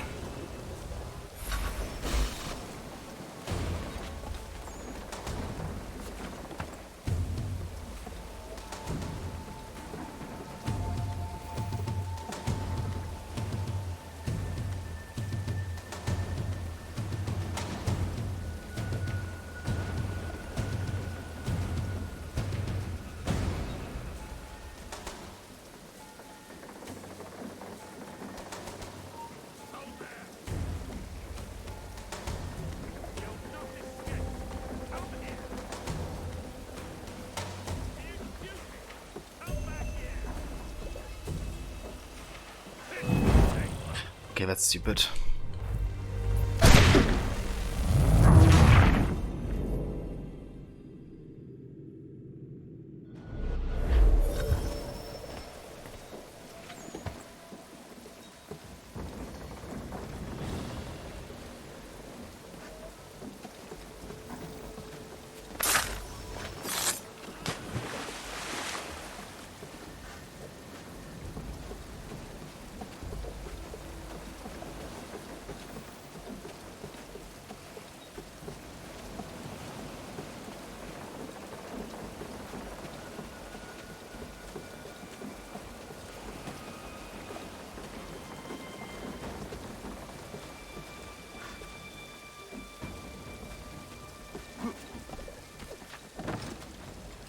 sorry to have disappointed.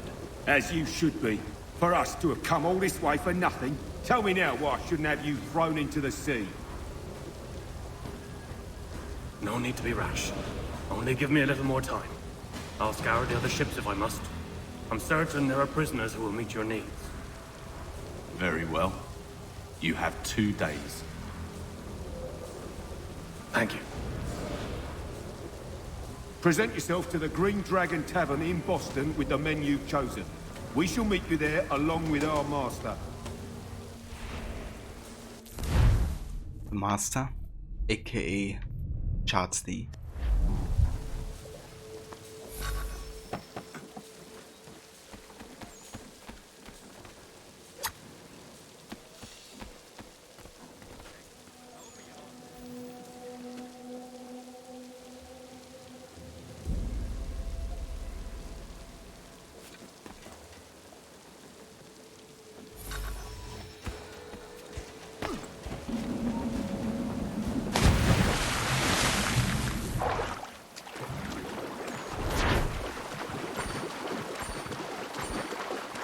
There we go. We'll sink.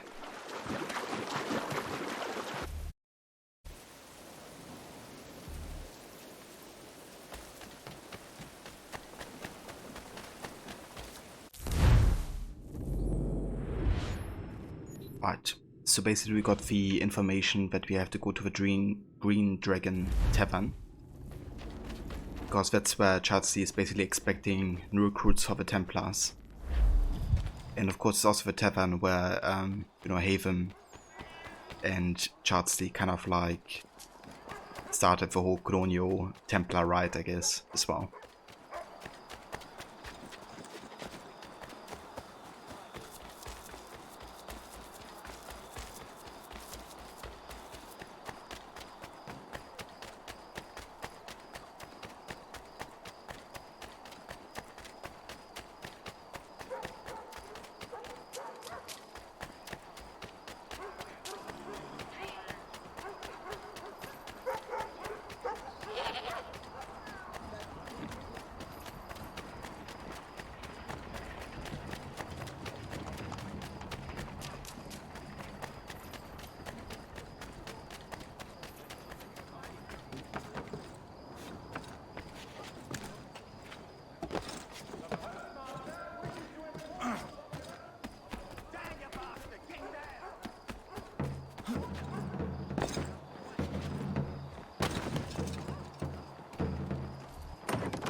Need something, darling? No.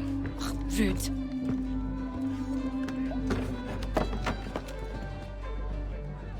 Can I help you? You know you can. Pardon? Oh!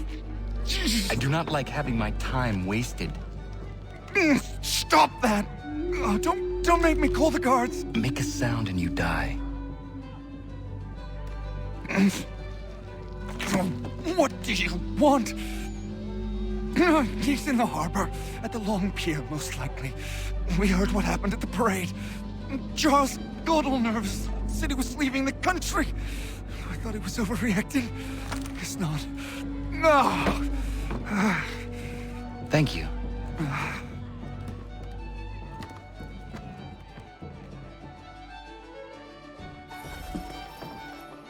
For not being extra nice today.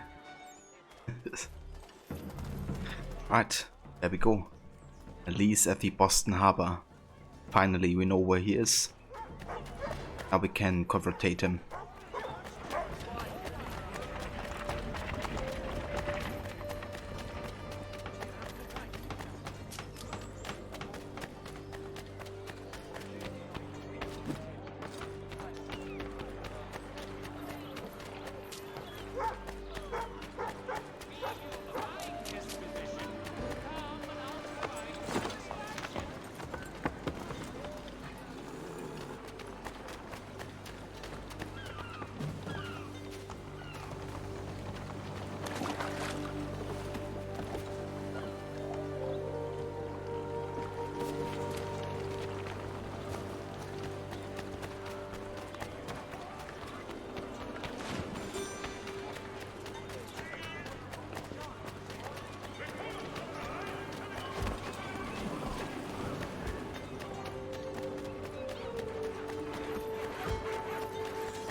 There he is. The one and only.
Connor? Thanks.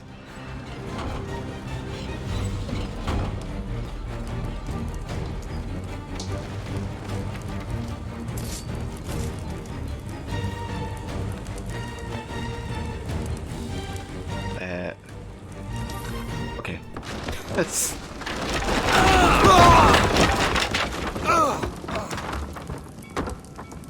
Katz was just like standing there. Like, what do you want? Why do you persist? You put us down, we rise again. You end one plot, we forge another.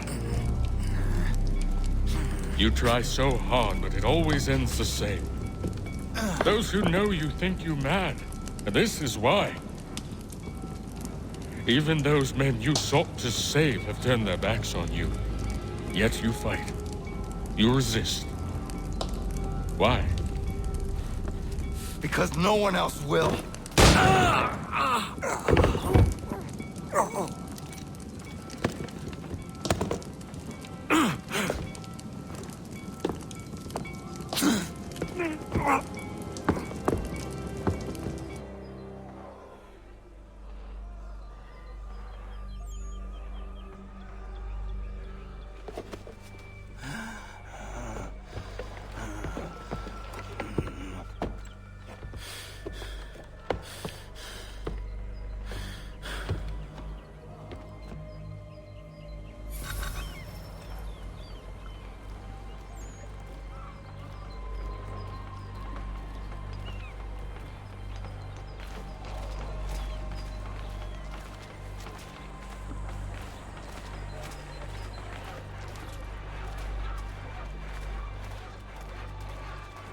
Yeah, Connor has been better, in a better physical shape.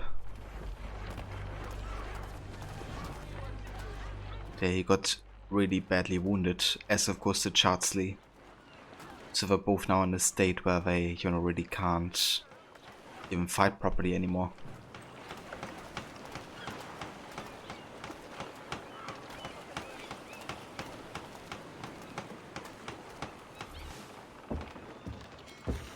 Rough night, was it?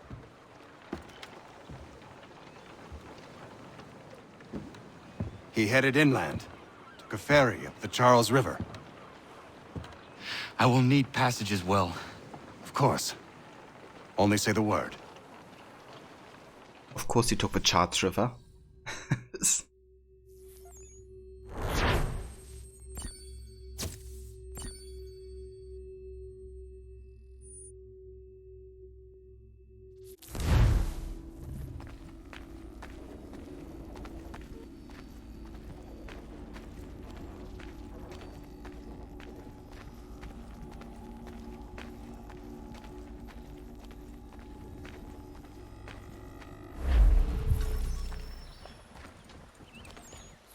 There we go.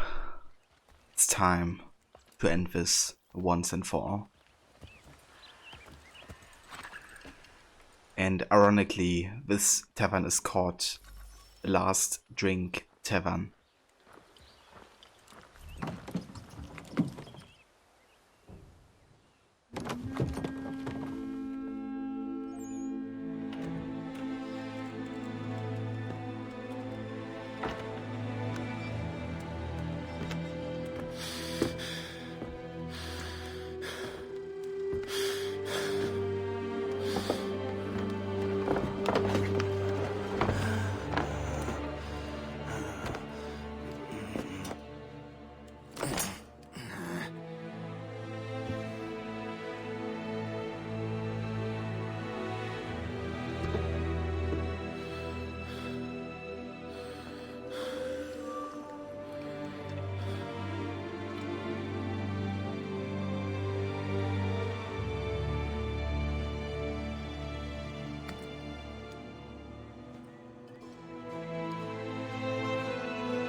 Why would they leave this behind?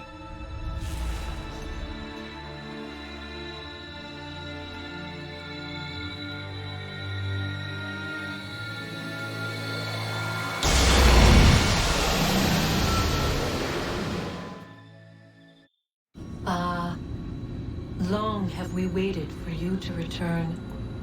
You have done as we asked. You have succeeded. No! I have failed! My people are gone! Chased out by those who I thought would protect them! It is a trade, a sacrifice, and not in vain. For you have found it. This? Now you must hide it, where none shall think to look, and then in time,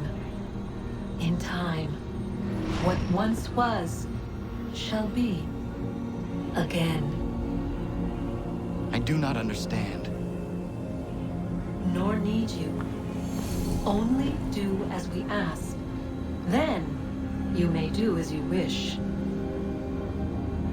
But what of my people?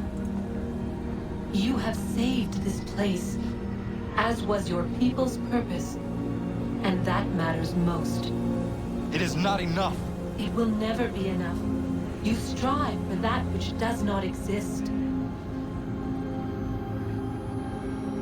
Still, you have made a difference, and you will do so again.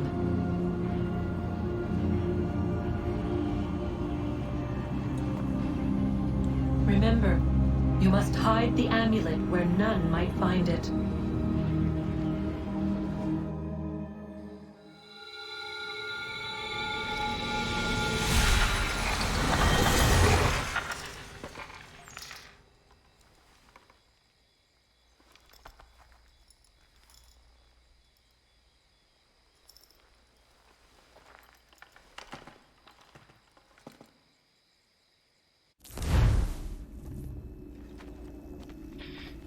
Damn, so many great scenes there. The scene with Shardsley is just so well done. You know, how they don't even communicate. But, I mean, with words at least, you know, but they communicate a lot with like their looks and body language. Then the scene with Juno was also very insightful, you know, because Juno just cared about the message getting delivered and make Connor believe, you know, that it was also in the favor of his people. But all of them have been, you know, away at that point, like nobody was left. They had to settle to a different place.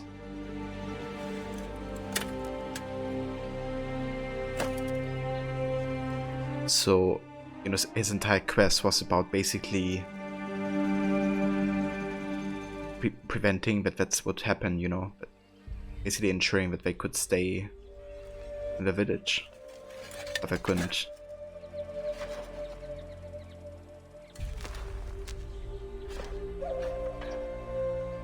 And on that way he lost a lot of people, you know. Makes himself think if it was all worth it in the end.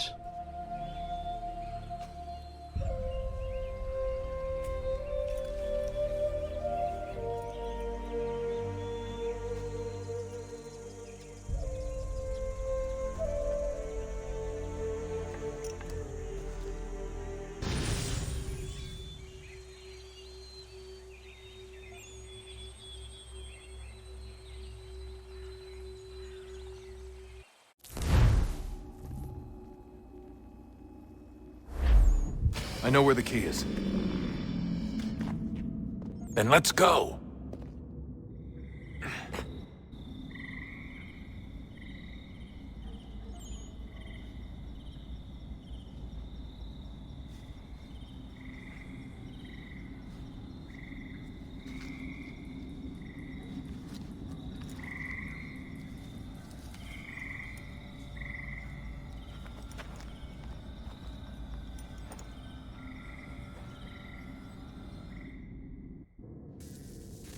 Guess this is it. We're right behind you. And yeah, the key was Connor's son, or Achilles' son, after all. Connor Davenport. The son of Achilles that he lost very early due to the sickness that spread, which also killed his wife. And, you know, Radonagedon got the name Connor because Achilles was kind of like, you know, the son as well.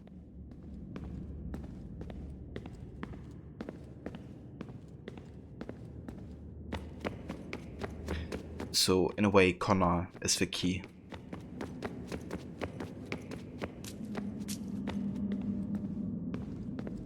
Yeah, now it's time to crack this open and to get the message. What will happen, or what could happen, and what we should do.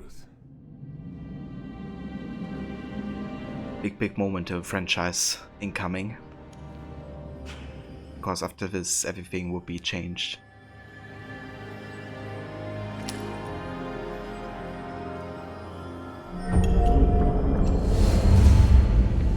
Welcome back, Kobe.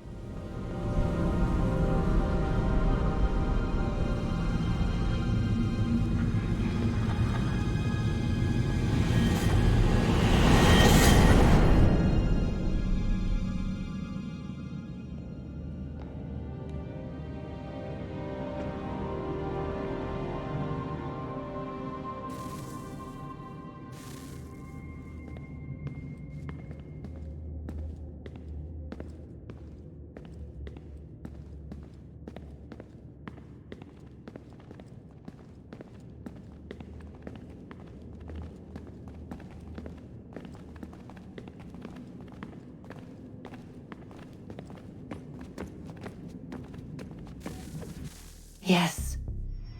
Come.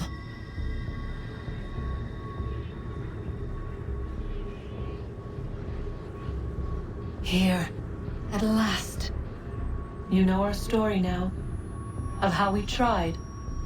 Of how we failed. All our hopes extinguished. Save one. Your touch. A spark. A spark to save the world. Wait! Do not touch the pedestal. Minerva? You! But how? You left! You destroyed the device! Did you think there was only one? What the hell is going on here? You must not free her. Free her? Juno dwells within these walls, awaiting release. I will explain. While we worked to save the world, she sought instead to conquer it. She used our machines to set her plans in motion. Divination through numbers. There is a pattern to existence. To comprehend the calculations is to tame time. This was my focus. And so I built the Eye to aid us. But she turned it towards her own ends. When we discovered her treachery, we put a stop to it. And then we left. But first we called to you, that you might try again. We thought it would be safe with her gone. Now I see we were deceived. She survived, she endured, and then she began to work. For centuries, Tinia and I walked the world, hoping to rekindle the spark of civilization. We shared what we knew as best we could. We were not the only ones, but for all the power we wrought, still death would claim us. But before it did, I would have one last look to know if we had succeeded. That's how you're here now? I had hoped you might find this place and finish our work. But it is too late. You and the Templars have squabbled over our refuse. You have wasted centuries, and so you have lost your chance. You cannot hope to stop the end now, Desmond. Only to survive. She's lying! Only touch the pedestal and the world will be saved. Better the world burn than she be loosed upon it. Is that so? Show him then. But he will not understand. It is complicated. It is... Show me. If you heed Minerva, the sun will have its way. The ground will crack and spit fire into the skies. All the world will burn. But this does not end the world, merely heralds its arrival. Darkness follows. Then you emerge, resolving to lay a foundation that such a tragedy does not befall the world again. You will become a symbol to those who survive. Hope, knowledge, determination. You will inspire them to rebuild, to thrive once more. And as the world heals, so too will humanity. But you are just a man, frail and mortal. You pass from the world, leaving behind only a memory. A legacy. You will be remembered first as a hero, later as a legend, and in time, as a god. It is the cruelest fate to have written words that meant well, and see them made wicked and unwise. What was meant to encourage life, used instead to justify taking it. And so now you see that what was shall be again. So tell me, how is this better?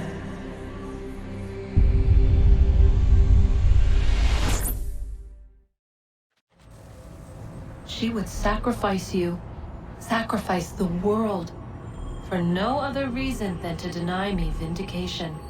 They will enslave your kind, Desmond. Is this not why you fight? Is this not why you came here? To ensure more than just your race's future, but its freedom? What future? What freedom? Billions dead and the whole cycle begun anew? This world has known nothing but heartache and horror since we left it. Our gift to them, and you'd see it all returned. Enough! You must not do this. Whatever Juno's planning, however terrible it might seem today, we'll find a way to stop it. But the alternative, what you want, there's no hope there. If you free her, you'll be destroyed. It will happen in an instant. There will be no pain. You mustn't. It's done, Minerva. The decision's made. Then the consequences of this mistake are yours to live and die with. You need to go. All of you. Now. Get as far away from here as you can. Come with us. We'll find another way. There isn't time. Son. You know it's true. It's already started. I need to do this now. So go. Go!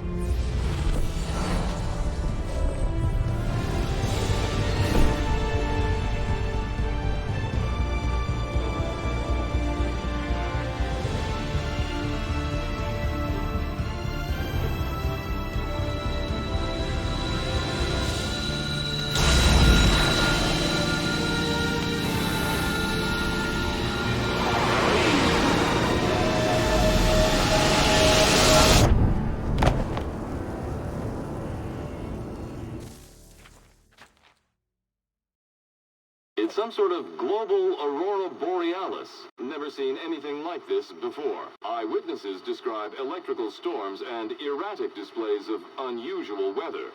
Residents are being asked to remain inside and wait for geological surveys are now reporting seismic activity throughout the Ring of Fire. Northeastern Canada is said to be experiencing the largest on record. Satellites and transformers are failing as the flare increases in intensity. Worldwide reports of blackouts seems to be receding. Residual seismic and volcanic activity is being reported, but nothing approaching earlier levels. Obviously, it'll be a while before experts are able to assess the full extent of the damage caused by today's events. But it appears the worst is behind us. We'll be sure to bring you more as this story develops. It is done. The world is saved. You played your part well, Desmond. But now it's time that I played mine.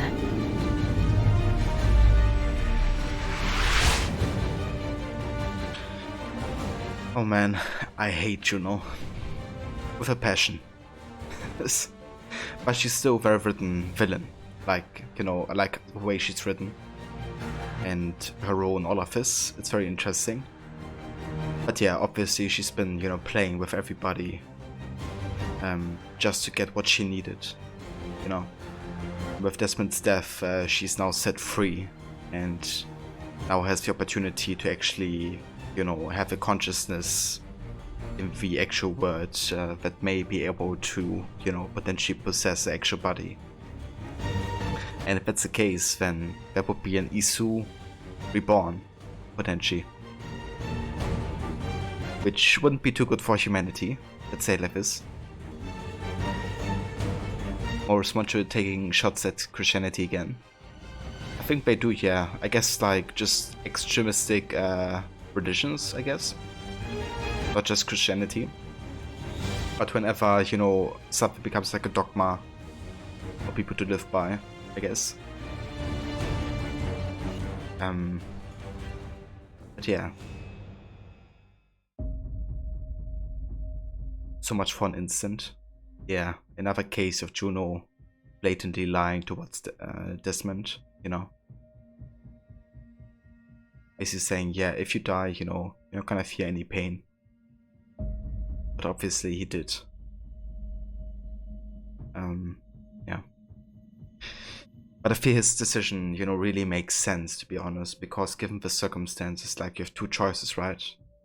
Either you keep living, but pretty much 99% of the world is gonna die. And, you know, everything with it, like all the culture, everything destroyed, really. And humanity starts anew. Or Juno is set on the world, but humanity survives.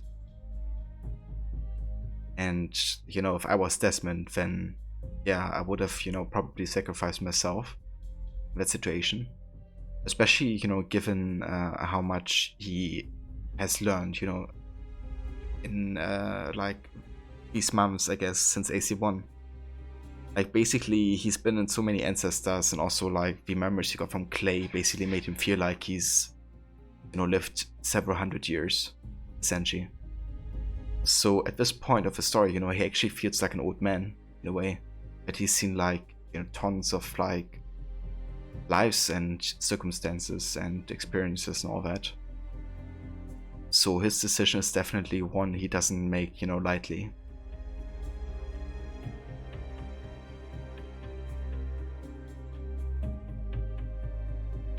It looked like he even wanted to take his hand off it, but couldn't. But yeah, he had made his decision. Exactly, yeah. Dear God, Basim will have my head for this! Holy shit, that scared me.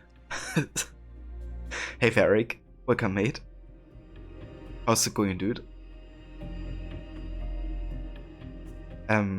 Yeah, he definitely reached with his upper hand towards the hand that was, you know, touching the pedestal.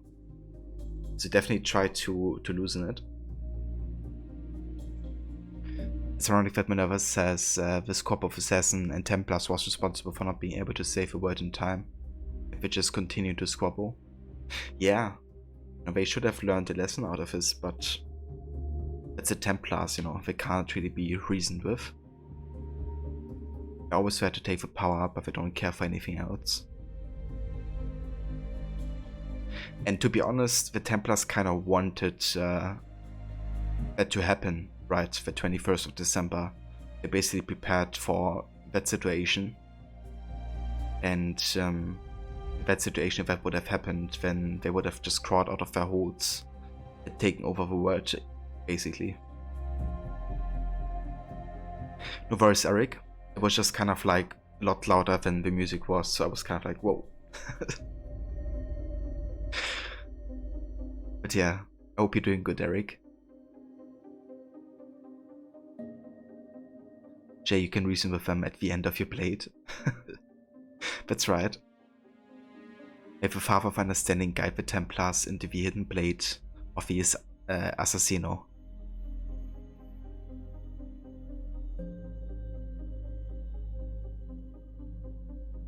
Yeah, essentially, like there's actual like emails and stuff which basically confirm that the Templars know about the 21st of December and the potential end of the world there. So they're 100% prepared for that scenario. Or they were prepared. They even tried to hold away the knowledge about that to happen from the public. So they couldn't, you know, like escape the potential apocalypse.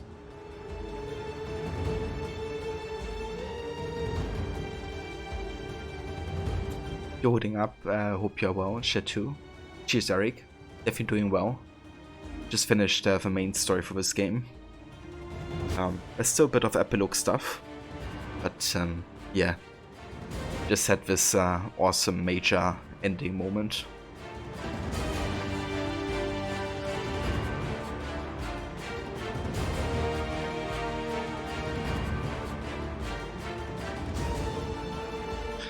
But yeah, I think for time reasons, we're actually going to be skipping credits. Oh, sorry, Kobe, now I interrupted the cat jam. So sorry.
Everybody's cat jamming.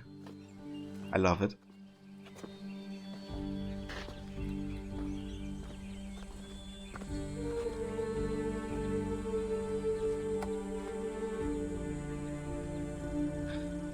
the symbol for the war that he started against the Templars and all those that meant ill towards his people. Now he can lift it.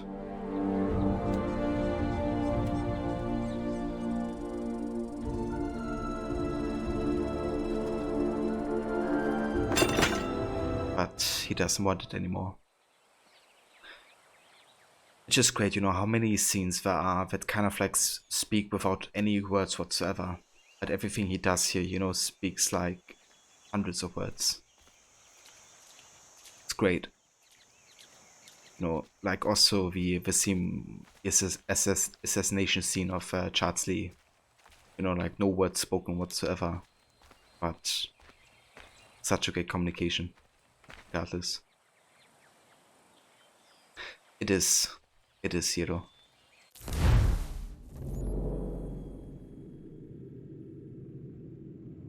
Alright, so I wanna go ahead and actually do the epilogue. And the rest of the homestead missions, which actually shouldn't be too much. There's only a couple loose ends. That much I can promise you, but it will hurt some for a time longer. This is basically Looks worse than it is. Just keep it clean and you should be fine. Direction to the Chesapeake Bay battle. And we have an update for Charles Lee. Look at this. A video for this one day. Yeah, people are gonna be like, why is everybody catching me? When Lee was finally released from New York, he was convinced that the Continental Army couldn't hold its own against the British, and told Congress so.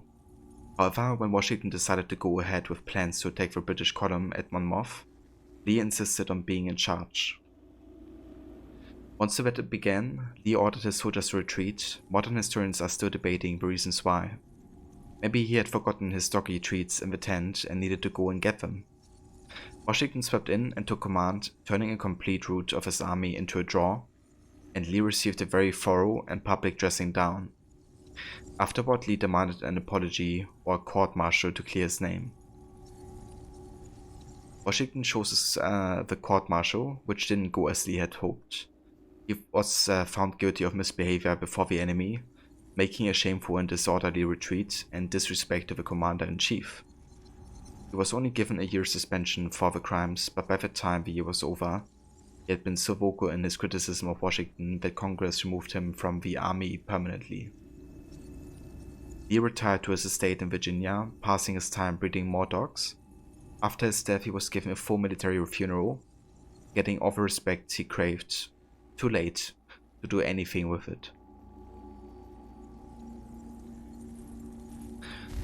What a sad death.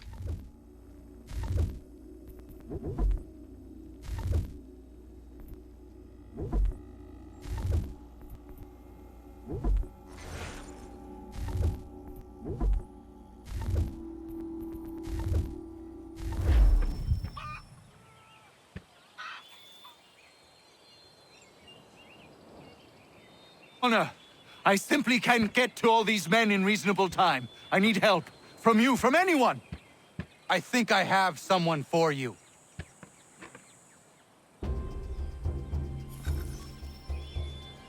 Dude, it's been 1 year and 9 months. Let's go.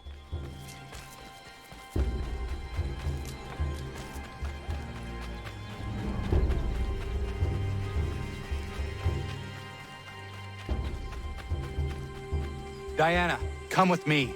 I need your help. Ooh, Kobe with a few days away from Dr. White is overwhelmed. 1 year. Some extra hands. I'm no doctor, Connor. Maybe not. But I have seen you care for people before. You have the way of it. Ooh, Hiro with the 1 year and 7 months. Damn, crazy to think I know you guys for that long already. I mean, to be honest, I'm told you have a healer's hand. Please see to this. Definitely could even feel like it kind of feels like I know you guys for longer, to be honest. At least I feel like I know you guys quite well. Thanks, Skip. Good of you to help. I should be alright. Well, you know, once you sub the 12th month, you can do it at the start of the month, right? But only at the end of the month you will have the 1 year of being subbed, like for an entire month, or being like followed for an entire month, I guess. If you know what I mean. But yeah, you can, you know, sub at the start of the month, of course. But still only be followed for 11 months and 1 day. Many thanks, Captain.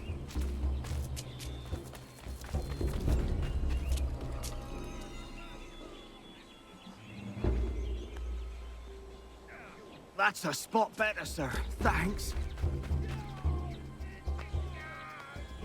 Time flies, Zero. Yeah, it sure does. Caught a piece of shrapnel in the shoulder. Bad luck. Thank you, Captain.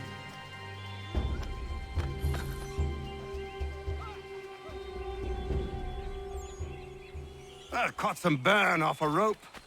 It happens. Thanks, Skipper. Skipper.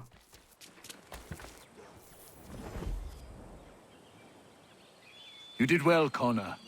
But Diana, you impressed me greatly.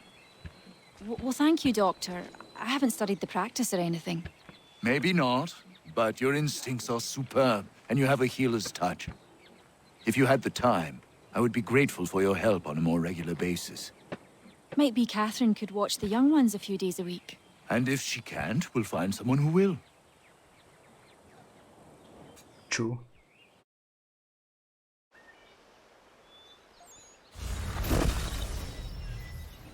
You have like 5 weeks until your 2 years sub anniversary. Damn, 2 years. That's crazy. You're gonna be the first to ever have a 2 years subscription on this channel.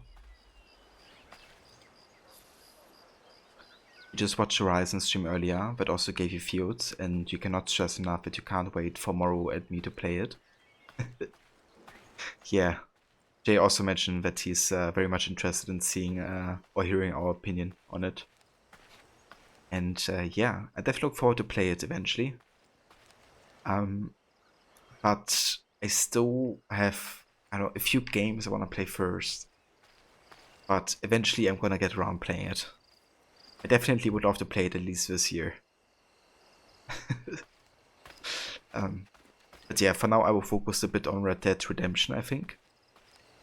And yeah, I mean, whatever comes after Mirror's Edge, you know. Maybe it's Horizon, maybe it's something else.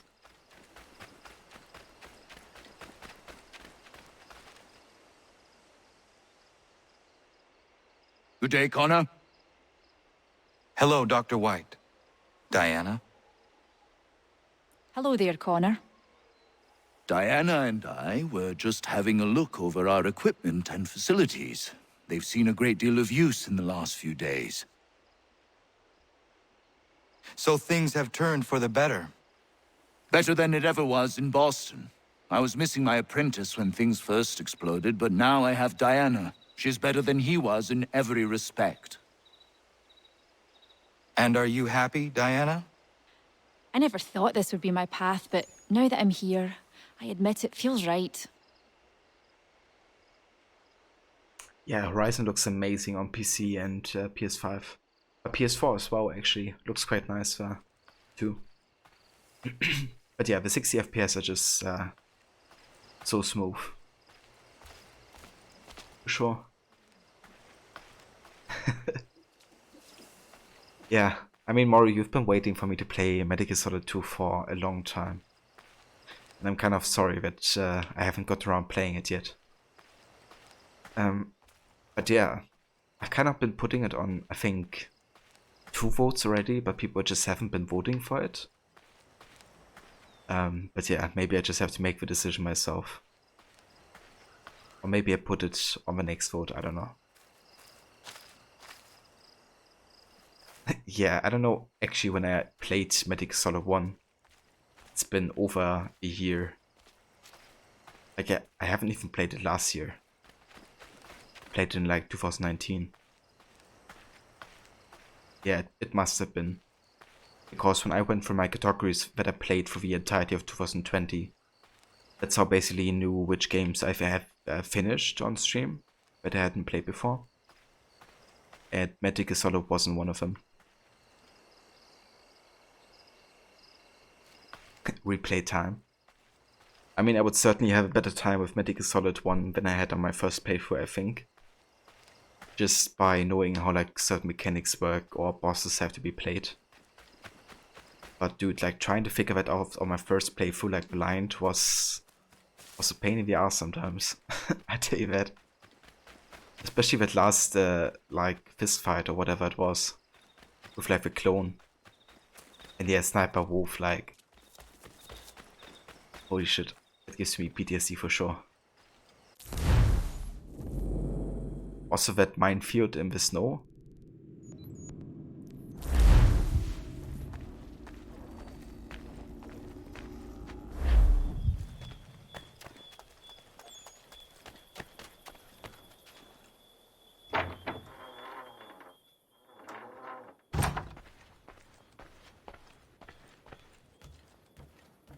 Yeah, dude, I can't even imagine how stressful that would be in like speedrun.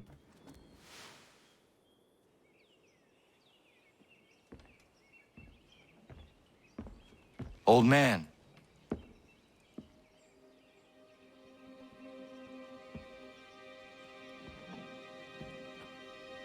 Achilles.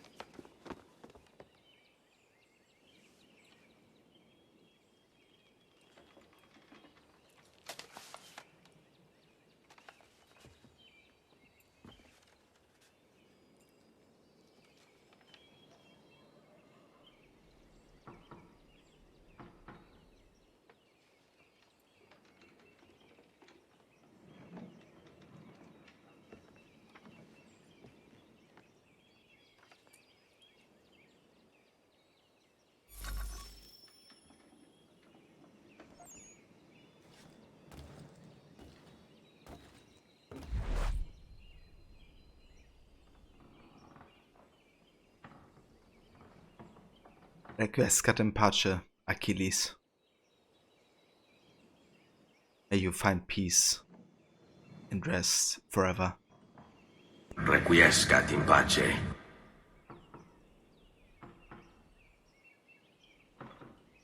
And Jay, that sounds brutal. Can't imagine how that must have been. But yeah. This sad always hits hard, you know, because he just really, you know, meant so much to Connor. Like, he really has been a father figure to Connor.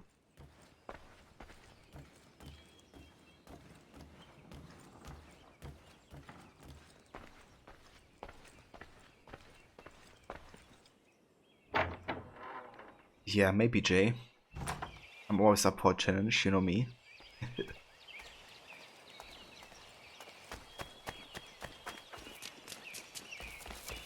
Alright, it's time to talk to Father Timothy and tell him of the news.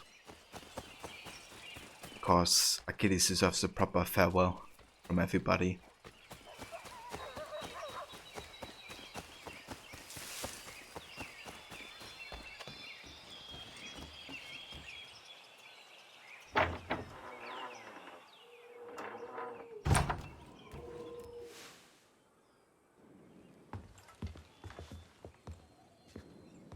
What is it?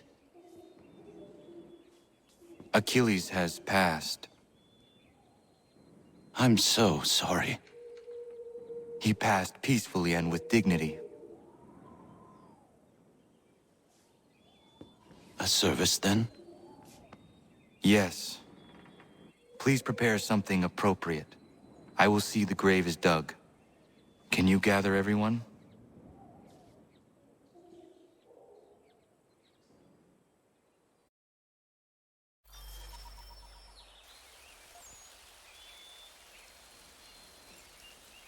Anna, if you are reading this, I have failed to say goodbye as I wanted, but the time never seemed appropriate.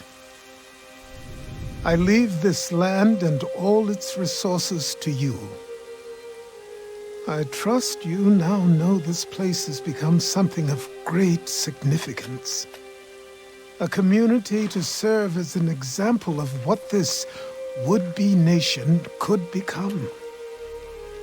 But the larger and stronger it grows, the more fragile and difficult to defend it becomes. I hope your friends who are birthing this infant country understand this truth. Your unwavering tenacity and honesty have burdened you with responsibility far greater than any one man should bear. But you, if anyone, are capable. You have given an old man hope that all is not lost. And for that, I thank you. I ask that you lay my bones to rest on the hill overlooking the water. There is no other place on this earth I'd rather be. I am grateful to have met you, knowing you will guide this land and these people to a better future. Yours in brotherhood, Achilles. Prayer and sermon do not suit this occasion. Achilles was not a man of God. Not my God, at any rate. But he certainly believed in a guiding force. And he is at peace now, and for that we can be grateful. We lay him to rest here, atop the bluff where he made his honorable and dignified life, so he can remain that comforting presence, the old man on the hill, that we have all grown to depend on. You all had your own relationships with him, your own moments, and I implore you to return here when the time is right for you and share those stories with the waves and the trees. Achilles, you will be missed, but never forgotten. Go safely, old man. Safely to where your soul need rest.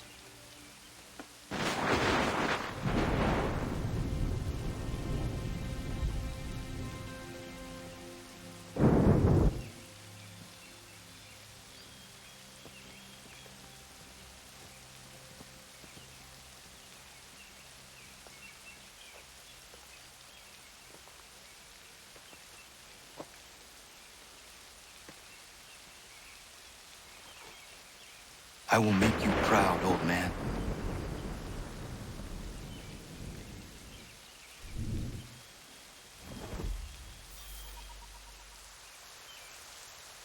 It's kind of odd. There was like a visual bug that didn't make the coffin appear. Basically showing like the earth over it already. But yeah, they were actually laying roses and all that on the coffin, of course. Side and Connor, the feather. But yeah, this being kind of like one of the last, homestead missions just really hits hard. It started with Achilles and, Connor, and it evolved into this like home for so many people, people creating families and living together, in harmony and peace and freedom. But that's what kind of makes, the passing of Achilles also very hopeful, because he got to, experience that again. And as he wrote in the letter to Connor, that's what Connor did to him, he gave him hope. And was extremely grateful for Connor, doing that to him. Because when he met Connor, he was very much not believing in anything really. He just wanted to be by himself, and probably would have died in solitude and loneliness. So, yeah.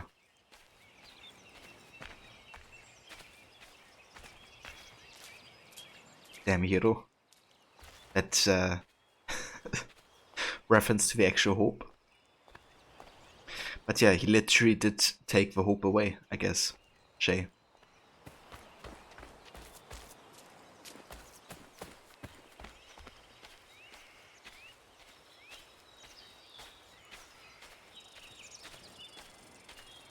But yeah, of course also, you know, a hope for the Brotherhood in a way.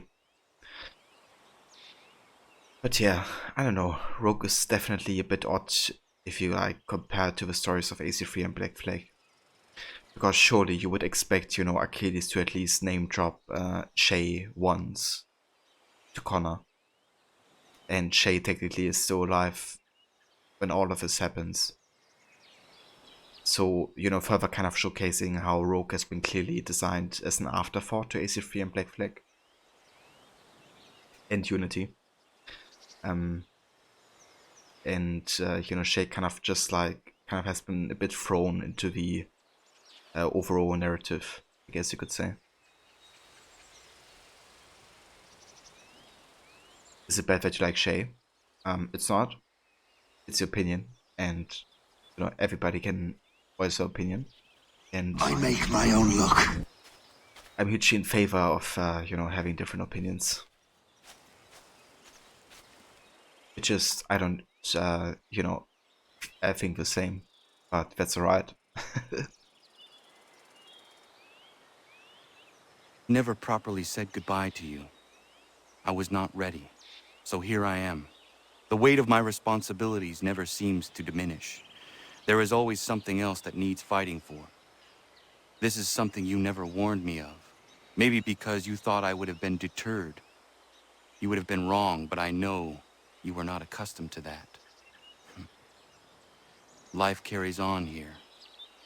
The people seem happy. They are certainly safe, at least for now. One of my Brotherhood asked me something I have been struggling with. What happens if, when we win? When we stop the Templars? It is a question I certainly do not know the answer to. Perhaps you did not either. I miss you, as I miss my mother. I hope all is well with you, wherever you are. Goodbye, old man. Until it comes time for me to join you, then I will bother you once again.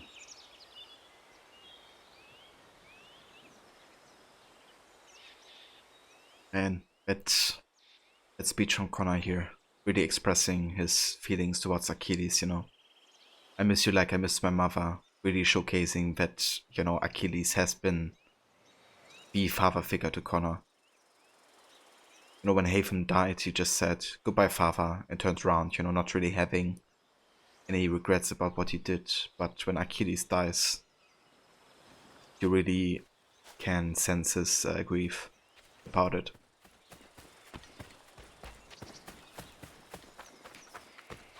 But yeah, finally it's time to finally hang the painting that Achilles asked us to retrieve.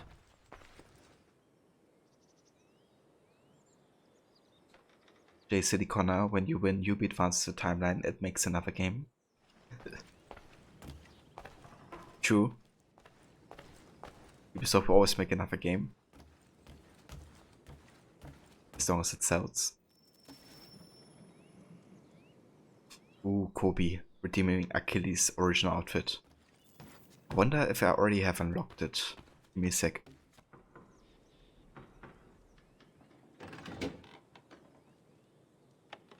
And I'm gonna warn you, but I will be online for another hour. But I hope that's alright.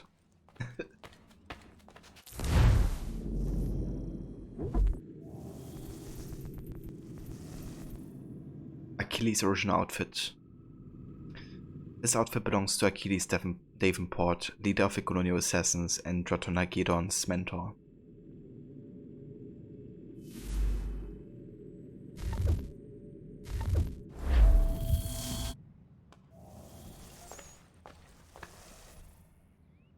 There we go. The outfit of Achilles. Thank you for redeeming that, Kobe. Very fitting for the moment.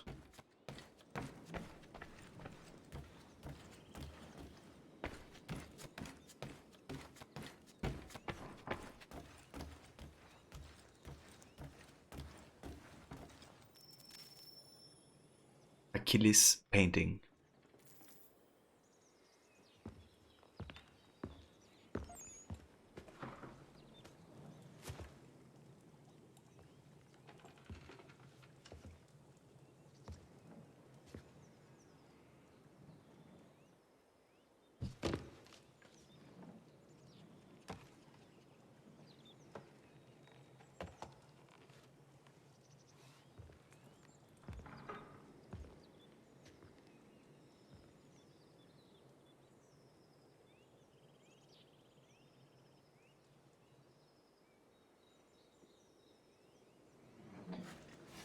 Yeah, another moment, you know, where it's like no words spoken whatsoever, but it just really hits hard, just by what you see, you know.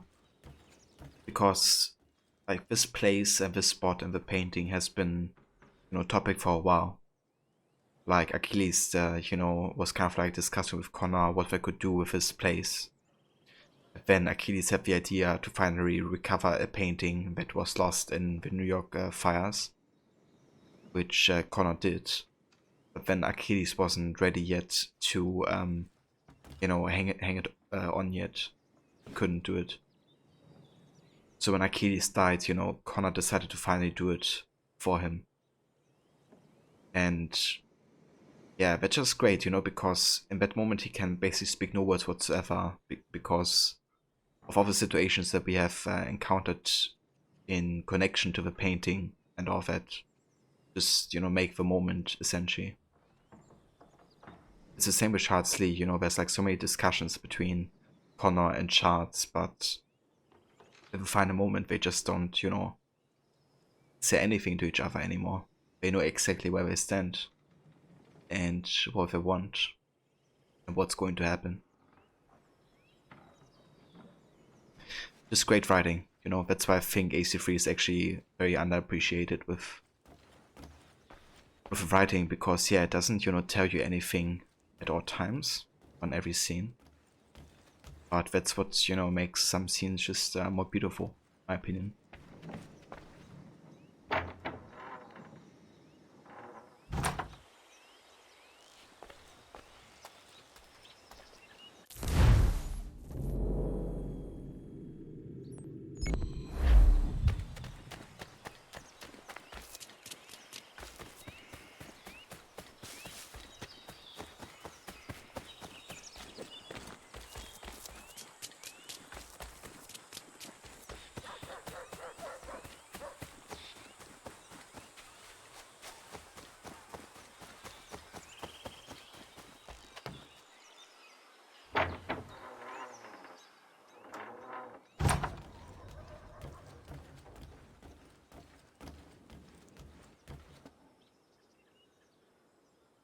Day, Connor. How are you faring? I will honor him in time. I just hope that what I do is enough. If anybody is capable of honoring a man the likes of Achilles, it's you, Connor. How is your church? It's everything I could have wanted and more. The people here are hard-working and appreciative of my services. They contribute more than most I've seen. I understand our God is not for you. But the community is strong when we gather within these walls. That much you should see. I will pass through one of these days.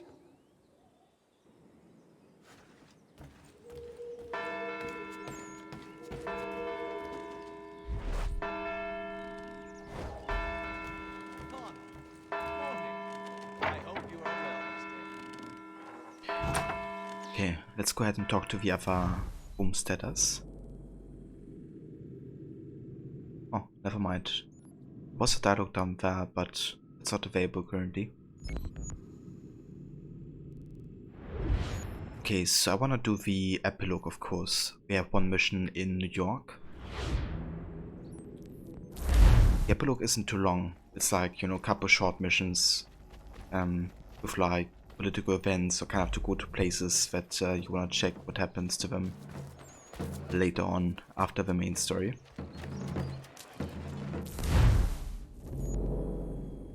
So hey there Lucinda, welcome and good day to you.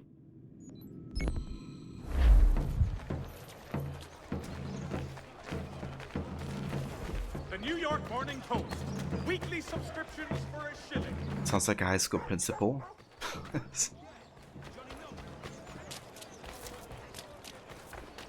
Yeah, kind of like the scene where he talks with Father Timothy, you know. Or Father Timothy says he know that Christian belief isn't what he, you know, seeks. But Connor saying that he would pass through one of these days is kind of saying that he's, you know, open to all kinds of ideas. Doesn't mean that he's going to take on Christian belief or something, but would definitely, you know, like visit the church one day and make a picture of himself. Or by himself, rather.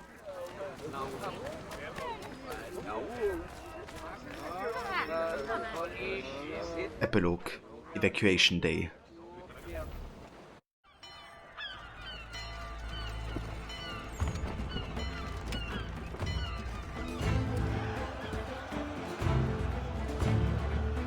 America has no need for your services, back to Britain gentlemen. In a box.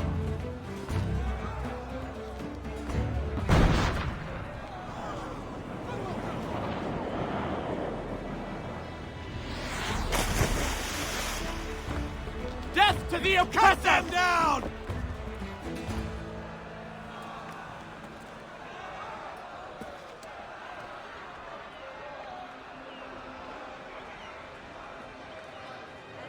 While the Patriots celebrate their liberty, slavery and the oppression of people is still happening at the same time. And of course this liberty is only towards white men and solely them. So yeah, that's the downside of a revolution, I guess. Of the name of liberty, but only of course for certain people. Evacuation Day was the day that the British troops sailed out of New York City at the end of the American Revolution. Not to be confused with Evacuation Day in Massachusetts, where the British sailed out of Boston Harbor nearer to the beginning of the Revolution. While the Treaty of Paris formally ended with the war in early September, the British took some time to pack up their belongings and leave their stronghold at New York, mainly because many loyalists found a sudden need to leave the country, so there were more people to carry than they originally anticipated. Plus, they probably wanted some time and duty-free. Of course, the British are known for being practical jokers, and so they couldn't resist getting in a few friendly parting shots. Before they left, troops nailed a Union Jack to a flagpole on the Bowling Green and then greased the pole. Undaunted, the Americans nailed up spikes to help them climb, managing to raise stars and stripes before the British fleet had sailed out of sight. After that, climbing a greased flagpole to tear down a Union Jack would be part of New York's Evacuation Day festivities, proving that you Americans need better hobbies. The other British parting shot was a literal one. The British ship fired to cannonball at the crowds on Staten Island, who were jeering at the departing flotilla. Nobody was hurt, the ball fell short at the land, but it's sometimes called the last shot of the American Revolution, which gives more sense to the scene we have just seen. Evacuation Day isn't much celebrated anymore. It fell out of favor when Thanksgiving was moved to the end of November in 1863.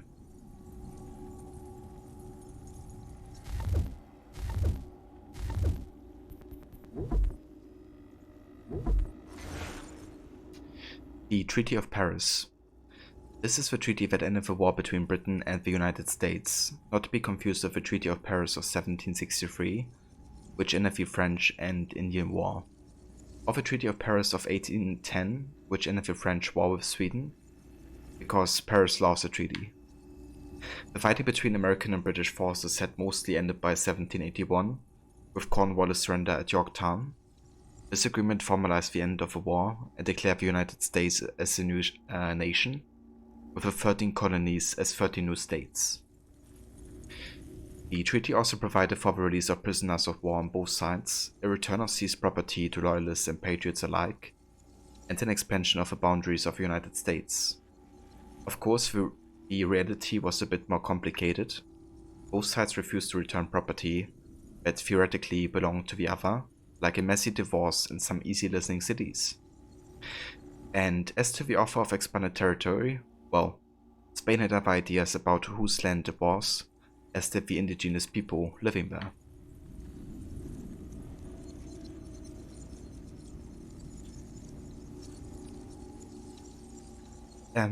Yeah, there were 2 treaties of Paris, apparently.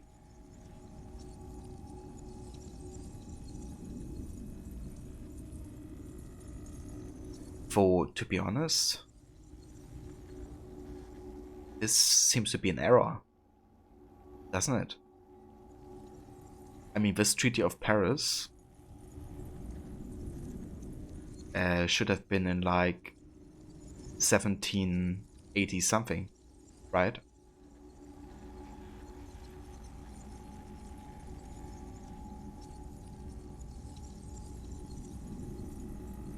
If it's kind of odd, I think the date here up there might be wrong actually, to be honest.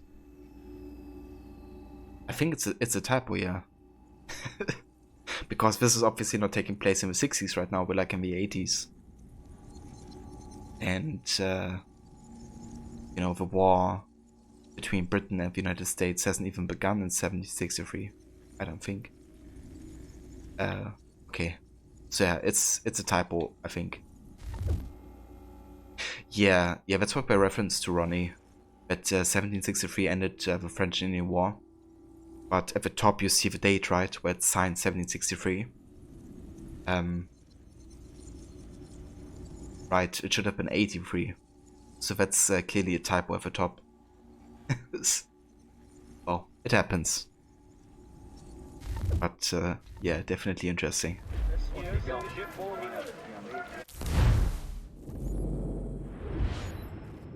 Right, hold on.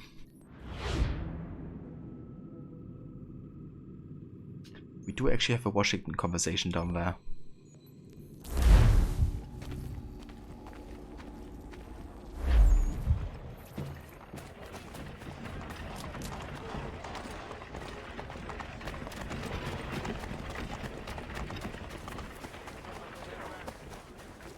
Connor. Commander. It's good to see you. You have what you set out for. What will you do with it? A fair question. But if truth be told, I do not know. Men with far greater minds than mine will build this country's foundations. A task I am simply not equipped for. Have you played bocce before? I'm really growing quite fond of it. I think I'll have a green built at Mount Vernon when I return. All that death and sacrifice, and you mean to leave the important tasks to better men while you play games? I might have expected it. Connor! Whether you think you are capable or worthy of the task, after the things you have done to ensure this outcome, you should not have the luxury of peace. There we go. That's all the Washington dialogues.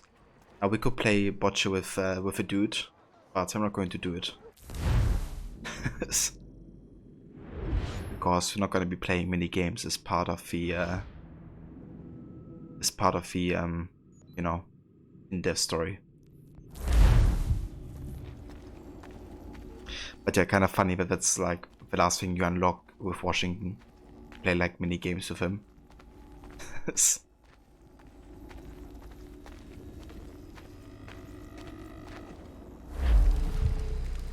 Indeed, Jay. I'm actually excluding certain stuff in this playthrough, including the Ubisoft Quebec production, The Tyranny of King Washington. Which I'm very glad for. Kana tis Seton.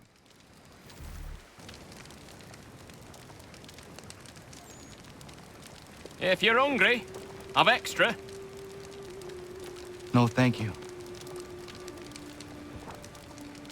Where is everyone? Gone west. Been a while since they left. Seems some fella from New York was granted the land by Congress. What? Seeing it happen more and more. Government says they don't take land that's already owned, but...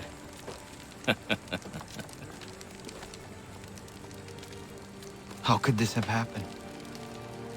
We're on our own now. No more merry English parts and labour. Which means we gotta go at it ourselves. Gotta pay for it too. Selling land is quick and easy, not quite so nasty as taxes.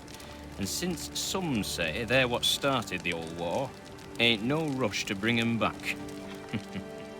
Clever men, these new leaders of ours. They know not to push it just yet. Too soon for taxes. Too British.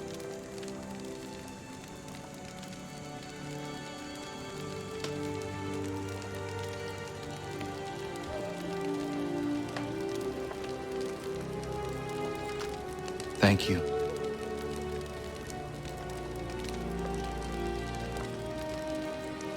Be safe. It really is Kobe. Like all of his effort of Connor to secure this land to his people. And then what happens is, you know, they either die or they had to leave. And land eventually gets sold to some dude from New York who makes whatever out of his place.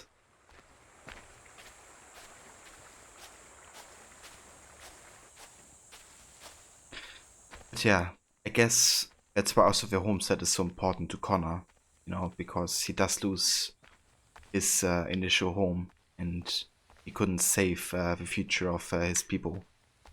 But he could build up something new that would inspire hope and would bring, you know, safety and liberty to the people who live there. But yeah, what happens to this village is just very, very sad.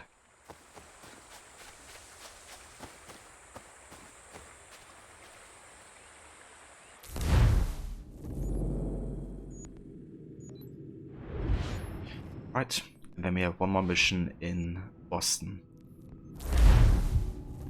which I think may be the last epilogue mission, actually.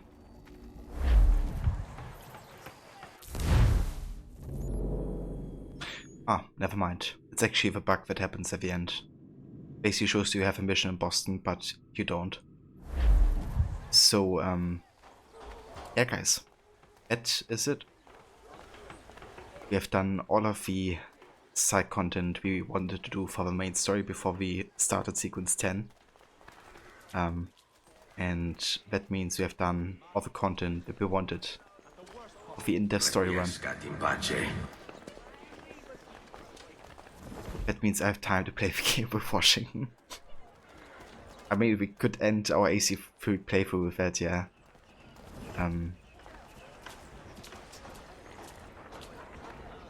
Or at least that being part of the ending. I think I would actually like to go to Achilles and Connor's and Abigail's grave again before we say goodbye to the game. But yeah, how about we actually go ahead and play with Washington then?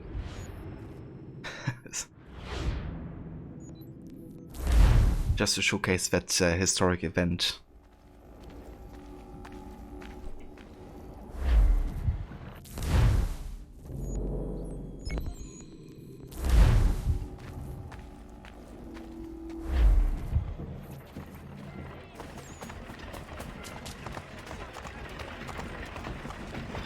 But yeah, AC3.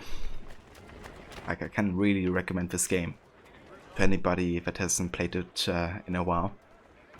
And if you do so, really do like most of the side content, because it will really change up so much. Like, the side content really is what makes me appreciate the game so much more. Alright, there we go. Let's play.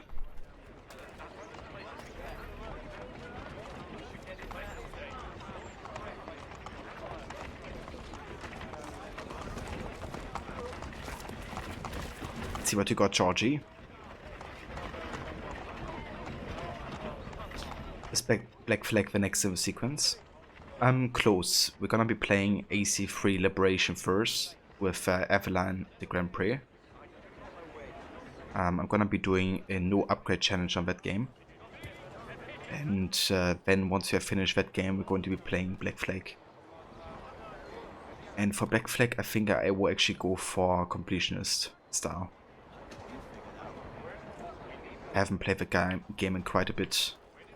And yeah, I would love to do like most of the content in that game.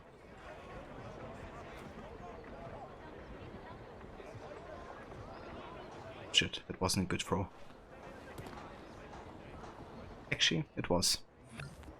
Got 2 points here. That should do. Not quite, Georgie.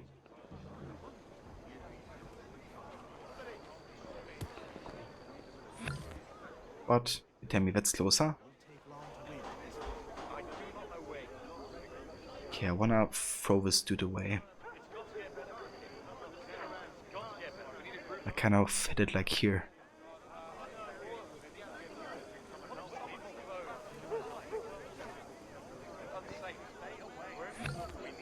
There we go, that's 2 points. Never mind, only 1.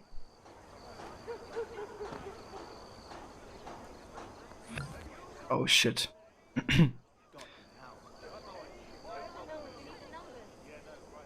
Okay, I'm just gonna try to get as close as possible so we get that 1 point advantage.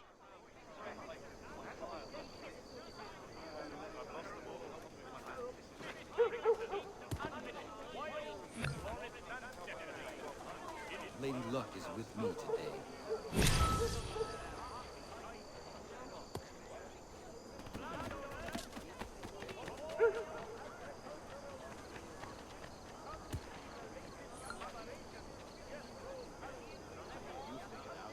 So the thing is, I can't really throw this dude too far away, like this ball, because we'll basically roll away again. Could, however, position ourselves this side and do like a level shot like this. Then maybe hit it from this side to kind of like get it to the right side. Maybe that works. Okay, it didn't whatsoever. That was way too sharp.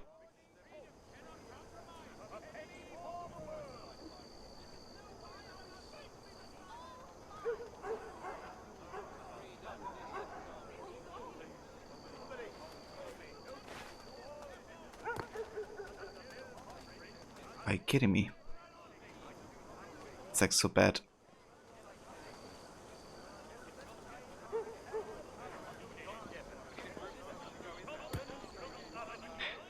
Yo, how are these bots rolling? Like, Jesus, I screwed this up, round up so much. Yeah.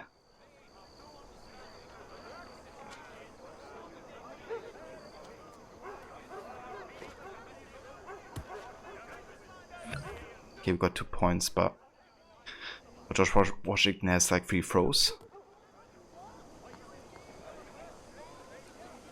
Okay, that's 1 fail. Yeah, that's 1. And that's... Congratulations. Okay, only 1. Still good. I'll probably throw it like closer to us. Over here.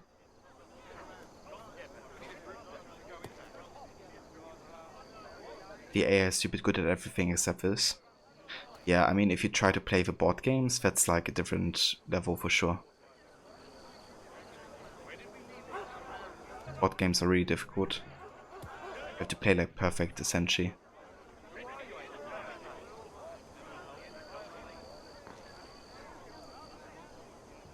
Okay, that was good.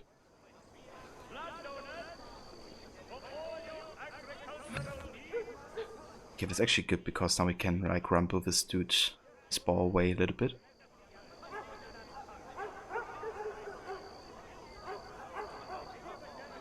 It's kind of funny, but the ball is currently rolling. Do you see that?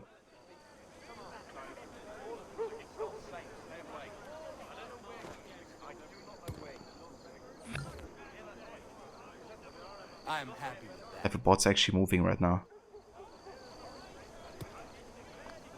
Oh, Jesus Christ, George. I hate your throws.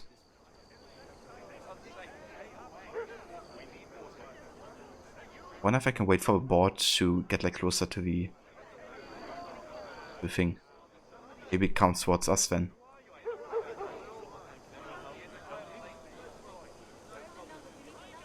Okay, now it stopped.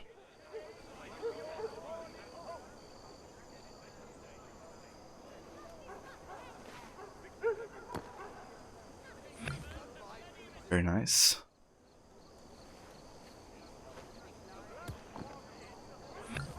Are you kidding me? How lucky is this dude?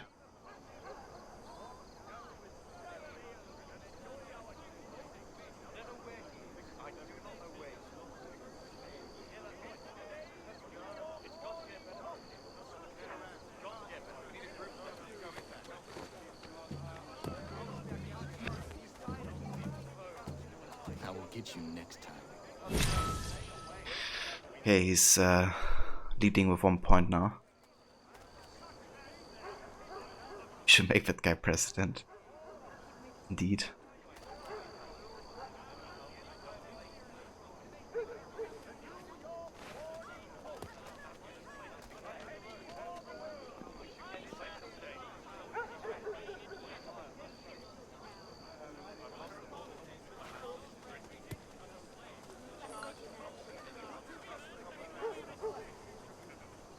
What kind of sucks about this botch map is it's just not it's like uneven at all points, so the boss like constantly rolling around, like slightly.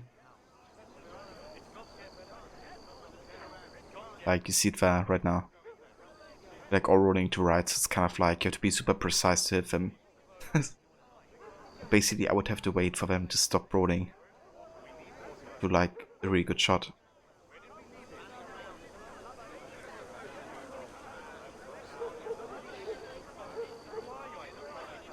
Hickey for president?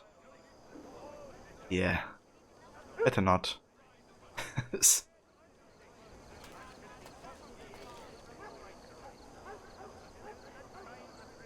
Okay, let's see if we can predict it, I guess.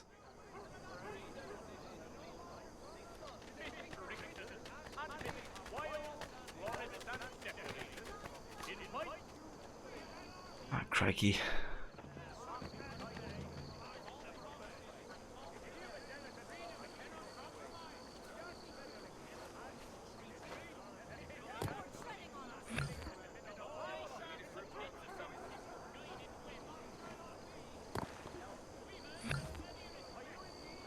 I swear George Washington is too good at this.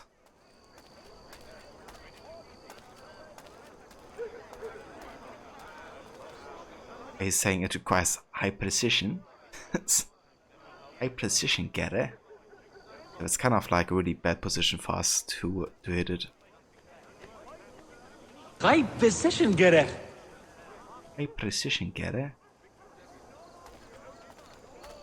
We can't really hit it good, I guess.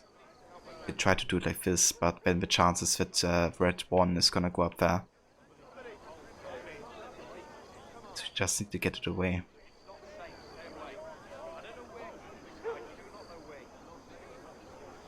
Okay, that was too fast. Yes. Okay. That miss. Well done. Okay, I take it. You're better than me, George Washington. Congrats.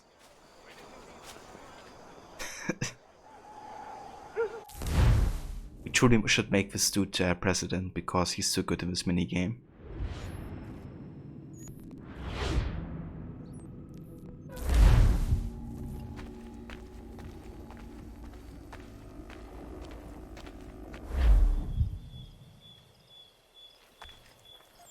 Okay guys, but before we call it for AC3, I want to go back to Achilles' grave again, because usually I try to find a good place to kind of like end a playthrough. And this is definitely one of them. So yeah, Requiescat, Departure, Achilles, Abigail, and Connor Davenport. May you rest in peace, guys. Requiescat in pace. High precision, Jorge. Right? Yes, very high precision. Yes, indeed, Kobe. May you rest in peace. And Connor, if his time comes. But yeah, guys, this shall be the end of the in-depth story run. Since we have done all the content necessary for what I've said myself. So, since we're not going to be doing any of the DSC, not Tyranny or the Benedict Arnold stuff, the next AC stream will be AC Liberation, where we're going to be playing the No Upgrade Challenge and make a start on that game. But yeah, the next stream you can expect of me won't be AC, but more of Red Dead Revolver. I intend on finishing the game tomorrow, and eventually also make a start on the first Red Dead Redemption. And yeah, then I'm gonna be gone from Friday until Monday because of Easter and stuff. So yeah, I won't be streaming over a weekend or something. But by next week, we're definitely gonna come back to AC as well again. No worries, Kobe. Thank you for being here. As always, I appreciate it. Yeah, thank you all for being here and joining for the end of this wonderful game. And this playthrough, really had lots of fun playing this game again, coming back to it.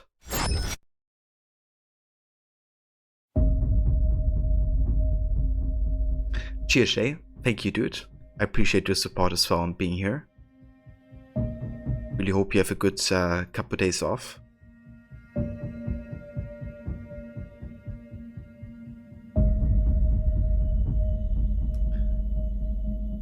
But yeah, I want to have a look who's online, who we could trade. Oh, look at this. It seems like Dr. Ronnie is actually streaming and we could raid him. I think I've never actually raided Ronnie before.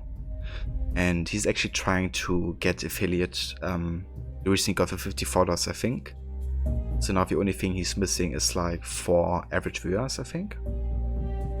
So yeah, I would like to help him out with, you know, some support. So let's go ahead and see how he's doing.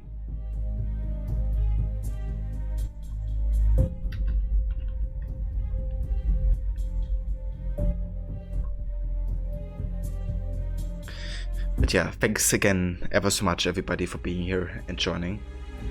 If you haven't checked out the streamers of the community, then I would highly recommend doing so. Also make sure to check out Jay as well, and Eric too, because really awesome streamers and also big fans of Assassin's Creed as well. And yeah, really hope everybody is having a great rest of the day or night, wherever you are. Take care, and I shall see you guys next time.